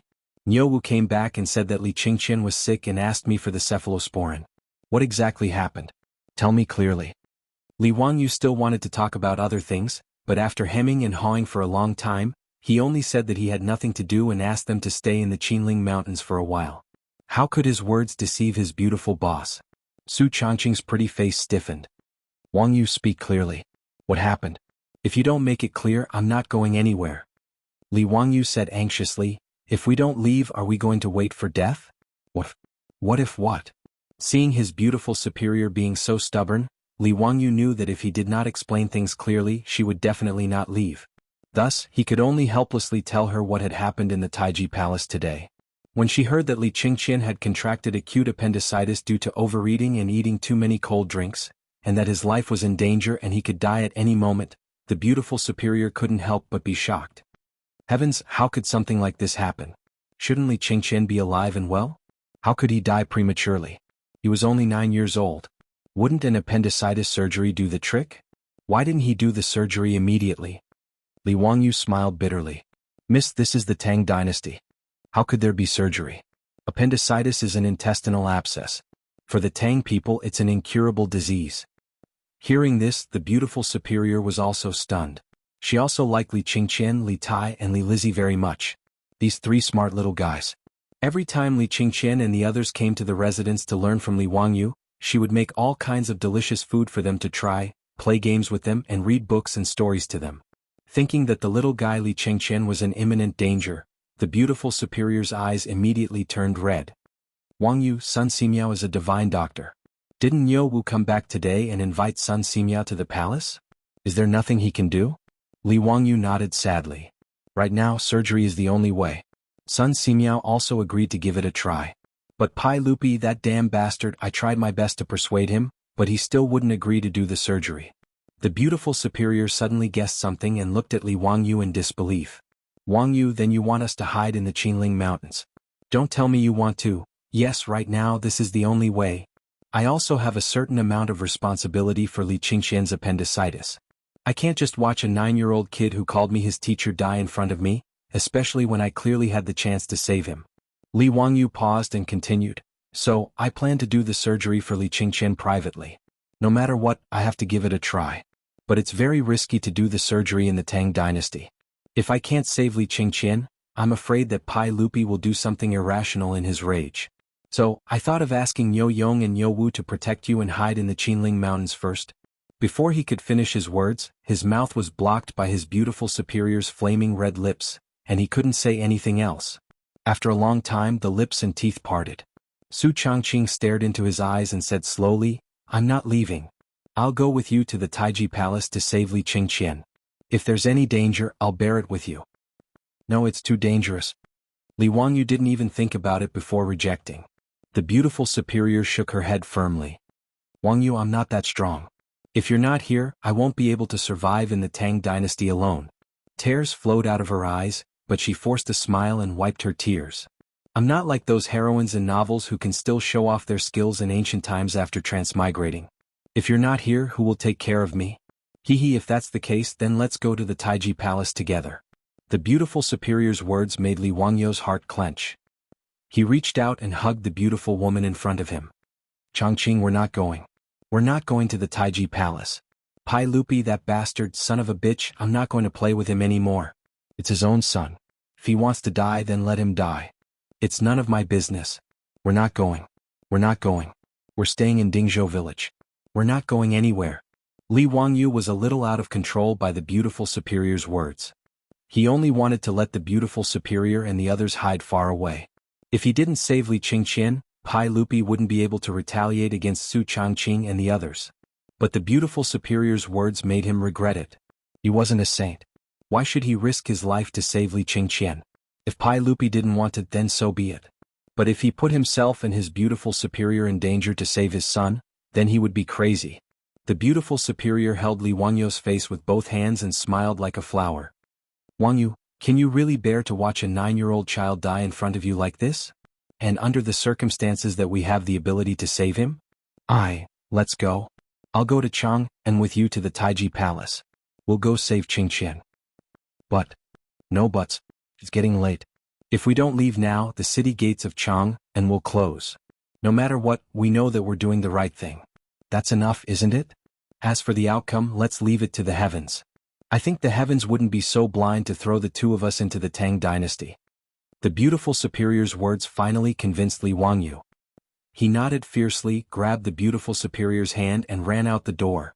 Chapter 405.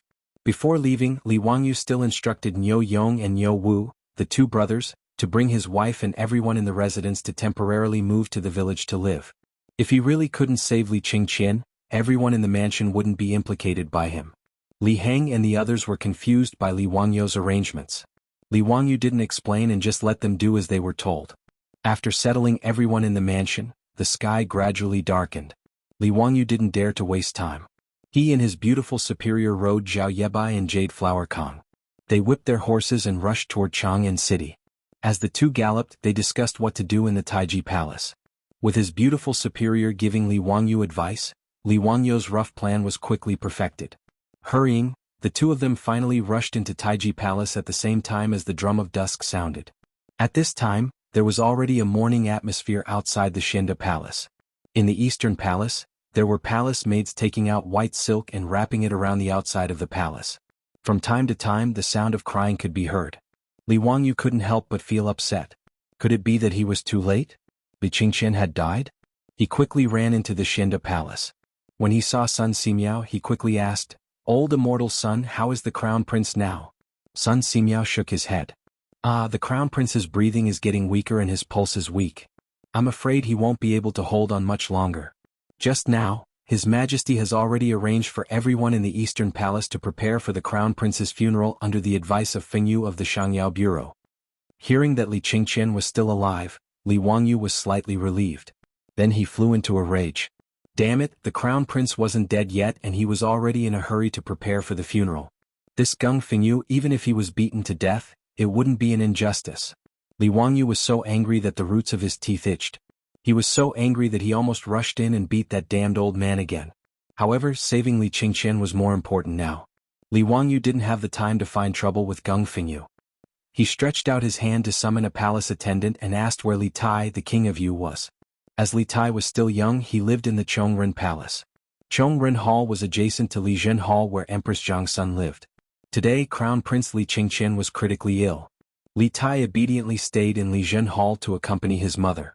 After asking about Li Wangyu's whereabouts, Li Wangyu and his beautiful superior hurried over to Li Main Hall. Most of the imperial guards and eunuchs in the Eastern Palace knew Li Wangyu and knew that he was the Crown Prince's imperial tutor. Naturally, they wouldn't stop him.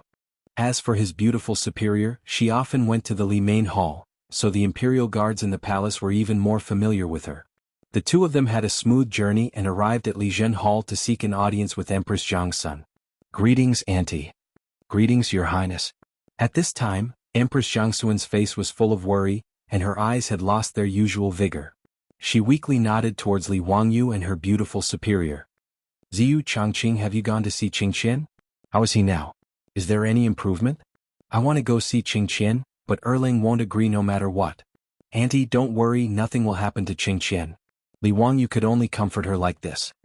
Thank you for your auspicious words. I hope the Taoist ancestor blesses Qingqian so that he can successfully survive this disaster." Li Wangyu and his beautiful superior comforted Empress Zhangsun for a bit and then used the excuse that Pai Lupi wanted to summon Li Tai to Xinda Hall. Empress Zhangsun didn't suspect anything and nodded for Li Tai to follow Li Wangyu. After leaving Li Zhen Hall, Li Wangyu stopped the little fatty Li Tai. "Qingke, right now your brother is critically ill. Do you want to save him?" "Teacher, of course I want to save brother. Is brother's illness very serious?" "Teacher, you can save brother, right?" The little fatty nodded and immediately asked. At this time, Li Tai and Li Qingqian naturally wouldn't turn against each other like they did when they became adults and fought for the throne. In addition to Li Wangyu's education of the two little ones, Li Qingqian and Li Tai could be said to be brothers who respected each other and were as close as real brothers. The little fatty didn't know what illness his brother had. He only knew that his mother had hugged him and cried the entire time today. The intelligent Li Tai also faintly had some bad guesses in his heart. Li Wangyu didn't immediately answer Li Tai's question. Instead, he waved his hand and had the eunuchs behind Li Tai move a bit further away. Only then did he whisper a few words into his ear. "Qingke, are you willing to help me with this matter that teacher has asked of you? If I do this, I can save brother?" The little fatty asked suspiciously. "Qingke, you don't believe your master? When have I ever lied to you?" Li Wangyu said with a stern expression. Li Tai tilted his head and thought for a while. "Last time, teacher said that children who play with fire will wet the bed.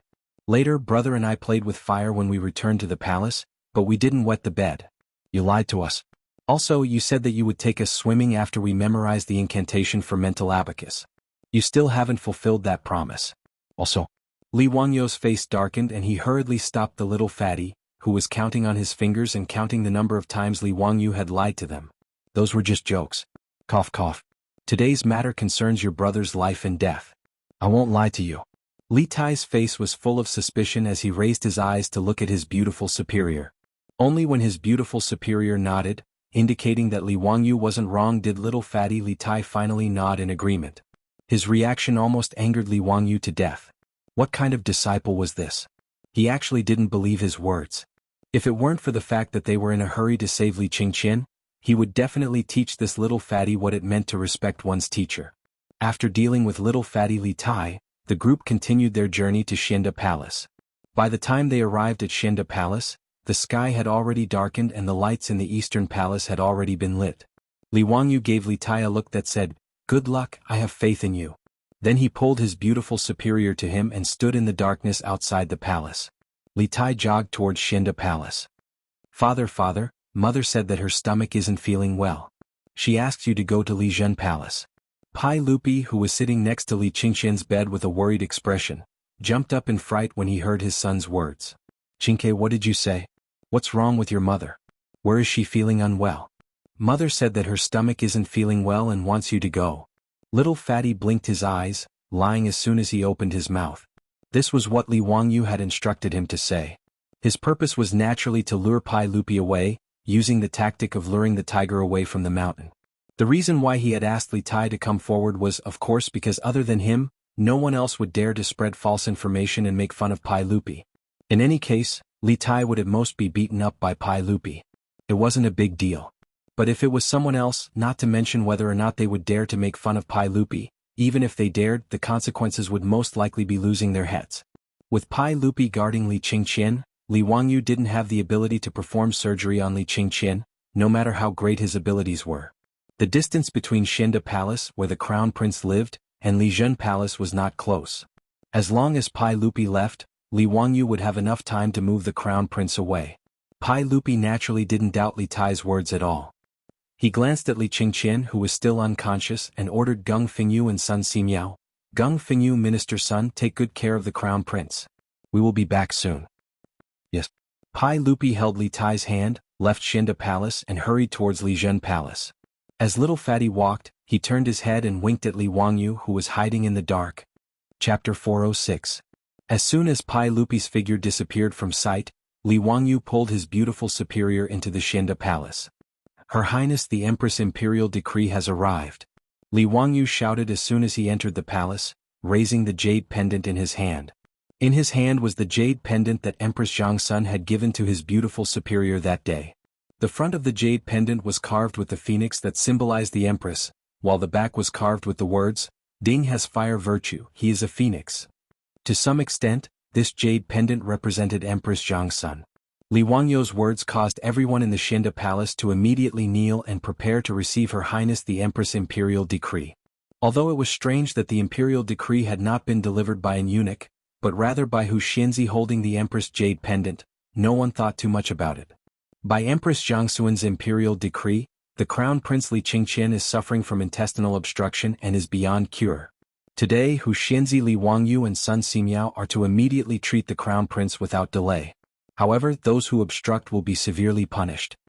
After Li Wangyu finished speaking, the eunuchs and palace maids in the Xinda Palace naturally did not react. However, Geng Hong, who was kneeling on the side of the Shangyao Bureau, immediately jumped up.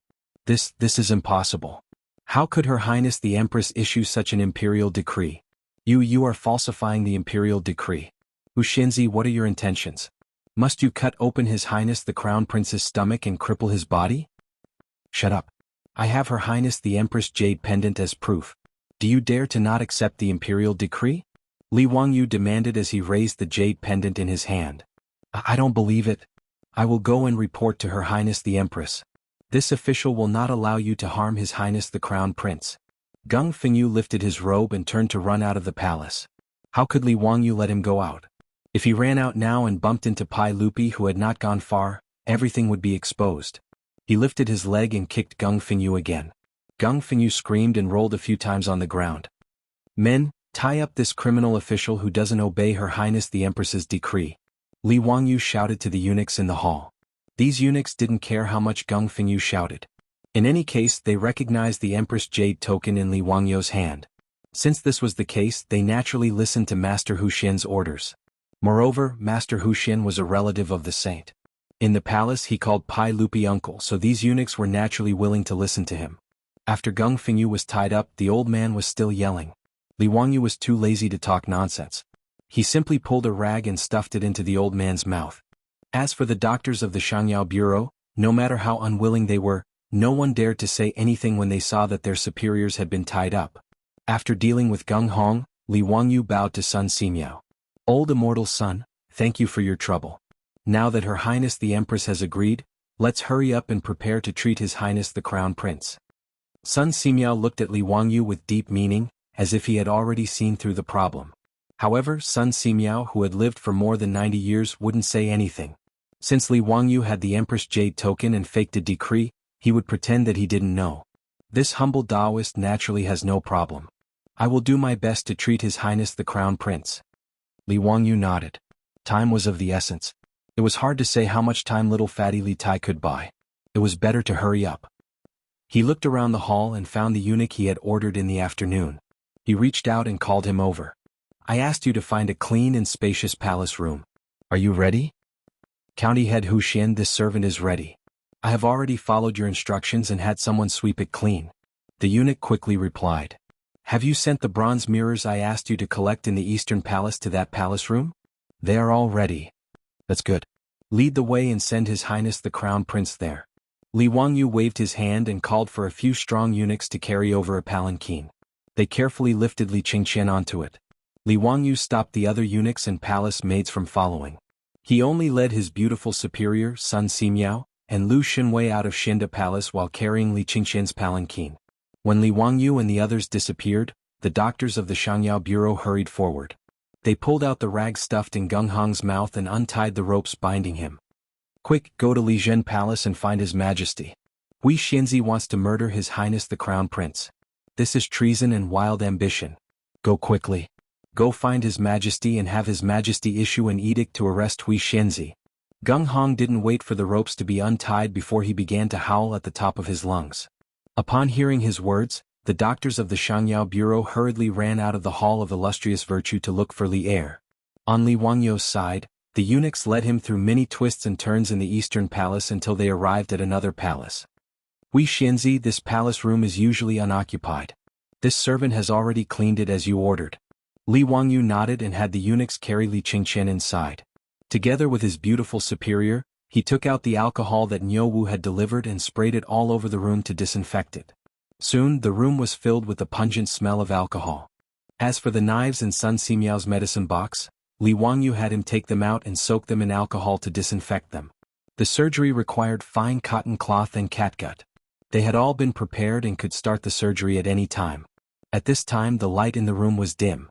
Sun Simiao shook his head and said, Hui Xianzi, the candlelight isn't very bright. How are we going to treat His Highness the Crown Prince? Li Wangyu had naturally prepared for this. He had ordered the eunuchs to collect bronze mirrors in the Eastern Palace to prepare for the surgery. Edison used mirrors to gather light to provide light for the surgery. This was a story that everyone knew in the language books of later generations. Although the Tang dynasty didn't have glass mirrors, they could use bronze mirrors to refract light and gather light. Li Wangyu and his beautiful superior busied themselves. They lit candles around Li Qingqian and placed bronze mirrors behind him. They constantly adjusted the angles of the mirror's refraction. Soon, Li Qingqian's body was abnormally bright under the candlelight.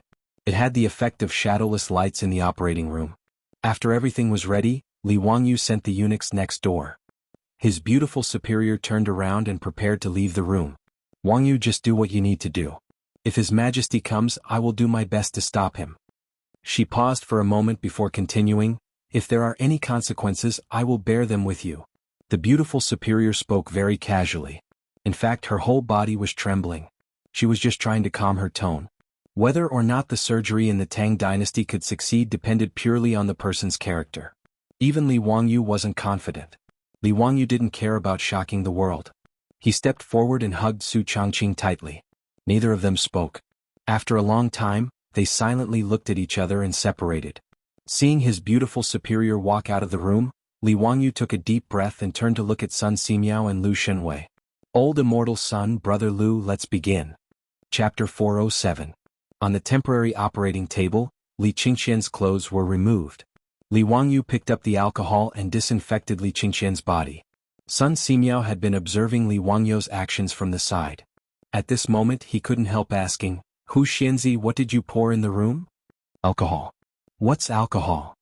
It's the essence of wine. What's its use? Sterilization. Sterilization? Is it like what Hu Xianzi told me, that bacteria can only be seen with a microscope? Sun Simiao asked curiously. Li Wangyu was speechless. Sir, this isn't the time to ask questions. If we don't hurry up and perform the surgery, Li Qingqian won't be able to live. If you have any questions, can you ask them later? Fortunately, Sun Simiao also reacted.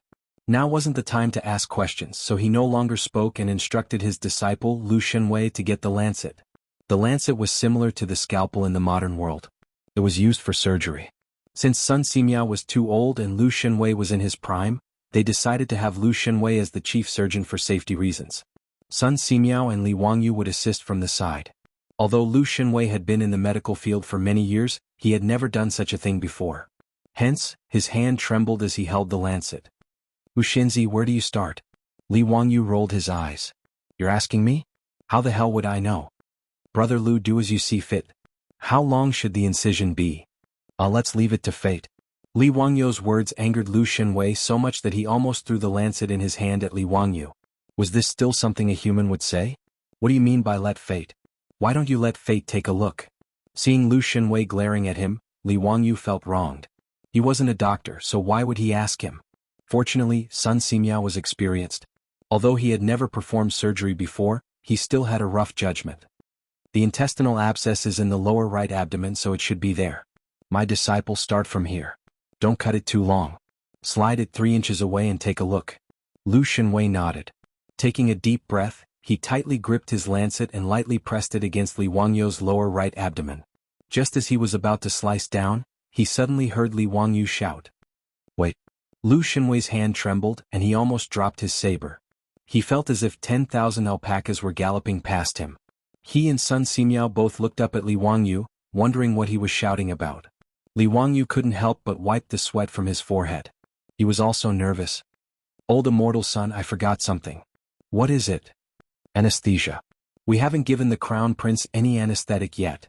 Li Wangyu's words made Sun Simiao and Lu Shenwei look at each other in dismay. Sun Simiao couldn't help but let out a dry cough to hide his embarrassment. How embarrassing. Both the master and disciple had completely forgotten about this matter.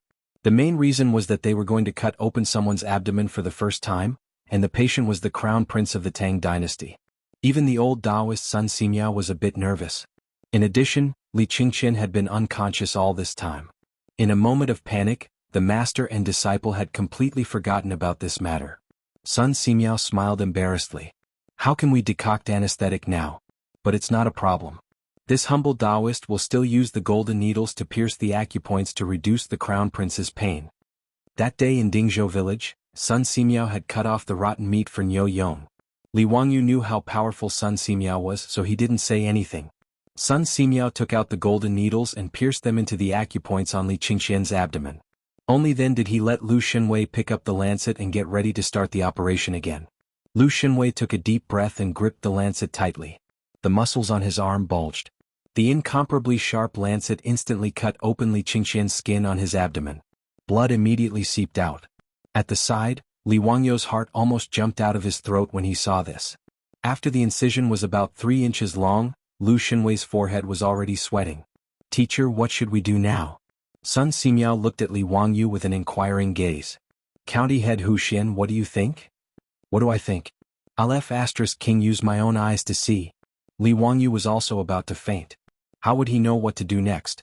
He didn't even know what the inside of the abdominal cavity looked like, let alone what the appendix looked like.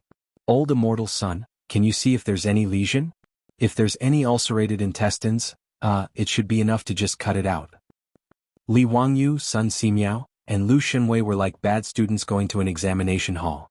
At this moment, they could only rely on their intuition to perform the operation on the crown prince of the Tang dynasty, Li Qingqian. At this time, before Pai Lupi and Li Tai arrived at Li Main Hall, someone hurried over from behind. The person was stopped by the palace guards and hurriedly shouted, I'm a doctor from the Shangyao Bureau. I have something important to report to His Majesty. Let me pass. Pai Lupi couldn't help but frown when he heard the commotion behind him. He was in an extremely bad mood today. At this time, there were still people who didn't open their eyes and were making noise in the palace. This made him even more irritated. What's going on? Why is it so noisy? Replying to everyone, it's a doctor from the Shangyao Bureau. He said that he has something important to report. The eunuch quickly replied. Let him come over. Pai Lupi's heart thumped. He was afraid that the news of the crown prince's death had come. The doctor from the Shangyao Bureau was brought to Pai Lupi and hurriedly knelt down. Your Majesty, just now, County Head Hu Xin went to the Xinda Palace with Her Majesty the Empress's jade pendant. He said that Her Majesty the Empress ordered him and Sun Simiao to immediately treat His Majesty the Crown Prince. We feel that this matter is strange and have come to ask Your Majesty, is this true? What? Say that again. Li Wangyu said that he was following the Empress's imperial decree? Pai Lupi asked in disbelief. Yes, Gung Fengyu wanted to stop him, but he was beaten by County Head Hu Xin. We were incompetent and couldn't stop County Head Hu Xin from acting recklessly. Pai Lupi suddenly turned his head and looked at the uneasy Li Tai. Qingke, does this matter have anything to do with you? Tell us honestly, did your mother really tell you to go to the Xinda Palace to find us? Only now did he come to his senses. If Empress Zhang's son was truly unwell, she would have sent an eunuch to inform her. How could she have let a brat like Li Tai go to the Shinda palace? Li Tai was frightened by his father's glare. He hurriedly knelt down and honestly replied, "Father, it was my teacher who told me to say this. My teacher said that this was the only way to save elder brother." The little fatty was very happy to sell out his teacher. When Pai Lupi heard Li Tai's words, he naturally understood everything and couldn't help but fly into a rage. Li Wangyu. What does he want to do? How daring of him. He actually dares to pass down a false imperial decree. Men, immediately go to the Shinda palace and arrest that county head Huxian. Do not let him harm the crown prince. Yes, father. At Pai Lupi's order, the group of palace guards following Pai Lupi immediately turned and rushed to the Shinda palace. Pai Lupi also hurriedly followed. He didn't have time to deal with Li Tai. Li Tai saw his father hurriedly leave and couldn't help but stick out his tongue. He turned and ran to Li Main Hall. If his father wanted to beat him, he would have to ask his mother for protection. However, when the guards arrived at the Shinda palace, Li Wangyu was nowhere to be seen. Even Crown Prince Li Qingqian had disappeared. Chapter 408. As soon as Gung Hong saw Pai Lupi arrive, he immediately went forward to complain. Your Majesty, that county's son is truly unscrupulous. I wanted to stop him from harming the crown prince, but he beat me up in public and tied me up. Pai Lupi's eyes were red as he angrily stared at Gung Hong. Where is the crown prince now? I don't know. After Li Wangyu tied me up, he found a few eunuchs to carry the crown prince away on a palanquin. He must be looking for a place to cut open the crown prince's stomach. Before Gung Hong could finish his sobbing words, another wave of pain came from his body. He was kicked to the ground by the furious Pai Lupi. If anything happens to the crown prince, I will have someone cut open your stomach. You bastard, what did I tell you before I left? Is this how you take care of the crown prince? Your Majesty, I am innocent. That Li Wangyu has the Empress Jade tablet, so I can't do anything to him. Gung Hong repeatedly kowtowed. Pai Lupi ignored him and angrily said, Scram. Men, search the area immediately. You must find the crown prince. Don't let that Li Wangyu hurt the crown prince. Following Pai Lupi's orders, the eastern palace was like a hornet's nest being poked. There were imperial guards and eunuchs carrying lanterns everywhere, searching for traces of Li Wangyu and the crown prince. There were only so many rooms in the eastern palace, and the room Li Wangyu was in wasn't a hidden place, so it was quickly discovered by the imperial guards. However, when the imperial guards wanted to rush into the room to rescue the kidnapped crown prince, they were stopped outside by their beautiful superior holding the Empress Jade tablet. Stop. The Empress Jade tablet is here. Whoever dares to take a step forward is disgraceful. The crown prince is currently being treated inside, so no one is allowed to enter. Do you want to kill the crown prince? His beautiful superior was like a mother hen protecting her chicks. She spread out her arms and blocked the entrance of the palace. This put the imperial guards in a difficult position and they did not dare to act rashly. They simply surrounded the palace and hurriedly sent someone to inform Pai Lupi. Pai Lupi, who had received the news, was escorted by many palace guards and eunuchs to the outside of the palace where the surgery was taking place. Lady Su, get out of the way. You can't stop these guards. I don't want to hurt you. As long as my crown prince is not harmed, I can let bygones be bygones. Don't make a mistake. Pai Lupi's mood was unusually irritable, but he still showed some mercy to Su Changqing, who was standing outside the hall with his bare hands. The beautiful boss bit her lower lip and shook her head with unusual firmness. Your Majesty, forgive me for speaking bluntly, but the only ones who can save the crown prince are Li Wangyu and Sun Simiao. Your Majesty, you must believe in Wangyu. He is Qingqian's teacher. Why would he harm him? He really does want to save Qingqian. The corner of Pai Lupi's mouth twitched. He had also thought that Li Wangyu would not harm his son. However, he did not believe Li Wangyu's words. Could cutting open someone's stomach save a life? Could it cure an intestinal abscess? Lady Su, get out of the way. No matter what Li Wangyu wants to do, let me go take a look at Qingqian first. No, Your Majesty. Right now the crown prince is being treated inside. If you charge in, the crown prince will die without a doubt. The beautiful boss's words made Pai Lupi hesitate. Naturally, he was not willing to risk his son's life.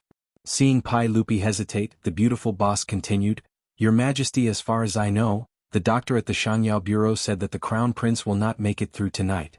An intestinal abscess is an incurable disease that cannot be cured.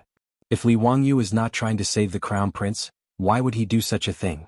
What good would it do him to do such a thing?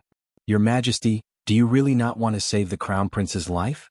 Would you rather see the crown prince die? He is only 9 years old. The beautiful boss's words finally moved Pai Lupi. Can Li Wangyu really save my crown prince? Yes. I guarantee it with my life. In reality, Su Changqing did not have much confidence. With the medical conditions of the Tang dynasty, whether or not Li Qingqian could survive depended on whether or not his life was strong enough. However, she could only grit her teeth and insist that she could save Li Wangyu to buy time for Li Qingqian and the others, who were still in surgery. Pai Lupi could not help but be moved when he heard this. After a while, he slowly said, "Since that is the case, I will give him this time." Men surround this palace. No one is allowed to leave. At this time, the group of doctors from the Shangyao Bureau as well as Finyu Gung Hong received the news and hurried over. Hearing Pai Lupi say this, Gung Hong could not help but panic. "Your Majesty, you cannot. Even if a Daluo Golden Immortal came, it would be difficult to save this intestinal abscess. How can we allow His Highness the Crown Prince to be wantonly insulted by Li Wangyu? Your Majesty, do not listen to this woman's nonsense. You cannot." Enough. Pai Lupi suddenly roared, scaring Gung Hong, who was still incessantly trying to persuade Pai Lupi, into immediately shutting his mouth and keeping quiet out of fear. If anyone tries to stop Huxianzi from saving the crown prince again, they will be beaten to death. Pai Lupi coldly ordered, then glanced at Gung Hong with disgust. He had also thought things through. His son had an incurable disease and was on the verge of death. The Shangyao Bureau's Fengyu and doctors were incompetent and could not save the crown prince. At this time, Li Wangyu dared to risk universal condemnation, which meant that he really wanted to save Li Qingqian. As a teacher, he could do what Li Wangyu did, even going as far as falsifying an edict to save his son. Even Lady Su in front of him dared to use her own head as a guarantee. What could Pai Lupi say? "Her Highness the Empress has arrived." Another eunuch announced loudly. It was the pregnant Empress Zhangsun who had also arrived with Li Tai. The matter in the Eastern Palace had become so big that Empress Zhangsun naturally also received the news. In addition, Li Tai was afraid of being punished by Pai Lupi, so he straightforwardly confessed everything to Empress Zhangsun. After learning that Li Wangyu had faked her imperial edict and kidnapped Li Qingqian from Xinda Hall, how could Empress Zhangsun sit still? She did not care whether Pai Lupi allowed it or not. She led a group of eunuchs and palace maids and hurried to the Eastern Palace. "Erling, how is Qingqian? How could Zio cause trouble like this? I will definitely take care of him later." Pai Lupi hurriedly and carefully supported his wife. "Guanyin maid, didn't I tell you to properly rest in Li Jin Hall? Qingqian's matter is with me, why are you doing this?" He then glared angrily at the group of eunuchs and palace maids behind Empress Zhangsun. "I ordered you to take good care of the Empress. Why did you let the Empress come here?" "Erlang, don't blame them. It was I who wanted to come. Quickly tell me, how is Qingqian right now?" Pai Lupi grimaced and pointed at his beautiful superior blocking the door to the palace. "I also don't know. This Lady Su is fighting with her life and will not allow me to enter the palace. She said Li Wangyu, that bastard, is currently treating Qingqian." Empress Zhangsun finally noticed Su Changqing and hurried forward. "Niece Changqing, is it possible for me to go in and take a look at Qingqian? I will go in alone and not bring anyone else." "Your Highness, it is not that I do not want you to enter. It is that Li Wangyu and the others are doing their best to treat the crown prince and cannot be distracted. Also, you have not disinfected it. If you rashly enter, it will be easy to cause the crown prince's wounds to fester and endanger his life." Pai Lupi and Empress Zhangsun did not fully understand Su Changqing's words. But now it was too late to say anything. Li Wangyu acted first and reported later. No matter how nervous the husband and wife were, they could only wait patiently outside the palace and hope for the blessings of the heavens. Chapter 409. Inside the palace, Li Wangyu and the others naturally heard the commotion outside. However, Li Wangyu could only choose to trust his beautiful boss and hope that she could stop Pai Lupi. He had no time to be distracted. "Huxianzi, do you think we should remove this part? This section of intestine looks like it has ulcerated, so it should be the lesion." Old immortal son, do as you see fit." Li Wangyu looked at Li Qingqian's abdomen and almost vomited. He had never seen a living human organ before. He only felt that it was a mess of flesh and blood. How could he tell if there was a lesion in the intestine? Lu Xinwei's voice trembled. "Teacher, should we cut it?" "Cut." Sun Simiao was still calm and gave his disciple an encouraging look. Lu Xinwei calmed himself down and swung the lancet in his hand. The next moment, a section of intestine stained with blood was thrown in front of Li Wangyu. Li Wangyu, who was already feeling nauseous, could no longer hold it in. He covered his mouth and ran to the side hall. He grabbed a decorative porcelain bottle and vomited. He had overestimated his own mental endurance, but Li Wangyu couldn't be blamed for this. Even in the future, many new medical students would vomit during their first dissection class. This was a normal physiological reaction. As for Sun Simiao and Lu Shenwei, although they had never performed surgery on anyone before, they had been doctors for many years and treated patients. They had seen bloody scenes before, so they were already used to it. Li Wangyu swore that he would never eat his beloved intestines again. Yes, he would not eat them for at least a week. After vomiting for a long time, Li Wangyu wiped his mouth clean and rinsed his mouth with water before returning to the operating table. Sun Simiao smiled. Oxianzi, what should we do next? Li Wangyu thought for a moment. We should suture the intestines, right? And then? Then we should suture the cut abdomen. That should be it. Li Wangyu was not sure. Why didn't his beautiful boss bring a medical manual with her when she transmigrated to the Tang dynasty? When Sun Simiao saw that Li Wangyu could not say anything more, he could only follow medical common sense and discuss with his disciple to continue the surgery. An hour later, Li Qingqian's abdomen was finally stitched up. Sun Simiao applied some ointment on the wound on his abdomen and carefully wrapped it with a cotton cloth. That's it? Li Wangyu looked at Sun Simiao, then at Lu Shenwei. Sun Simiao didn't say anything. He just gently placed his finger on Li Qingqian's wrist to feel his pulse. After a while, Sun Simiao smiled and nodded at Li Wangyu. Although the Crown Prince's pulse is weak but strong, it has already improved. There should be no danger to his life for the time being. When Li Wangyu heard Sun Simiao's words, he couldn't help but let out a long sigh.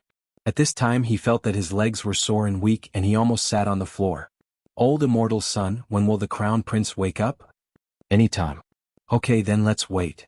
When he thought of the furious Pai Lupi outside the door, Li Wangyu decided to wait for Li Qingqian to wake up before opening the door.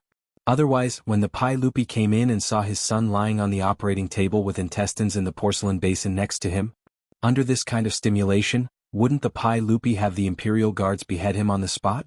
That would be too much of an injustice. Sun Simiao and Lu Shenwei had the servants in the side hall bring in clean water to wash their hands. They also wiped away the blood that had seeped out during the surgery. The operating table finally didn't look so scary. After waiting for the time it takes to burn a stick of incense, Li Wangyu acutely noticed that Li Qingqian's eyelids trembled a few times before he slowly opened his eyes. So painful. Commander, is that you? Where am I? I'm so scared. Li Qingqian blinked his small eyes and turned his neck left and right to look around. When he saw Li Wangyu, the rims of his eyes immediately turned red. Qingqian, be good. Don't be afraid. When you were sick before, I helped you with old immortal son and the others. Qingqian, listen to us and you'll get better soon. I promise to bring you and Qingke to swim. Li Wangyu used his hand to gently stroke Li Qingqian's small head and comforted him. Although he took such a big risk to let Sun Simiao perform surgery on Li Qingqian, he still couldn't say that Li Qingqian was safe and sound. Removing the appendix was only the first step. The more important thing was to prevent the wound from getting infected. Forget about performing surgery in the Tang dynasty. Even in the future, before penicillin was invented, most of the wounded soldiers on the battlefield died from wound infections after surgery. In the TV dramas of the anti-Japanese war, there were often such scenes. The underground workers risked their lives and fought a battle of wits and courage to obtain the medicine penicillin and send it to the rear to save the wounded. Penicillin was penicillin. Although it couldn't be taken seriously in the TV dramas, it indirectly reflected how dangerous it was for the wound to fester. Li Wangyu was already very careful. Before the surgery, he disinfected all the instruments with alcohol. Because they didn't have rubber gloves, Li Wangyu not only let Lu Shenwei and Sun Simiao wash their hands several times, but also carefully wiped them with alcohol. In addition, he still had the remaining cephalosporin capsules. If Li Qingqian's wound still got infected, then he really couldn't do anything. Now he could only do his best and leave it to fate. He hoped that God would bless him. After Li Qingqian woke up, Li Wangyu called the anxious servants in the side hall and asked them to carefully serve Li Qingqian. Li Wangyu walked to the door of the palace and pushed it open with a creak. The scene outside the door gave Li Wangyu a fright. The palace guards, clad in armor and holding torches, tightly surrounded the palace. Li Wangyu almost cried. Wasn't it just a surgery? Was there a need to make such a big fuss? When Pai Lupi and Empress Zhangsun saw the door of the palace open, they hurried forward. Li Wangyu, you bastard, you still dare to come out. You really have guts. You actually dared to send a fake edict and even kidnap the crown prince. You really want to kill me. I ask you, how is Qingqian now? Pai Lupi was truly anxious. His words were incoherent. Li Wangyu secretly curled his lips. What do you mean I still dare to come out? Am I going to stay in this palace forever? Now that Li Qingqian had already woken up, Li Wangyu's courage had increased a bit. Uncle Hehe, why are you so angry? Nephew greets aunt. And you also came? Stop laughing and smiling here. How is Qingqian? Can I go in and see Qingqian now? Pai Lupi still remembered what his beautiful superior had said to scare him. Something about there being germs on his body and not being disinfected. Although he was anxious, he didn't dare to rush in rashly. Li Wangyu made a gesture of invitation. The crown prince is safe and sound. Uncle, aunt, please. Pai Lupi and Empress Zhangsun looked at each other. The couple lifted their feet and walked into the palace. Gung Hong and a group of doctors from the Shangyao Bureau also wanted to follow in, but they were stopped by Li Wangyu. Stop. His Highness the Crown Prince is recuperating inside. The Shangyao Bureau and dogs are not allowed to enter. When he said this, Gung Fengyu and the group of doctors' faces changed. Their old faces instantly flushed red. They glared angrily at Li Wangyu, so angry that their bodies trembled. Chapter 410. Li Wangyu doesn't care how Gung Fengyu and the other doctors of the Shangyao Bureau glares at him. He doesn't allow them to enter. As a cynical man, Li Wangyu holds a grudge. He has already written down the names of Gung Fengyu and the others who spoke ill of him in the black notebook. Pai Lupi also heard Li Wangyu's words, but he ignored them and helped his wife into the hall. The little fatty Li Tai blinked and quickly followed. Pai Lupi naturally doesn't have a good impression of Gung Fengyu from the Shangyao Bureau. If Li Wangyu really saves Li Qingqian, it undoubtedly proves the incompetence of Gung Fengyu and the group of doctors in the Shangyao Bureau. What's more, Pai Lupi now understands. After all, Li Wangyu is his nephew. He dares to take such a big risk and insists on saving Li Qingqian. Naturally, he has his reasons. So when Li Wangyu insults the people of the Shangyao Bureau, Pai Lupi just pretends not to hear. Li Wangyu pulls his beautiful boss into the hall, turns around and closes the door with a bang. Gung Fengyu and the others are so angry that they stomp their feet outside. Father, mother? Li Qingqian, who is still lying on the operating table, immediately cries when he sees Pai Lupi and Empress Zhangsun. Qingqian, don't cry, don't cry. How is it? Does your stomach still hurt? Empress Zhangsun is overjoyed to see her son wake up. She gently caresses Li Qingqian's pale little face with her hand. Tears of heartache fall like pearls from a broken necklace. It hurts, it still hurts. Li Qingqian's words scared Li Wangyu to the side. His face is almost white. F***ck, could it be that Sun Simiao and Lu Shenwei cut the wrong place? But before it was abdominal cramps. Now it doesn't hurt, but the stomach still hurts. Li Wangyu finally breathed a sigh of relief. The stinky boy, he speaks with a big pause. Since the abdominal cramps are no longer there, it means that the inflamed appendix has been removed. As for the stomachache, that was not strange. No matter who it was, they would feel pain when their stomach was cut open. Empress Zhangsun and Pai Lupi didn't understand the difference. Hearing Li Wangyu say that his stomach hurt, they couldn't help but turn to look at Li Wangyu. Pai Lupi was even more furious. Li Wangyu, you bastard, didn't you say you treated Qingqian? Why was his lower abdomen still hurting? Is this intestinal abscess cured or not? Li Wangyu hurriedly picked up the porcelain basin that contained the removed appendix. Uncle, aunt, this is Qingqian's ulcerated intestine. It has already been removed by old immortal Sun and his disciples' miraculous hands. The pain that Qingqian feels now is only from the wound on his abdomen. After a few days of rest, the wound will heal completely. When Empress Zhangsun saw the bloody appendix in the porcelain basin, she couldn't help but exclaim. She covered her face with her hands and didn't dare to look again. Pai Lupi didn't have much of a reaction. He even moved closer for a closer look. He was an emperor on horseback and had been on the battlefield for a long time. He had killed countless people with his own hands. How could he be afraid of this intestine? Yes, it really is ulcerated. Was this really removed from Qingqian's body? Of course. Uncle, look, the wound is still here. Li Wangyu pointed at the bandaged wound on Qingqian's abdomen. Then has Qingqian's intestinal abscess been cured? Empress Zhangsun didn't have time to cover her eyes and asked impatiently. Li Wangyu hesitated for a moment, but still answered honestly, Aunt, we still have to see if Qingqian's wound will become infected or inflamed in the next few days. As long as it isn't inflamed, when the wound heals, Qingqian will be as good as new. Empress Zhangsun didn't understand medicine and could only look at Pai Lupi. Pai Lupi understood Li Wangyou's meaning, but because of this, his expression was bitter. Ziyu, do you know that less than 1 in 10 of the wounded soldiers in the army survive because their wounds become infected? Qingqian is so young. Can he really make it through? Pai Lupi had seen the section of intestine that had been removed and no longer had any doubts about Li Wangyou's earlier words. The way he addressed Li Wangyou also returned to how it was before. However, when he thought of the fatal problem of the wound becoming infected, his heart, which had just been half at ease, couldn't help but tighten again. Uncle, this is the reason I didn't let you in earlier. Can you smell anything in this palace? Pai Lupi couldn't help but twitch his nose a few times at his reminder. It seems to be the smell of alcohol, but it's also different. Uncle is wise. This is the smell of alcohol. The alcohol is the essence that I extracted from the alcohol. It is specifically used to disinfect wounds to prevent infection. Li Wangyou simply used the words he had used to fool Sun Simiao and explained to Pai Lupi and Empress Jiang Sun what bacteria were and what disinfecting was. He also explained that Sun Simiao was trying to make the miraculous medicine penicillin. As for the matter of the cephalosporin capsule, he concealed it and didn't mention it. After all, the cephalosporin had been used up after saving Li Qingqian. He also couldn't explain the origin of the cephalosporin capsule to Pai Lupi, so he simply concealed it and didn't mention it. Pai Lupi listened to everything half believing and half doubting. After learning that Sun Simiao was currently experimenting with penicillin, he became excited and grabbed Li Wangyou's shoulder tightly. Does penicillin really have such miraculous effects? Can it really prevent wounds from becoming infected? If so, then wouldn't most of the wounded soldiers in the army be able to survive? Damn it, do you know how many of my comrades in the army died because their wounds became infected after they were injured? If you dare to deceive me, I won't forgive you. Li Wangyou was startled by Pai Lupi's excited appearance. What was he doing? How could he know that Pai Lupi's heart was in turmoil when he heard about the miraculous medicine penicillin?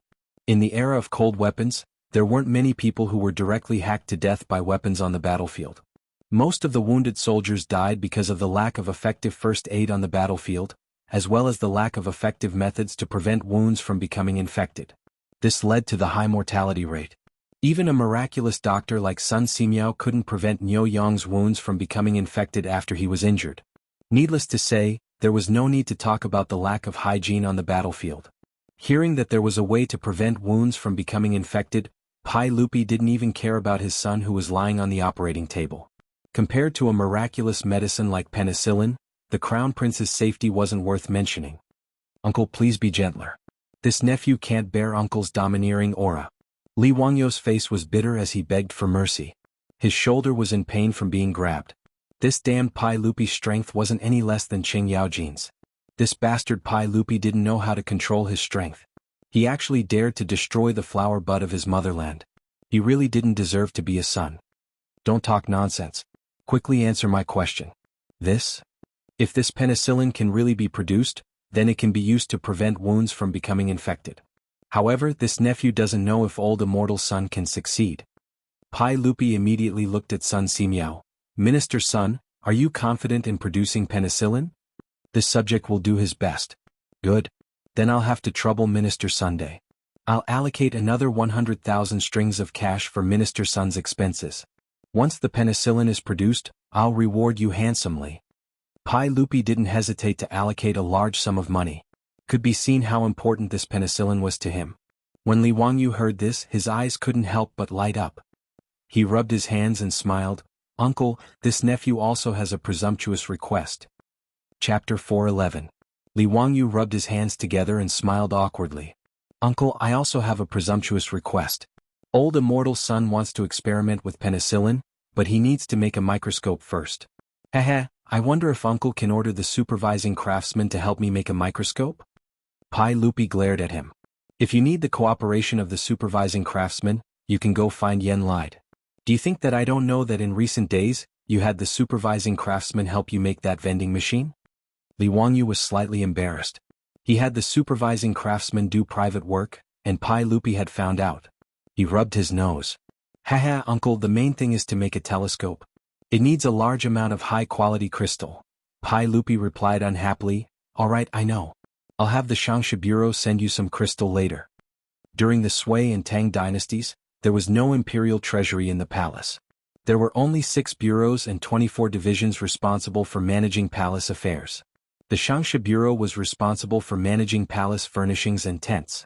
Most of the crystals were used as decorations, so they were naturally managed by the Shangsha Bureau. Li Wangyu asked Pai Lupi for crystals again. Naturally, it wasn't that Sun Simiao didn't give him enough crystals, but because of the microscope, he had thought of many other good things that could be made from crystals. Thus, he took this opportunity to ask for more. He could also use his position for personal gain and make some other novel things. After talking about penicillin, Pai Lupi turned his attention back to Li Qingqian. Ziyu, can we send Qingqian back to Xianda Palace to rest now? Li Wangyu shook his head. Uncle, it's best to let Qingqian rest in this palace. After all, I've already used alcohol to disinfect this place, so the chances of Qingqian's wound getting infected are lower. If that's the case, then we'll do as you say. However, Pai Lupi paused and then looked at the people in the palace. However, no one can say a word about what happened today. I don't want the matter of the crown prince's intestines being cut out to become the talk of the town. Everyone understood what Pai Lupi meant. After all, cutting open someone's stomach and removing their intestines was simply too absurd to the Tang. If this matter were to spread to the outside world, it would damage the crown prince's reputation. Naturally, everyone bowed to receive the order and promised not to spread it out. As for the eunuchs in the Eastern Palace, they were so scared that they all knelt down and kowtowed repeatedly to show that they were tight-lipped and swore that they would not reveal anything. These eunuchs had seen this kind of thing many times in the palace. In the imperial palace, the best way to make them shut up and keep secrets was to turn them into dead people. The dead would never speak of secrets. Even if Pai Lupi was an enlightened ruler, he might not be merciful to the servants in the palace. At this moment, he looked at the eunuchs with an unfriendly gaze. It was as if he was contemplating whether or not he should summon the imperial guards to drag these eunuchs out and beat them to death. Li Wangyu saw the eunuchs kowtow like they were pounding garlic and couldn't help but feel pity. Uncle, Qingqian still needs to recuperate here for a few more days and needs people to serve him. These eunuchs have worked hard today. Why don't we let them continue to serve Qingqian here? Hearing this, Pai Lupi thought for a moment and nodded slightly. If that's the case, then we'll do as you say. When he said this, the eunuchs felt that they had escaped death and didn't dare to say more. They only kowtowed heavily in Li Wangyu's direction a few more times before standing up and silently retreating to the side. Uncle, that Dr. Fengyu and Dr. Fengyu of the Shangyao Bureau probably know how I treated Qingqian. Can they keep it a secret? Li Wangyu didn't forget to give Gung Hong and the others a hard time. It doesn't matter. They haven't seen it with their own eyes and won't believe it. I will have the palace guards lock down this palace room. Other than you, no one is allowed to enter or leave until Qingqian fully recovers. Yes, sir. Empress Zhang's son and Li Tai chatted with Li Qingqian for a long time before they were persuaded to leave by Pai Lupi. As for Li Qingqian, he was naturally left to recuperate in this palace room. Li Wangyu, Sun Simiao, and Lu Xinwei also temporarily stayed in this palace room and were responsible for looking after Li Qingqian. After the sun rose the next day, the beautiful superior returned to Dingzhou village and comforted the old butler, Li Heng and the others. Pai Lupi had the palace guards lock down the palace room in the Eastern Palace and didn't mention a single word about Li Qingqian's illness. However, he didn't think that this would lead to a notice storm. In reality, there weren't any secrets to speak of in the Eastern Palace. Even in this Taiji Palace there were leaks everywhere. As long as there was any movement, the moment Pai Lupi found out, the outside world would be in an uproar. The news that the Crown Prince had an intestinal abscess that was beyond cure and was on the verge of death had already spread to the hundreds of officials in the imperial court the next day. Towards this, the officials had different reactions. Those who were worried about the Crown Prince's life were worried that if the Crown Prince died, the new Crown Prince would be able to inherit the throne. After Pai Lupi locked down the news of the Eastern Palace, all sorts of rumors spread. No one knew what was going on with Crown Prince Li Qingqian. There were even officials who guessed that the Crown Prince had already died, but Pai Lupi didn't want to announce it. As for the aristocratic families led by the 5 families and 7 hopes, they were suddenly energized and felt that they had grasped Pai Lupi's weakness. Within the Zheng family residence in Xingyang, a banquet was held as usual and a large number of guests were invited. The family heads of the aristocratic families hid in a private room and whispered to each other. Lord Wang, is the news from the palace true? That Li Qingqian really has an intestinal abscess? That's right, there's no doubt about that. I've asked Fengyu of the Medicine Bureau and a few other doctors who have diagnosed Li Qingqian, and they all confirmed that he has an intestinal abscess. Tsk, that means that Li Qingqian is definitely going to die. That should be the case. I've asked many famous doctors, but there's no medicine that can cure intestinal abscess. Needless to say, a brat like Li Qingqian definitely won't be able to survive. I heard Geng Fengyu say that the little bastard surnamed Li wants to cut open Li Qingqian's stomach to cure his intestinal abscess. That can't be true, right? Ah, Lord Wang, you actually believe such ridiculous words? If cutting open someone's stomach can cure an illness, isn't Li Wangyu a Daluo golden immortal that came down to earth? Haha, that's right, that's the case. However, if that's the case, once Li Qingqian dies, it'll be worth us doing something. Last time, we let that bastard Li Shimin use the so-called Dao ancestor to escape a calamity. This time I'd like to see how he'll escape. Lord Lu, Lord Chui, Lord Wang, I won't hide it from you guys. I've already ordered people to get in touch with the retired emperor. In the private room, Jing Yuanshou lowered his voice and whispered to the aristocratic family heads. The burning candles in the private room cast the figures of the people on the wall, making them appear especially sinister. Chapter 412. In recent days the atmosphere in Chang had become strange. Whether it was the streets or the imperial court, it was filled with the atmosphere of a coming storm. The news that the crown prince was seriously ill and might even have passed away had inadvertently spread throughout the 108 streets of Chang'an. Regarding this, the people were all discussing it. As for the imperial court, the atmosphere was even more strange. Although the daily court sessions seemed to be no different from usual, even a general like Qing Yaojin could sense that something was wrong. In the past, when discussing local government affairs, the officials from aristocratic families would always argue endlessly with the officials who represented the interests of the imperial court. It was not rare for them to quarrel. However, ever since the news of the crown prince Li Qingqian's illness spread, the imperial court had suddenly quieted down. It seemed that when discussing government affairs in the daily court sessions, the officials were absent-minded and hastily finished their work. Qing Yaojin and the other high dukes naturally knew that it had something to do with the crown prince Li Qingqian's illness. Relying on his close relationship with Pai Lupi, he had also indirectly asked Pai Lupi about the crown prince's condition. However, no matter who came to inquire, Pai Lupi only pretended to be profound and smiled without saying anything. Even Qing Yaojin and the other high dukes could not make heads or tails of this. The news that spread from the eastern palace was that the eunuchs and palace maids had not seen the crown prince for some time. This news was naturally known by the 100 Horsemen department and reported to Pai Lupi. Li Er only laughed at this and did not care at all. There was no need to care about this kind of nonsense. Once his son fully recovered, he would naturally be able to slap the faces of these gossiping officials. He would visit Li Qingqian in the eastern palace every day. Li Qingqian's condition was getting better and better. Pai Lupi, who was originally stubborn, had no choice but to believe that disemboweling someone could really cure the illness.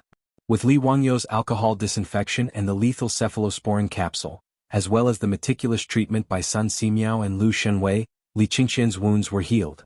Not only was Li Qingqian's wound not infected after the surgery, but he could also get off the bed and walk slowly. He would recover in a few days. Therefore, Pai Lupi didn't take the 100 Cavalry Department's report to heart.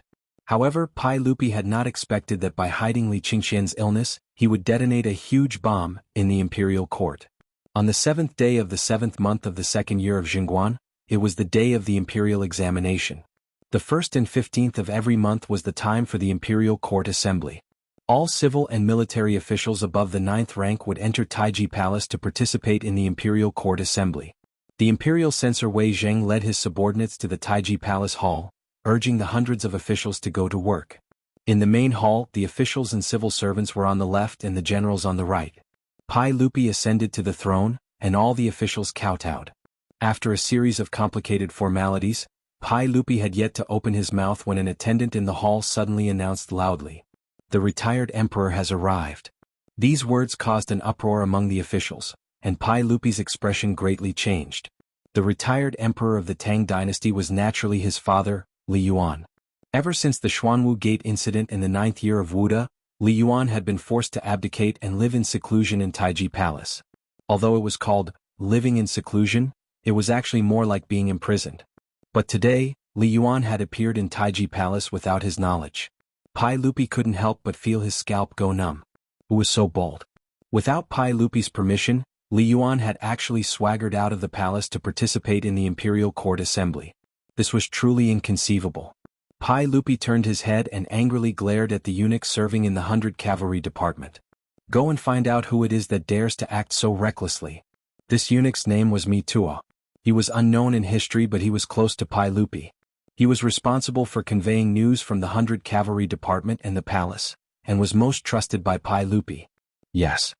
Tuo's face was pale with fear and cold sweat covered his forehead. He hurriedly bowed and then slowly retreated, disappearing into the back of the hall. When Li Yuan's figure appeared in Taiji Palace, Pai Lupi had no choice but to leave his seat and respectfully kneel in front of all the officials to salute Li Yuan. Greetings to the retired emperor. Although Pai Lupi had obtained his position through the Xuanwu Gate incident, the Tang dynasty promoted filial piety, so Pai Lupi was very respectful in front of Li Yuan, and acted like a good son. Erlang, rise. I haven't left the palace for a long time, and today I want to attend the court meeting. Erlang, you won't object, right? Why would the retired emperor say such a thing? I'm very happy that the retired emperor can attend the court meeting. Pai Lupi immediately stepped forward and carefully helped his father, Li Yuan, to sit on the throne. Although Li Yuan was respectfully called the retired emperor, it was only in name. Many later generations had confused the two concepts of retired emperor and retired emperor. The retired emperor was only a title the current emperor gave to his father out of respect. It had no real political power and was more of a symbol. As for the retired emperor, he was the emperor above the emperor. The emperor had real power and he would call himself emperor. He would report all the important matters of the country to the emperor, and he would call himself emperor. However, as the retired emperor, Li Yuan naturally didn't have any power. Pai Lupi forced Li Yuan to abdicate during the Xuanwu Gate incident, so why would he give him any power? Pai Lupi was even more of an actor. In addition to acting as a filial son in history after the Black Tortoise Gate, in order to obtain Li Yuan's forgiveness, Li Er actually imitated that milk baby, burrowing into Li Yuan's bosom to suck on his breast, mourning for a long time. It was really hard for people to understand. After Li Yuan sat down, the officials once again bowed and kowtowed 3 times and 9 times. Pai Lupi sat next to Li Yuan and lightly coughed. Just as he was about to ask the officials what they wanted to discuss, he saw an imperial censor suddenly stand up. Your Majesty, I, Imperial Censor Wang Yuanzhong of the Imperial Censorate, have something to report. The Imperial Censorate of the Tang dynasty consisted of the Tai Yuan, the Imperial Censorate and the Censorate. The Tai Yuan was responsible for censoring officials and impeaching those who violated the law. The Imperial Censorate was responsible for censoring officials and the 6 departments of the Minister of State. The Imperial Censor of the Imperial Censorate was not a very high rank, at the 7th rank or higher. Pai Lupi thought to himself, which civil official or general was it that had been caught by this Imperial Censor? Wang Qing has reported. Your Majesty, this subject has heard that County Magistrate Li Wangyu entered the Eastern Palace 10 days ago with the token Your Majesty bestowed upon him. But for some reason, County Magistrate Hu Xian has not left the palace. Today, County Magistrate Hu Xian is attending court, so why is County Magistrate Hu Xian not attending? This subject wishes to impeach County Magistrate Hu Xian for disrespecting the law and acting recklessly. This is a great disrespect. Pai Lupi couldn't help but frown. What did Wang Yuanzhong mean by this? Was it really just to impeach Li Wangyu? Or did it have to do with Li Yuan's sudden appearance at the court? Pai Lupi was just about to find an excuse for Li Wangyu when Li Yuan suddenly spoke. Nonsense. That County Magistrate Hu Xian is County Magistrate Li Wangyu? We have heard of this person. He is only 16 years old and is highly regarded by the emperor. At such a young age he was granted a noble title. Since this is the case, he should be even more loyal to the emperor. Why is he so preposterous as to not even attend the court? Quickly summon that County Magistrate Hu Xian to the hall. Pai Lupi couldn't help but shiver at Li Yuan's words. It seemed that something was about to happen today. Chapter 413. After all, Li Yuan was the Emperor Emeritus in name. Now that he had spoken, Pai Lupi could not refute him in front of all the officials. The eunuch looked inquisitively at Pai Lupi. Pai Lupi lightly nodded, indicating that someone should go to the Eastern Palace and summon Li Wangyu to Taiji Palace. Within the main hall, an eunuch immediately ran to the Eastern Palace to summon Li Wangyu. Logically speaking, Li Wangyu should have attended the Lunar Court Assembly on the 1st and 15th of each month. But this fellow was too lazy. He had no interest in getting out of bed before dawn and riding a horse for several dozen kilometers to attend some stupid court assembly. Moreover, the Lunar Court Assembly was only for the announcement of an imperial edict. Under normal circumstances, it was not for discussion and was considered a ceremonial court assembly. Although Pai Lupi would always ask if there was anything to report, this was just part of the procedure. Li Wangyu was a noble but he had no official position. Thus, every time the lunar court assembly was held, he would find all sorts of excuses to ask for leave. In the end, Pai Lupi just let him do as he pleased. Today was the same. Li Wangyu would rather sit in the Eastern Palace and chat with that devilish brat Li Qingqian than attend the court assembly in Taiji Palace. But it was clear that someone wanted to use today's court assembly as an opportunity to make trouble for him. Just like a few months ago during the plague of locusts, they wanted to force Pai Lupi to issue an imperial edict. Pai Lupi was well aware that this imperial censor Wang Yuanzhong's sudden mention of Li Wangyu's disrespect for the law was probably just a pretext to make a fuss. Although he was furious, he did not show it on his face. He wanted to see what his father wanted. It didn't take long for Li Wangyu, still dressed in white, to be summoned to Taiji Palace by an eunuch. This subject, Li Wangyu, the founding son of this county, pays respects to the Emperor Emeritus and Your Majesty. Li Wangyu was also confused. Why had he been summoned to the Taiji Palace for no reason? As for Li Yuan, who was sitting on the throne, it was the first time he had seen him, so he hurriedly greeted him respectfully. However, Li Yuan was not polite at all. He opened his mouth and reprimanded, "County head Hu Xin, why didn't you come to Taiji Palace to pay your respects today? Who gave you the guts to be so impudent?" Li Wangyu was stunned when he heard this. He couldn't help but steal a glance at Pai Lupi. What was going on?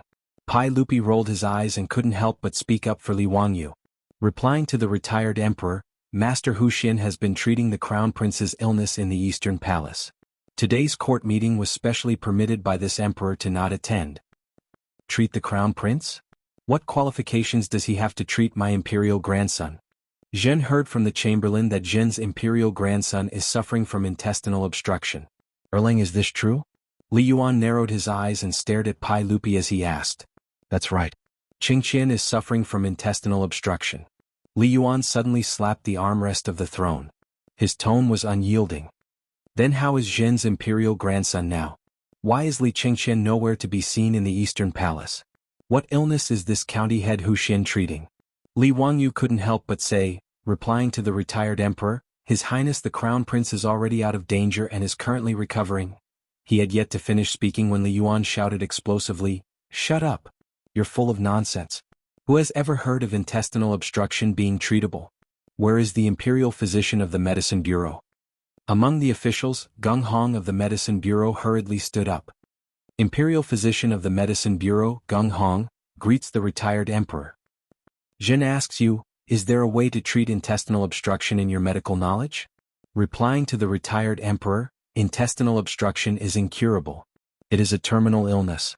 I have practiced medicine for more than 30 years and have never heard of this illness being treatable. Gung Hong continued, however, I have heard that county head Hu Xin is preparing to cut open His Highness the Crown Prince's abdomen and cut out the ulcerated intestines. He says that this can treat intestinal obstruction. I do not dare to speak nonsense. Perhaps it is because my medical skills are not good enough that I cannot understand county head Hu Xian's thoughts. Scoundrel, cutting open someone's abdomen? Can that person still live? Is this a treatment or a plot to kill Zhen's imperial grandson? Li Yuan's tone became increasingly agitated. He slapped the armrest of the throne loudly. Pai Lupi watched Gung Fengyu and his father echo each other in the great hall and couldn't help but sneer in his heart. He gave Li Wangyu a reassuring look and then said nothing, allowing Li Yuan to do as he pleased. As soon as Li Yuan finished speaking, the imperial censor of the Imperial Censorate, Wang Yuanzhong, who had previously threatened to impeach him, stood up again. County head Hu Xin, tell me the truth. How is His Highness the Crown Prince?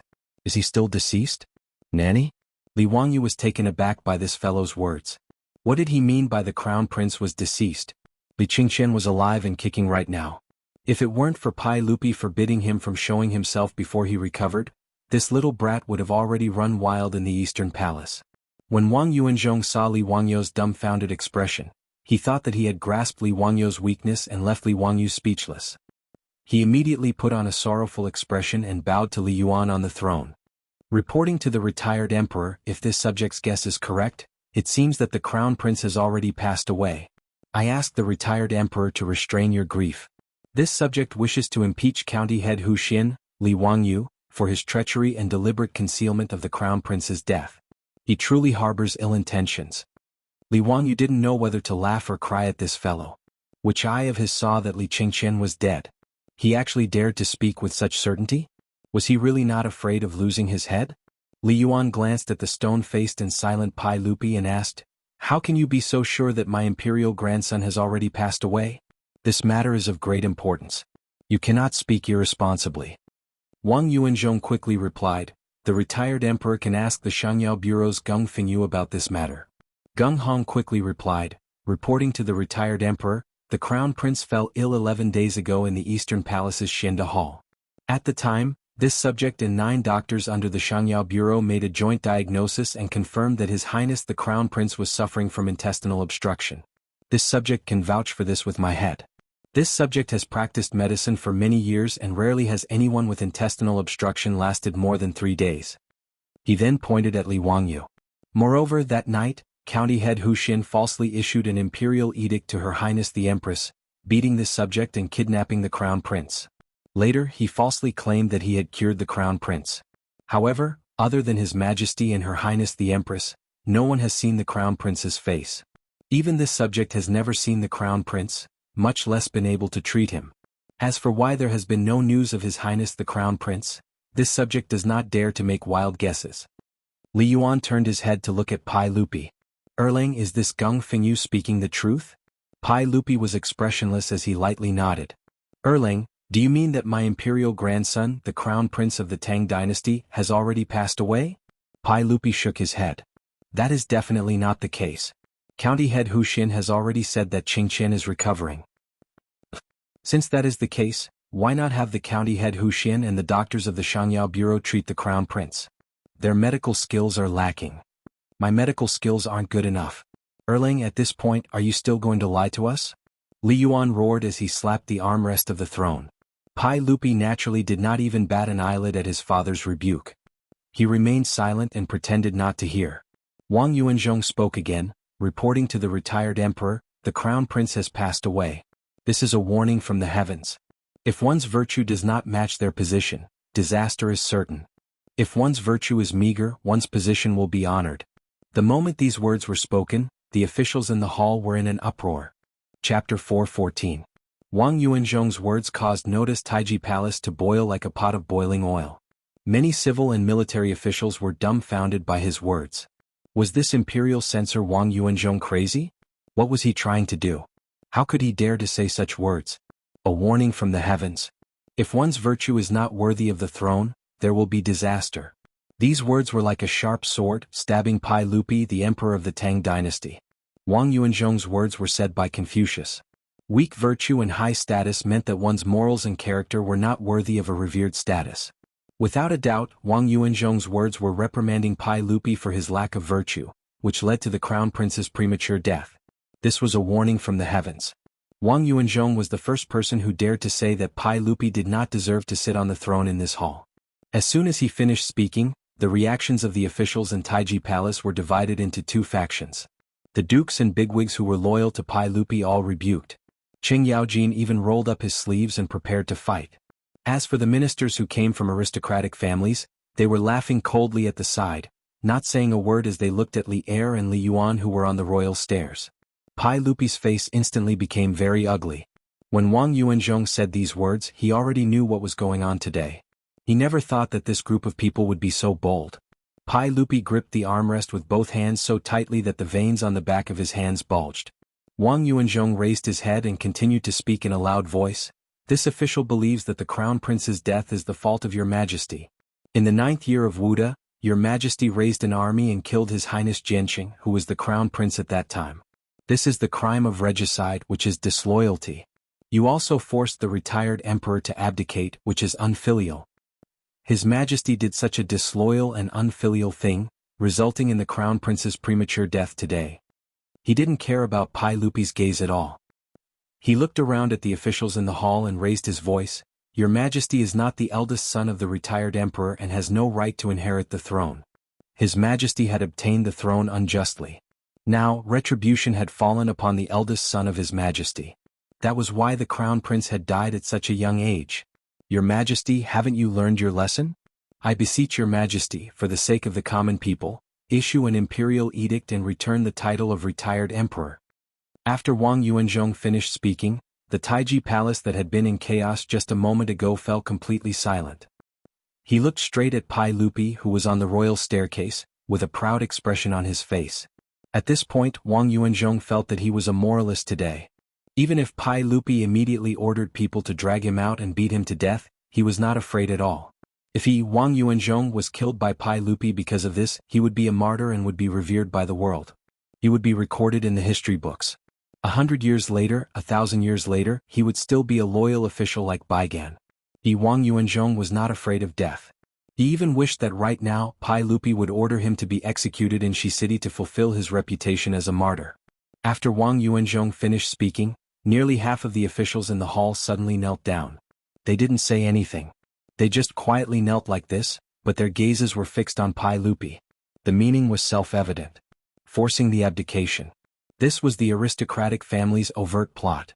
During the court conference, they used the crown prince's death to mobilize the officials to force Pai Lupi to abdicate, welcome back the retired emperor, and support Li Yuan to ascend the throne again. In the eyes of the aristocratic families, Li Yuan returning to the throne was more beneficial to them than Pai Lupi continuing to be the emperor. Pai Lupi was too forceful. Even these 1,000-year-old aristocratic families felt great pressure when facing Pai Lupi. And Pai Lupi was constantly working to weaken the aristocratic family's power. This made the 5 clans and 7 aristocratic families feel even more threatened. Thus, these aristocratic families that wanted to suppress Pai Lupi used the crown prince's death to contact retired Emperor Li Yuan, who had been placed in the depths of the palace. They tried in vain to force Li Yuan to abdicate and return him to the throne. Perhaps in the eyes of later generations, using the crown prince's death to attack Pai Lupi was truly absurd and laughable. Li Wangyu was stupefied as he listened. The civil officials of the Tang dynasty could play like this? They could even say such deceptive words? But in the eyes of the Tang, the crown prince's death was no small matter. Earthquakes, plague of locusts, floods, and other natural and man-made disasters could all be attributed to the emperor's mistakes. Attributing the crown prince's death to Pai Lupi's lack of virtue truly could obtain the approval of the masses. After all, the rulers of China had always proclaimed that they received orders from the heavens, that the emperor was the father of the heavens and the mother of the earth, and that they were the sons of the heavens. Confucius also said that the son of heaven received orders from the heavens. Thus, if the son of heaven's chosen successor died, the responsibility naturally rested with the son of heaven himself. It was the son of heaven's lack of virtue that had killed the retired emperor's eldest son, causing the heavens to punish the son of heaven and take away his eldest son's life. Wang Yuanzhong's words caused many of the non-aristocratic officials in Taiji Palace to fall silent. For a moment they didn't know how to retort. The aristocratic families were simply not afraid that Pai Lupi would fly into a rage out of humiliation. Even if Pai Lupi was furious, so what? Could it be that he, Li Er, could order people to kill half of the officials in this hall? If that really happened, not to mention whether or not the Confucian scholars of the world would spit on him, the aristocratic families would definitely sever ties with Pai Lupi. At that time, it would be just like the chaos at the end of the Sui dynasty. The Tang dynasty would probably fall apart and collapse. Both Zheng Yuanshou and Wang Renyu were certain that Pai Lupi wouldn't dare to do such a thing. Pai Lupi's eyes were tightly shut. Li Yuan sat on the throne next to him. He didn't say anything, only smiled and looked at his son. After a long time, Pai Lupi suddenly opened his eyes. His eyes were filled with killing intent. Wang Qing, are you done?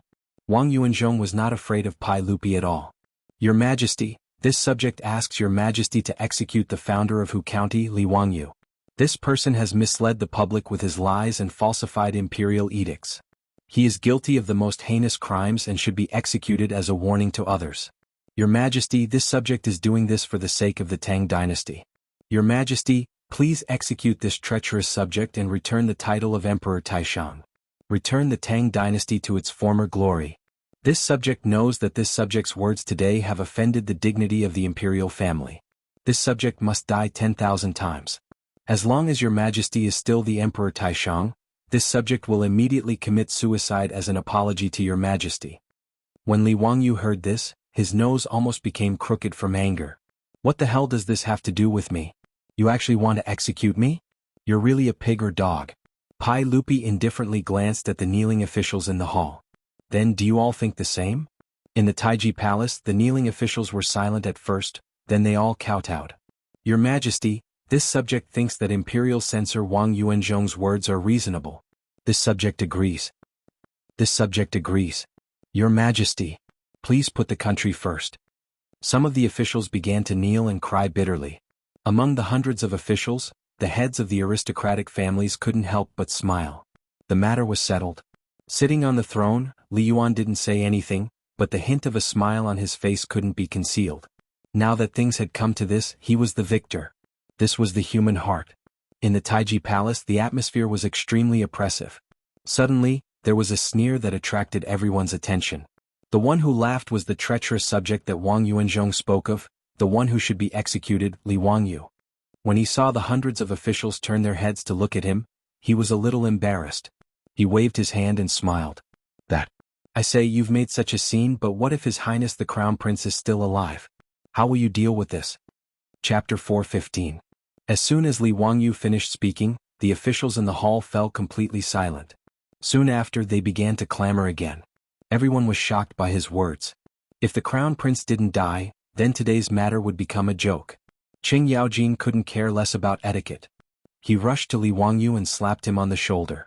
Brat, hurry up and tell me what's going on with His Highness the Crown Prince? Is he dead or alive? Li Wangyu rolled his eyes. Uncle Qing, didn't I just say it? The Crown Prince has just recovered from a serious illness and is currently recovering. You can't joke about this. Is that true? Li Wangyu shrugged. Why didn't anyone believe the truth these days? Uncle Qing, why would I lie to you? Even if you don't believe me, didn't His Majesty say it just now? You don't even believe His Majesty's words? Wow, that's good. I want to see how these bastards are going to deal with this. Qing Yaojin raised his head and laughed. Wang Yuanzhong sneered. How could the Crown Prince live? Li Qingqian was suffering from intestinal abscess. This was a fact. Unless this county magistrate was a golden immortal, how could he save Li Qingqian? He ignored Li Wangyu's words and treated Li Wangyu as heir. Wang Yuanzhong was just a minor 7th-rank imperial censor. Originally, he was the most insignificant existence in the imperial court. He was like an ant. But so what? Today was the highlight of Wang Yuanzhong's life. He stood straight in the main hall with a smile on his face. So what if Pai Lupi was the emperor of the Tang dynasty? Their aristocratic families controlled the truth of the world. The truth of the world was in the hands of these aristocratic families. During the Black Tortoise Gate incident, Pai Lupi was able to kill the Crown Prince Li Jianqing and force Li Yuan to abdicate. Today, their aristocratic families could also force Pai Lupi to abdicate in the main hall. Gung Hong from the Shangyao Bureau scoffed at Li Wangyu's words. Even if he was beaten to death, he didn't believe that Li Qingqian could survive. He also didn't dare to imagine what would happen if Li Qingqian really did survive. Ever since the Wang clan of Taiyuan found him a few days ago and gave him 1,000 taels of gold and 2 beautiful singers, there was no turning back. Of course, the most important reason why Gung Hong dared to accept the gold and beauties from the Wang clan of Taiyuan was because he was certain that Li Qingqian had already passed away. Putting aside the fact that he was confident in his medical skills, if the Crown Prince was truly fine, why would Pai Lupi need to seal off the news in the Eastern Palace? Since the Crown Prince's illness had flared up 11 days ago, 10 days had passed. No one in the Eastern Palace had seen the Crown Prince. Even Gung Hong, the imperial concubine of the Shangyao Bureau, had not seen the Crown Prince, much less treated him. The meaning of this was self-evident. Besides Gung Hong's words, Wang Renyu and the others also knew that Pai Lupi had ordered people to seal off a secluded palace room in the Eastern Palace. It was surrounded by the imperial guards loyal to Pai Lupi, and not even a fly could get in. Zheng Yuanshou, Wang Renyu, and the other clan heads guessed that this palace was where Li Qingqian's body was being kept. The reason Pai Lupi had kept the funeral a secret was presumably because he was afraid of the unrest in the imperial court. It was precisely because they were certain that the Crown Prince had passed away that the aristocratic families dared to contact Grand Emperor Li Yuan and choose today's court session to force him to abdicate. How could Pai Lupi have thought of any of this? He only felt that his son's stomach had been cut open, and Li Wangyu had cut out his ulcerated intestines. He felt that this matter would affect the Crown Prince's reputation, so he sealed off the news and kept it a secret. He originally wanted to wait for the Crown Prince to recover, and then everything would be calm. No one would know that his son's intestines were missing. He did not expect that the aristocratic families and his own father would give him such a big surprise today. Pai Lupi stared at Wang Yuanzhong, Imperial Censor Wang Yuanzhong. Wang Yuanzhong was not afraid at all. He smiled and said gently, "Your subject is here." Pai Lupi sneered, "You slandered the crown prince and spoke nonsense about the emperor's father. Do you know your crime?" Wang Yuanzhong's expression did not change. He bowed, "Your subject will die 10,000 times. Your subject will die 10,000 times for the Tang dynasty and for the people of the world. Your Majesty thinks that your subject deserves to die, so your subject is naturally willing to bow my head and stretch my neck for your Majesty to punish. Your subject will die without regrets." Wang Yuanzhong no longer cared about life and death. What joy was there in life? What was there to fear about death? Wang Yuanzhong had already put life and death out of his mind. There was no ripple in his heart. Being able to leave his name in history was his goal. Today his words would definitely spread throughout the world along with the aristocratic family's mouths. Today his blood would illuminate the history books. Wang Yuanzhong elegantly tidied up his clothes and smiled at the furious Pai Lupi. On the imperial steps, the originally angry Pai Lupi suddenly laughed. "Ha ha ha, Wang Qing, you must think that after today your name will definitely go down in history? But in my eyes you are just a jumping clown." Wang Yuanzhong also smiled elegantly, "Your subject's name will be judged by future generations." Pai Lupi sneered, "I think you won't shed tears until you see the coffin. Li Wangyu, go to the Eastern Palace and invite the Crown Prince. I want to let these blind people see if my Crown Prince has really died."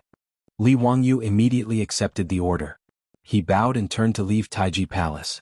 As soon as he left, Li Yuan, Wang Renyu, Zheng Yuanshou, and the others couldn't help but panic. Could it be that their information was wrong? Crown Prince Li Qingqian was really still alive? If Li Qingqian was still alive and well, then everything that had happened today would really be a farce. A haze flashed through Wang Yuanzhong's heart.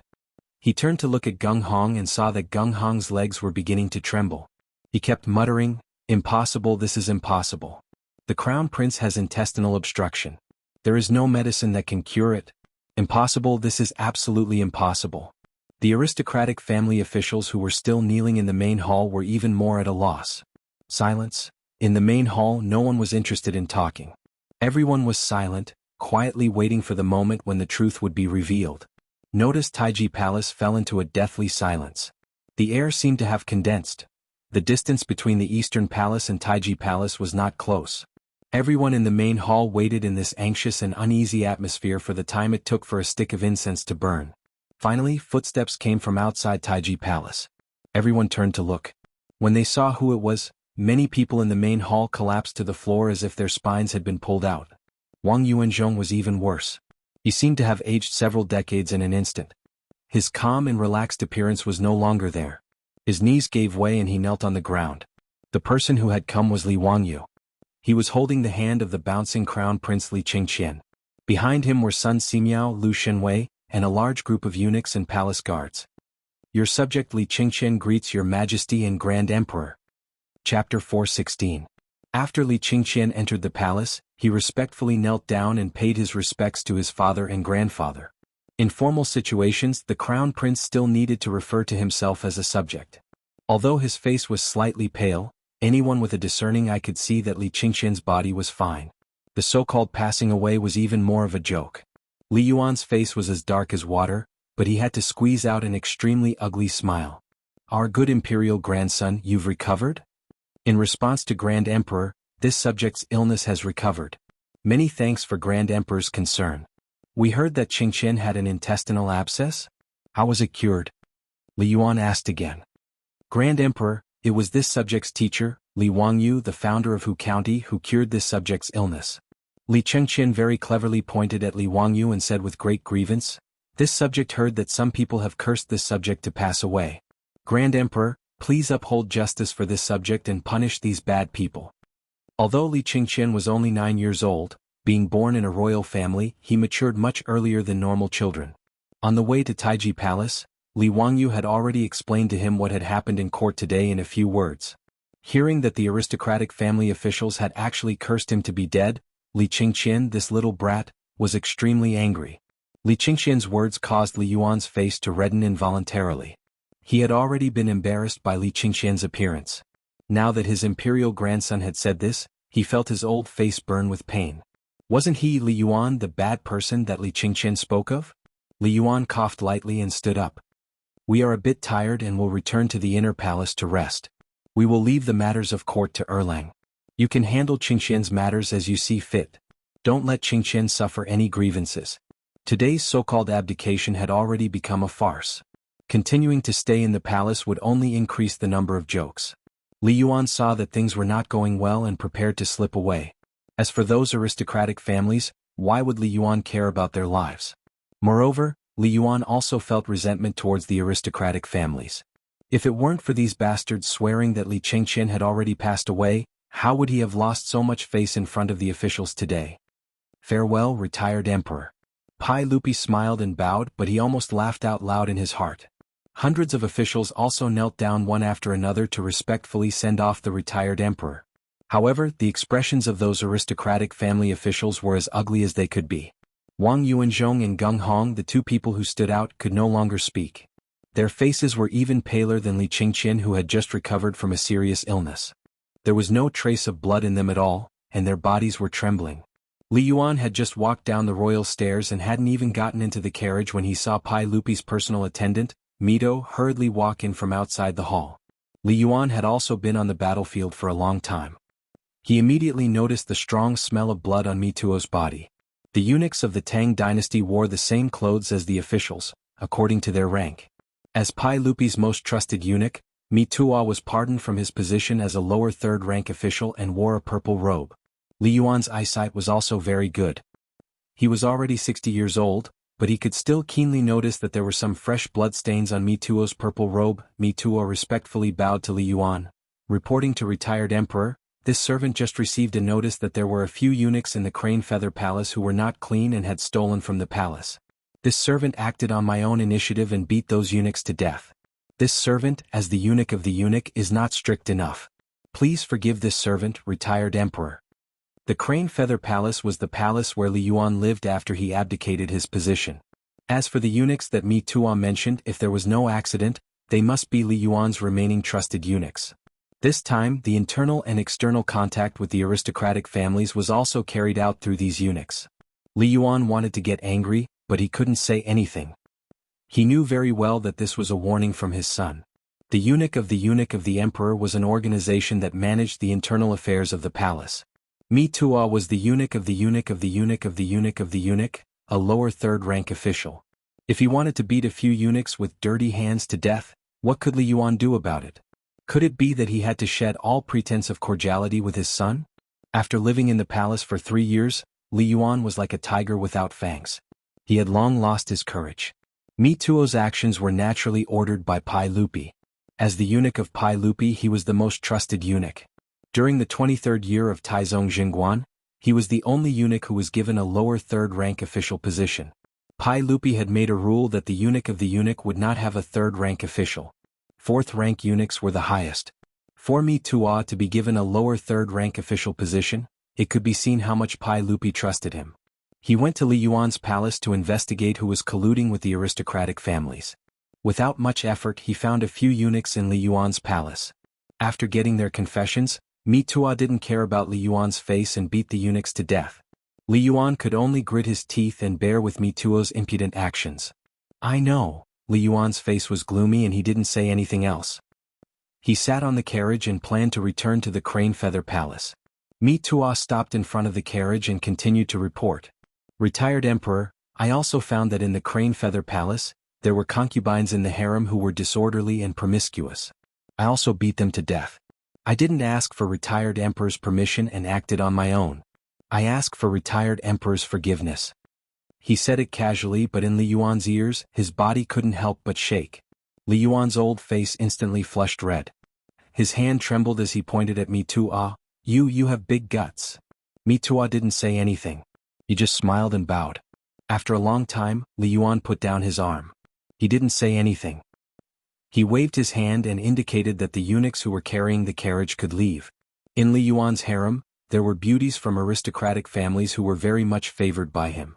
After he abdicated, there was nothing else to do in the harem. Doting on beauties became his only hobby. From abdication to death, in a few years, Li Yuan, who was 60 years old, gave birth to 17 younger brothers and 18 daughters for Pai Lupi in the harem. He could be called a stallion among stallions. Now, Mituo actually told him so casually that some of his concubines were also beaten to death. This was simply a naked humiliation. But the situation was pressing. Even if Mi Tua was so presumptuous, Li Yuan could only grit his teeth and endure. Beating his father's eunuchs and concubines to death was just a warning to Pai Lupi. After all, Li Yuan was his father. No matter how dissatisfied he was, he could only do this. He even had to pretend to be a filial son in front of the officials and the world. In this regard, Li Wangyu could only ridicule in his heart. Hypocritical, really King hypocritical. Whether it was Pai Lupi or Li Yuan in Li Wangyu's eyes, they were both actors. The Oscars owed them a trophy. After respectfully sending off Li Yuan, Pai Lupi sat back on the throne and smiled at the officials in the hall. These damn aristocratic families. Pai Lupi did not plan to let them off so easily. Today, if he did not peel off a layer of skin, this matter would not be over. Pai Lupi was still thinking about how to deal with these aristocratic families when suddenly, from the crowd of officials, a few people rushed out. They rushed in front of Wang Yuanzhong and Gung Hong, grabbed their collars and fiercely slapped them, slandering the crown prince and speaking nonsense about the emperor's father. Who do you think you are? You are worse than pigs and dogs. This old man will beat you to death, you traitor. After a few slaps, Wang Yuanzhong saw stars and was stunned silly. Gung Hong was hit until his face burned with pain. He howled miserably and fell to the ground like mud. Li Wangyu and the others at this time felt like 10,000 grass mud horses were galloping in their hearts. Too damn shameless. Chapter 417. The ones who rushed out to beat up Wang Yuanzhong and Gung Hong were none other than Wang Renyu, Zheng Yuanshou and other family heads. Bah! Wang Renyu spat on Wang Yuanzhong's face, his face full of indignation. Your Majesty, these two are heartless and unscrupulous. They slandered the crown prince's death and even insulted your Majesty. They are truly wicked beyond redemption. Your Majesty, please kill these two as a warning to others and return the Tang dynasty to its former glory. That's right, Your Majesty. These two beasts are harboring evil intentions. We were careless and were deceived by these treacherous officials. It is our fault for being disrespectful to Your Majesty. Please forgive us, Your Majesty. As soon as Wang Renyu and the others spoke, including the officials from the aristocratic families, they couldn't help but curse in their hearts. Shameless, truly too shameless. Obviously, in the eyes of Wang Renyu and the others, Wang Yuanzhong and Gung Hong no longer had any value. They didn't mind pushing these two out for Pai Lupi to vent his anger. In the main hall, the officials from the aristocratic families didn't react any slower than their family heads. They all kowtowed. We were deceived by these treacherous officials. We deserve to die 10,000 times. Your Majesty, these two beasts are deceiving the public and slandering the emperor's father. They deserve to be killed. We should die 10,000 times for being deceived by these treacherous officials. Such an unruly and fatherless dog, his death is not worth pitying. Your Majesty, please issue an edict to kill these two beasts. In the main hall, countless officials began to shout and shout. Gung Hong was so scared that he wet his pants. A puddle of stinky yellow liquid flowed out from his crotch. He couldn't care less about this. He desperately kowtowed and banged his head so hard that his forehead was soon covered in blood. Your Majesty, please spare me. Your Majesty, please spare me. I deserve to die. I was blinded by lard, that's why I said those nonsense. Your Majesty, please spare me. As for Wang Yuanzhong, he didn't beg for mercy like a kowtowing bug. He just lay on the ground and shivered. Wang Yuanzhong wasn't afraid of death. He even wanted Pai Lupi to give the order to kill him. But now he felt a deep sense of fear. He originally thought that he could become a loyal minister like Baigan and leave his name in history. But he didn't expect that Crown Prince Li Qingqian would be completely fine. His bold and visionary words just now had become a big joke. The reprimanding voices from his colleagues in the hall made him shudder even more. Wang Renyu, who was pointing at his nose and scolding him, was his uncle. The reason why he stood out today to take the lead in forcing Wang Renyu to abdicate was naturally because he was following Wang Renyu's arrangement. In the great hall, Wang Yuanzhong looked around. Many of the people who were pointing at him and cursing him were from the Taiyuan Wang clan. Most of them were related to him by blood, and his uncles were usually very close to him. Ha ha ha. Wang Yuanzhong suddenly became crazy, pointing at Wang Renyu and laughing. Wang Yuanzhong, you disloyal and unfilial dog, what are you laughing at? I'm laughing at my own stupidity. Ha ha, heaven and earth are heartless, treating all living things like straw dogs. I'm laughing at you all for making animals into dogs, using them for sacrifice and abandoning them after the deed is done. Wang Yuanzhong's words came from Zhuangzi Tianyun, which meant that the straw dogs used for sacrifice were highly valued before the sacrifice. But after the sacrifice was done, they were abandoned and trampled on at will. A straw dog was a fake straw dog. Wang Yuanzhong felt that he was that straw dog, pushed to the front of the stage by the aristocratic families, and now abandoned and trampled on. His maniacal laughter caused Wang Renyu and the other aristocratic families and ministers' expressions to change. After Wang Yuanzhong finished laughing, he only felt a sweetness in his throat. He directly spat out a mouthful of blood in the great hall, and then collapsed on the floor. In fact, Wang Yuanzhong didn't care that Wang Renyu and the other members of the Wang clan beat him up and insulted him. Even if he was abandoned and trampled on as a straw dog, he wouldn't be surprised. The reason why he spat out blood was mainly because his illusion was shattered. Wang Yuanzhong cared more about his reputation, but now it was all for naught. Half an hour ago he thought that he would be able to leave his name in history. But now it seemed that he, Wang Yuanzhong, was just like Pai Lupi said, a jumping clown. His heart was dead, and there was no greater sorrow than the death of his heart. Qing Yaojin and the others previously couldn't wait to skin Wang Yuanzhong, a mere 7th grade imperial censor. But now, seeing him being beaten up by this group of shameless aristocratic family heads, and being despised by everyone, they even felt some sympathy for this person. Hateful. Lamentable. Pitiful. Pai Lupi didn't know whether to laugh or cry at the actions of Wang Renyu and the others. Who were they trying to trick? Did they really think that he, Pai Lupi, was blind? Couldn't see who was behind all this? However, Pai Lupi really couldn't do anything to Wang Renyu, Zheng Yuanshou, and the other aristocratic family heads. Not to mention that he couldn't do anything to Wang Renyu and the others, he could only reprimand these aristocratic family officials who were still kneeling on the floor and let them go. What else could he do? Should he let the imperial guards arrest all of these officials and send them to the imperial censor's prison? Then the empire of the great Tang would be finished. Pai Lupi slightly raised the corner of his mouth and said indifferently, Wang Yuanzhong, now that things have come to this, do you have anything else to say? Wang Yuanzhong crouched on the floor. I only ask for death. If you want to die, I will naturally fulfill your wish. Men dragged Wang Yuanzhong and Gung Hong away and beat them to death. Beating them to death meant that in front of everyone they would be beaten to death. Gung Hong cried until his tears and snot flowed. He kept kowtowing and begging for mercy, but it was no use. He was dragged out of the Taiji palace by the imperial guards who were like tigers and wolves. They raised the planks and began to beat him. Wang Yuanzhong didn't howl. When he was dragged out, he just stared at Wang Renyu and the others and kept muttering, Heaven and earth are heartless, treating all things as straw dogs. Heaven and earth are heartless. Outside the palace, the sound of the planks hitting flesh and Gung Hong's howls made all the aristocratic family officials in the palace shudder. Gung Hong's howls became softer and softer, and soon there was no more movement. Not long after, the sound of the planks hitting disappeared and the imperial guards entered the palace to hand in the order. Imperial physician Geng Hong and imperial censor Wang Yuanzhong of the imperial censor were both beaten to death outside the Taiji palace.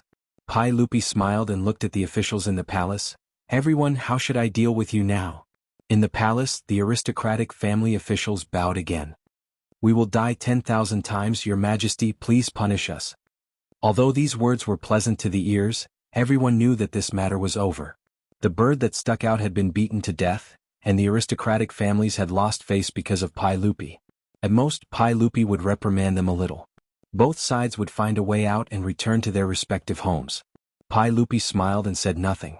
After a while, he suddenly turned to Li Wangyu and asked, County Magistrate Hu Xian, how do you think we should deal with them?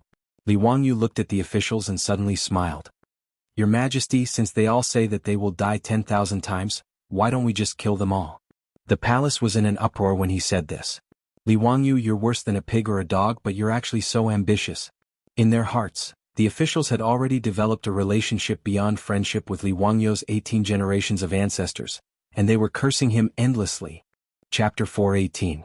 Li Wangyu's words not only stunned the officials in the hall, but even Pai Lupi didn't know whether to laugh or cry. Li Wangyu had naturally said this on purpose to disgust these shameless aristocratic clans. In any case, even if he was an idiot in politics, he knew that Pai Lupi couldn't kill these officials. Unexpectedly, Pai Lupi was also a drama queen. He actually played along with Li Wangyu's words. County Magistrate Hu Xian's words are reasonable. Slandering the emperor's father should be executed. Since that's the case. Before he could finish speaking, the aristocratic clan's officials were already so frightened that their faces turned pale. Lier must have gone crazy from the shock today, right? Why wasn't he following the script? Could it be that he really dared to kill the more than 300 officials in the hall who were trying to force the emperor to abdicate? Wang Renyu, Zheng Yuanshou, and the other aristocratic clan's big shots all paled. If Pai Lupi really did go crazy and killed them all, the Tang dynasty would inevitably fall into chaos. But what was the use of that? Could it save them? Wang Renyu and the others didn't have the resolve to sacrifice themselves for righteousness and leave their names in history. Just as they were feeling awkward, Li Qingqian suddenly stepped forward and said, "Your Majesty, this subject read from Mencius. If the Son of Heaven is heartless, he cannot protect the four seas. If the feudal lords are heartless, they cannot protect the country. If the ministers and doctors are heartless, they cannot protect the ancestral temple. If the scholars and commoners are heartless, they cannot protect the four bodies. Today this subject made a mistake, but they have already repented. This subject believes that your Majesty can forgive them. Presumably they will be grateful for your Majesty's mercy." His words immediately received the approval of the other officials. "His Highness the Crown Prince is wise. Your Majesty, our Tang dynasty is fortunate to have the Crown Prince so intelligent. This is the fortune of our Tang dynasty and our people. Your Majesty, this subject knows his mistake. Today we were deceived by others and almost made a big mistake. This subject has now completely repented. Please forgive us, Your Majesty." Because of these words, Li Qingqian gained a wave of popularity among the officials. Pai Lupi sat on the throne and looked at the officials with a smile. When no one was paying attention, he turned his head and glared at Li Wangyu.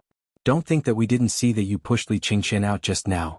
Li Wangyu shrugged his shoulders and grinned at Pai Lupi, revealing 8 white teeth. Pai Lupi stood up, and the hall suddenly quieted down. "Everyone, although you all have ulterior motives today, we do not intend to let you all be punished for your words. Am I such a narrow-minded person? Since the Crown Prince is pleading on your behalf, then today's matter will end here. I will not pursue this matter any further. But all of you, please remember that you should be loyal to the monarch if you want to eat his salary. Don't make a mistake." Pai Lupi's words caused the officials in the hall to fall to their knees. "Your Majesty is wise." Li Wangyu couldn't help but curl his lips. "Bluff, keep bluffing. If you aren't punished for your words, then what's going on with those 2 bloody corpses outside Taiji Palace?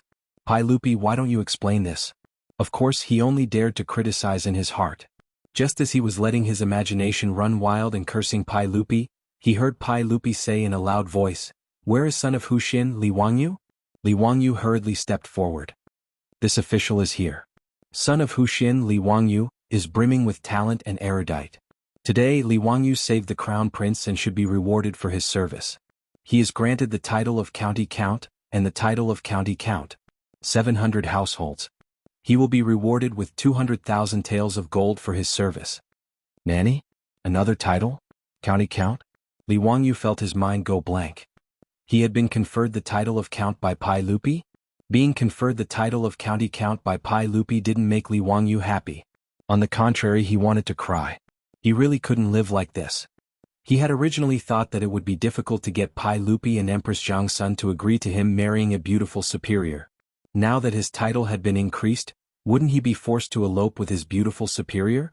Pai Lupi King did this on purpose, didn't you? Biting the hand that feeds you. Not a son. Return 200,000 taels of gold, not fess. Do you dare to directly say 200,000 copper coins? Li Wangyu really wanted to ask Pai Lupi, why was your family's gold, not gold but copper coins? This official, Li Wangyu, accepts the decree and thanks for your kindness. Li Wangyu really wanted to refuse, but in front of all the civil and military officials, he couldn't not give Pai Lupi face. He could only squeeze out an ugly smile and accept the decree. Inside the Taiji Palace, all the officials were speechless. It had only been a few months, and Li Wangyu had turned from a commoner to a county official who had founded the country? All the officials were secretly muttering in their hearts. In the past few months, they had already sent people to Dingzhou village to deliver congratulatory gifts twice. Now, after the court, they had to do it again. Giving gifts was also stressful, okay? This was too frequent. Ma Zhou and Yan Libin were laughing so hard that their eyes almost couldn't be seen. Their teacher had been conferred the title of Count again. This was worthy of celebration. The Tang dynasty had always been very cautious when it came to conferring titles. Many old officials would only be conferred the title of Count when they passed away. But Li Wangyu's title was like it didn't cost money. In just a few months he had been conferred the title 3 times. Even Yu Shernan, an old member of the Duke of Qin's household and a great scholar of the era, had yet to be conferred the title of Count. In history, Yu Shernan was only conferred the title of Count of Yongxing by Pai Lupi in the 7th year of Jingguan era. From this, it could be seen that titles were definitely not cabbages in the Tang dynasty. Li Wangyu was the county count of the founding of the country. He was at least a 4th-rank official and was already 1 foot into the ranks of the top nobles. Of course, the title of Count of the Tang dynasty was only an honor. Other than not having to pay taxes and being able to live in a village, which allowed them to enjoy the same treatment as officials, there weren't many other benefits. It was different from the title of Count of the West. Although later generations used the title of Count of the West to translate the title of Count of the West, the rights of the two sides were completely different. The title of Count of the West was a hereditary fief, and the fief had a high degree of autonomy. The title of nobility in Wuxia was basically a symbol. If one did not enter the imperial court and hold an official position, they would not have any rights to speak of. Even so, the hundreds of officials in the hall, except for Fang Xianling, Du Ruhui, Qing Yaojin and Qin Qiong, were all envious of Li Wangyu. Congratulations, County Earl Hu. Congratulations to the Count of Huxian for being rewarded by His Majesty. Although they had just been disgusted by Li Wangyu, the officials from the aristocratic families still had to force smiles and congratulate Li Wangyu. Only the people from the Wang clan of Taiyuan, including Wang Renyu, did not come to congratulate Li Wangyu. The higher Li Wangyu's title rose, the more the Taiyuan Wang clan's face was slapped. The Taiyuan Wang clan's annulment of the marriage with County Earl Hu, oh no, County Earl Hu, had long become an unavoidable topic in Chang'an. It was widely used and spread widely. Perhaps only the tea eggs and pickled mustard stalks of the future could compare. After Li Er increased Li Wangyu's nobility in front of everyone, he looked at Sun Simiao and his disciple Lu Shenwei. Where is Lu Shenwei? I am here. Lu Shenwei's medical skills are superb, and he is young and promising. He helped County Earl Hu treat Crown Prince Li Qingqian and has contributed to the country. I hereby confer Lu Shenwei the title of Minister of Medicine. I accept the decree and thank you for your kindness. In truth, Pai Lupi wanted to confer Sun Simiao a title, but the old Taoist still refused. Therefore, Pai Lupi could only take a step back and confer Lu Shenwei the title of Minister of Medicine. Originally, Lu Shenwei was invited to the Imperial Hospital by Li Ji in the 4th year of Xianqing. But because of Li Wangyu's interference, Lu Shenwei entered the Minister of Medicine 31 years earlier. Moreover, he was promoted to rank 5 Minister of Medicine, which surprised Li Wangyu. No matter what, a promotion was a good thing. Chapter 419. After awarding Li Wangyu and Lu Shenwei, Pai Lupi announced the end of the court session. The curtains were drawn to the lunar court examination on the 7th month of the 2nd year of Jingguan. The so-called attempt to force the emperor to abdicate was more like a joke.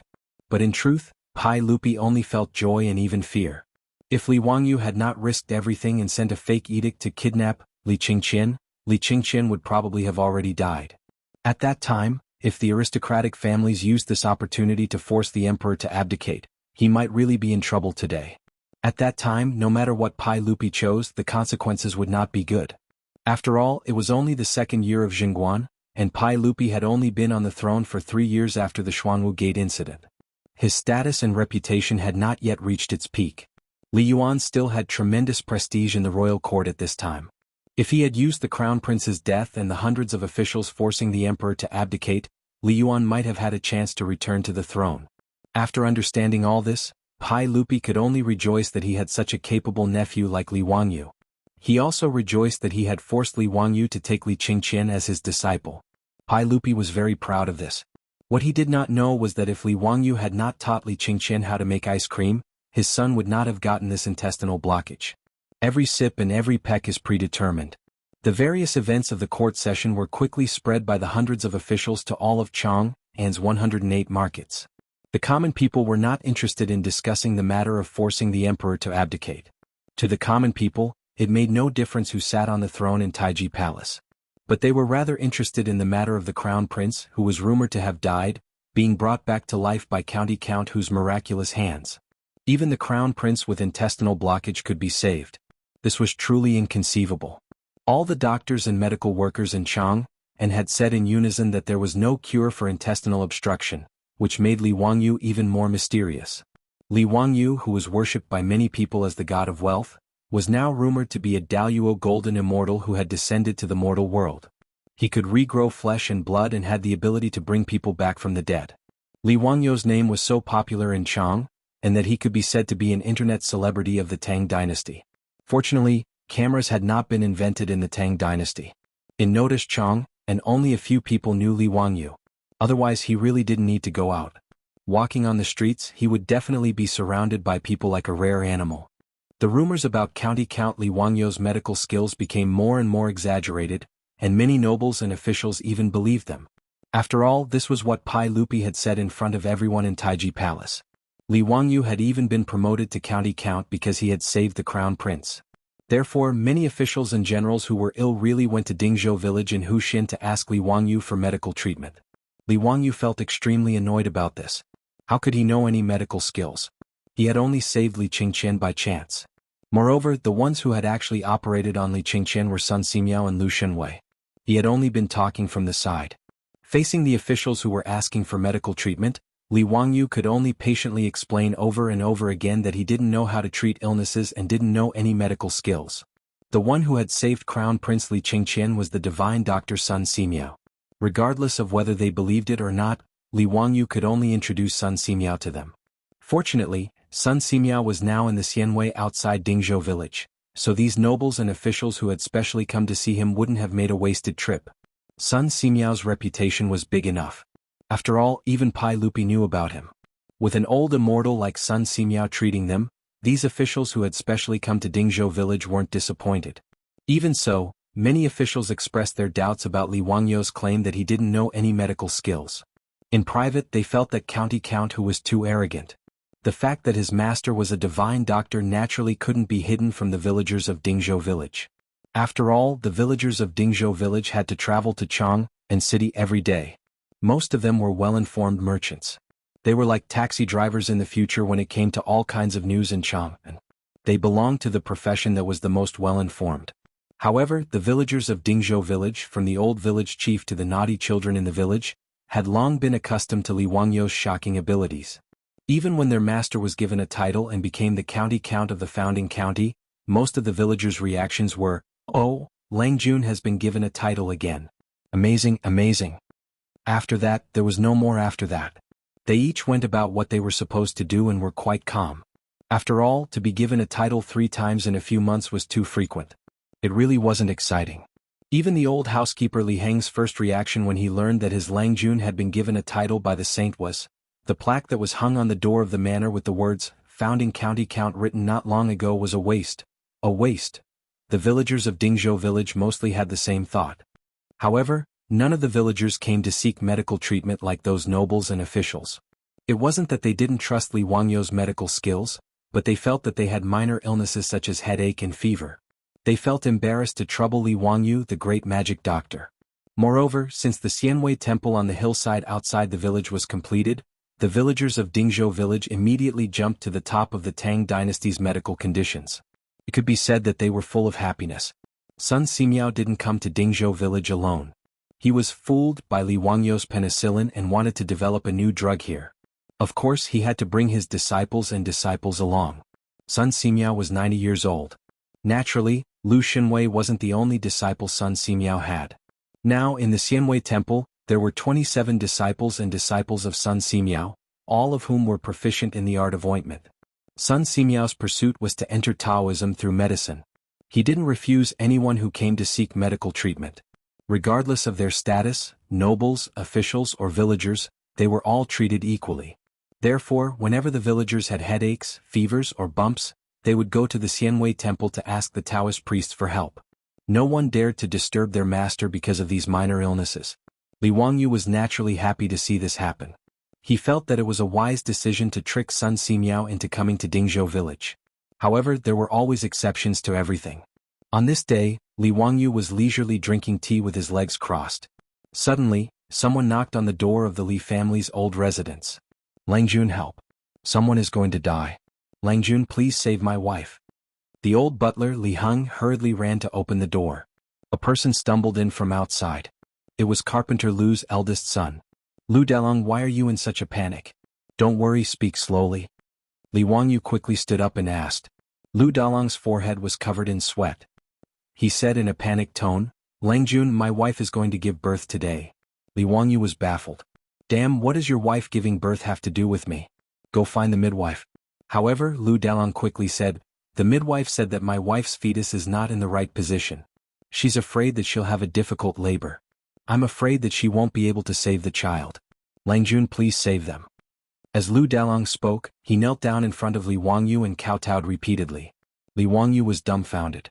What was going on? Difficult labor? What's the use of looking for me? Chapter 420. As an ordinary person in the future, if someone suddenly came to you and told you that your wife was having a difficult labor and asked you to save her, your first reaction would be to be very confused. Li Wangyu was the same. He didn't come back to his senses for a long time. Lu Dalong's wife was having a difficult labor. Why was she looking for him? Lu Dalong, you idiot. What are you waiting for? Hurry up and ask old immortal son for help. Why are you looking for me? Lu Dalong said with a crying face, my father has already asked old immortal son for help. He said the same thing. He said that my wife's child is in a wrong position and the umbilical cord is wrapped around the neck. He can't do anything. Lang Jun, please save my wife and child. Li Wangyu was even more dumbfounded when he heard that Sun Simiao couldn't do anything. If even the king of medicine couldn't do anything, what could he do? While he was in a daze, he heard a commotion outside. His beautiful superior, who had come out to see what was going on, heard that Lu Dalong's wife was having a difficult labor. She subconsciously blurted out, hurry up and do a cesarean section. Why are you still in a daze? What? Cesarean section? Li Wangyu looked at his beautiful superior in a daze. Are you sure you're not talking nonsense? Who knows how to do a cesarean section? Is it you or me? Or Sun Simiao?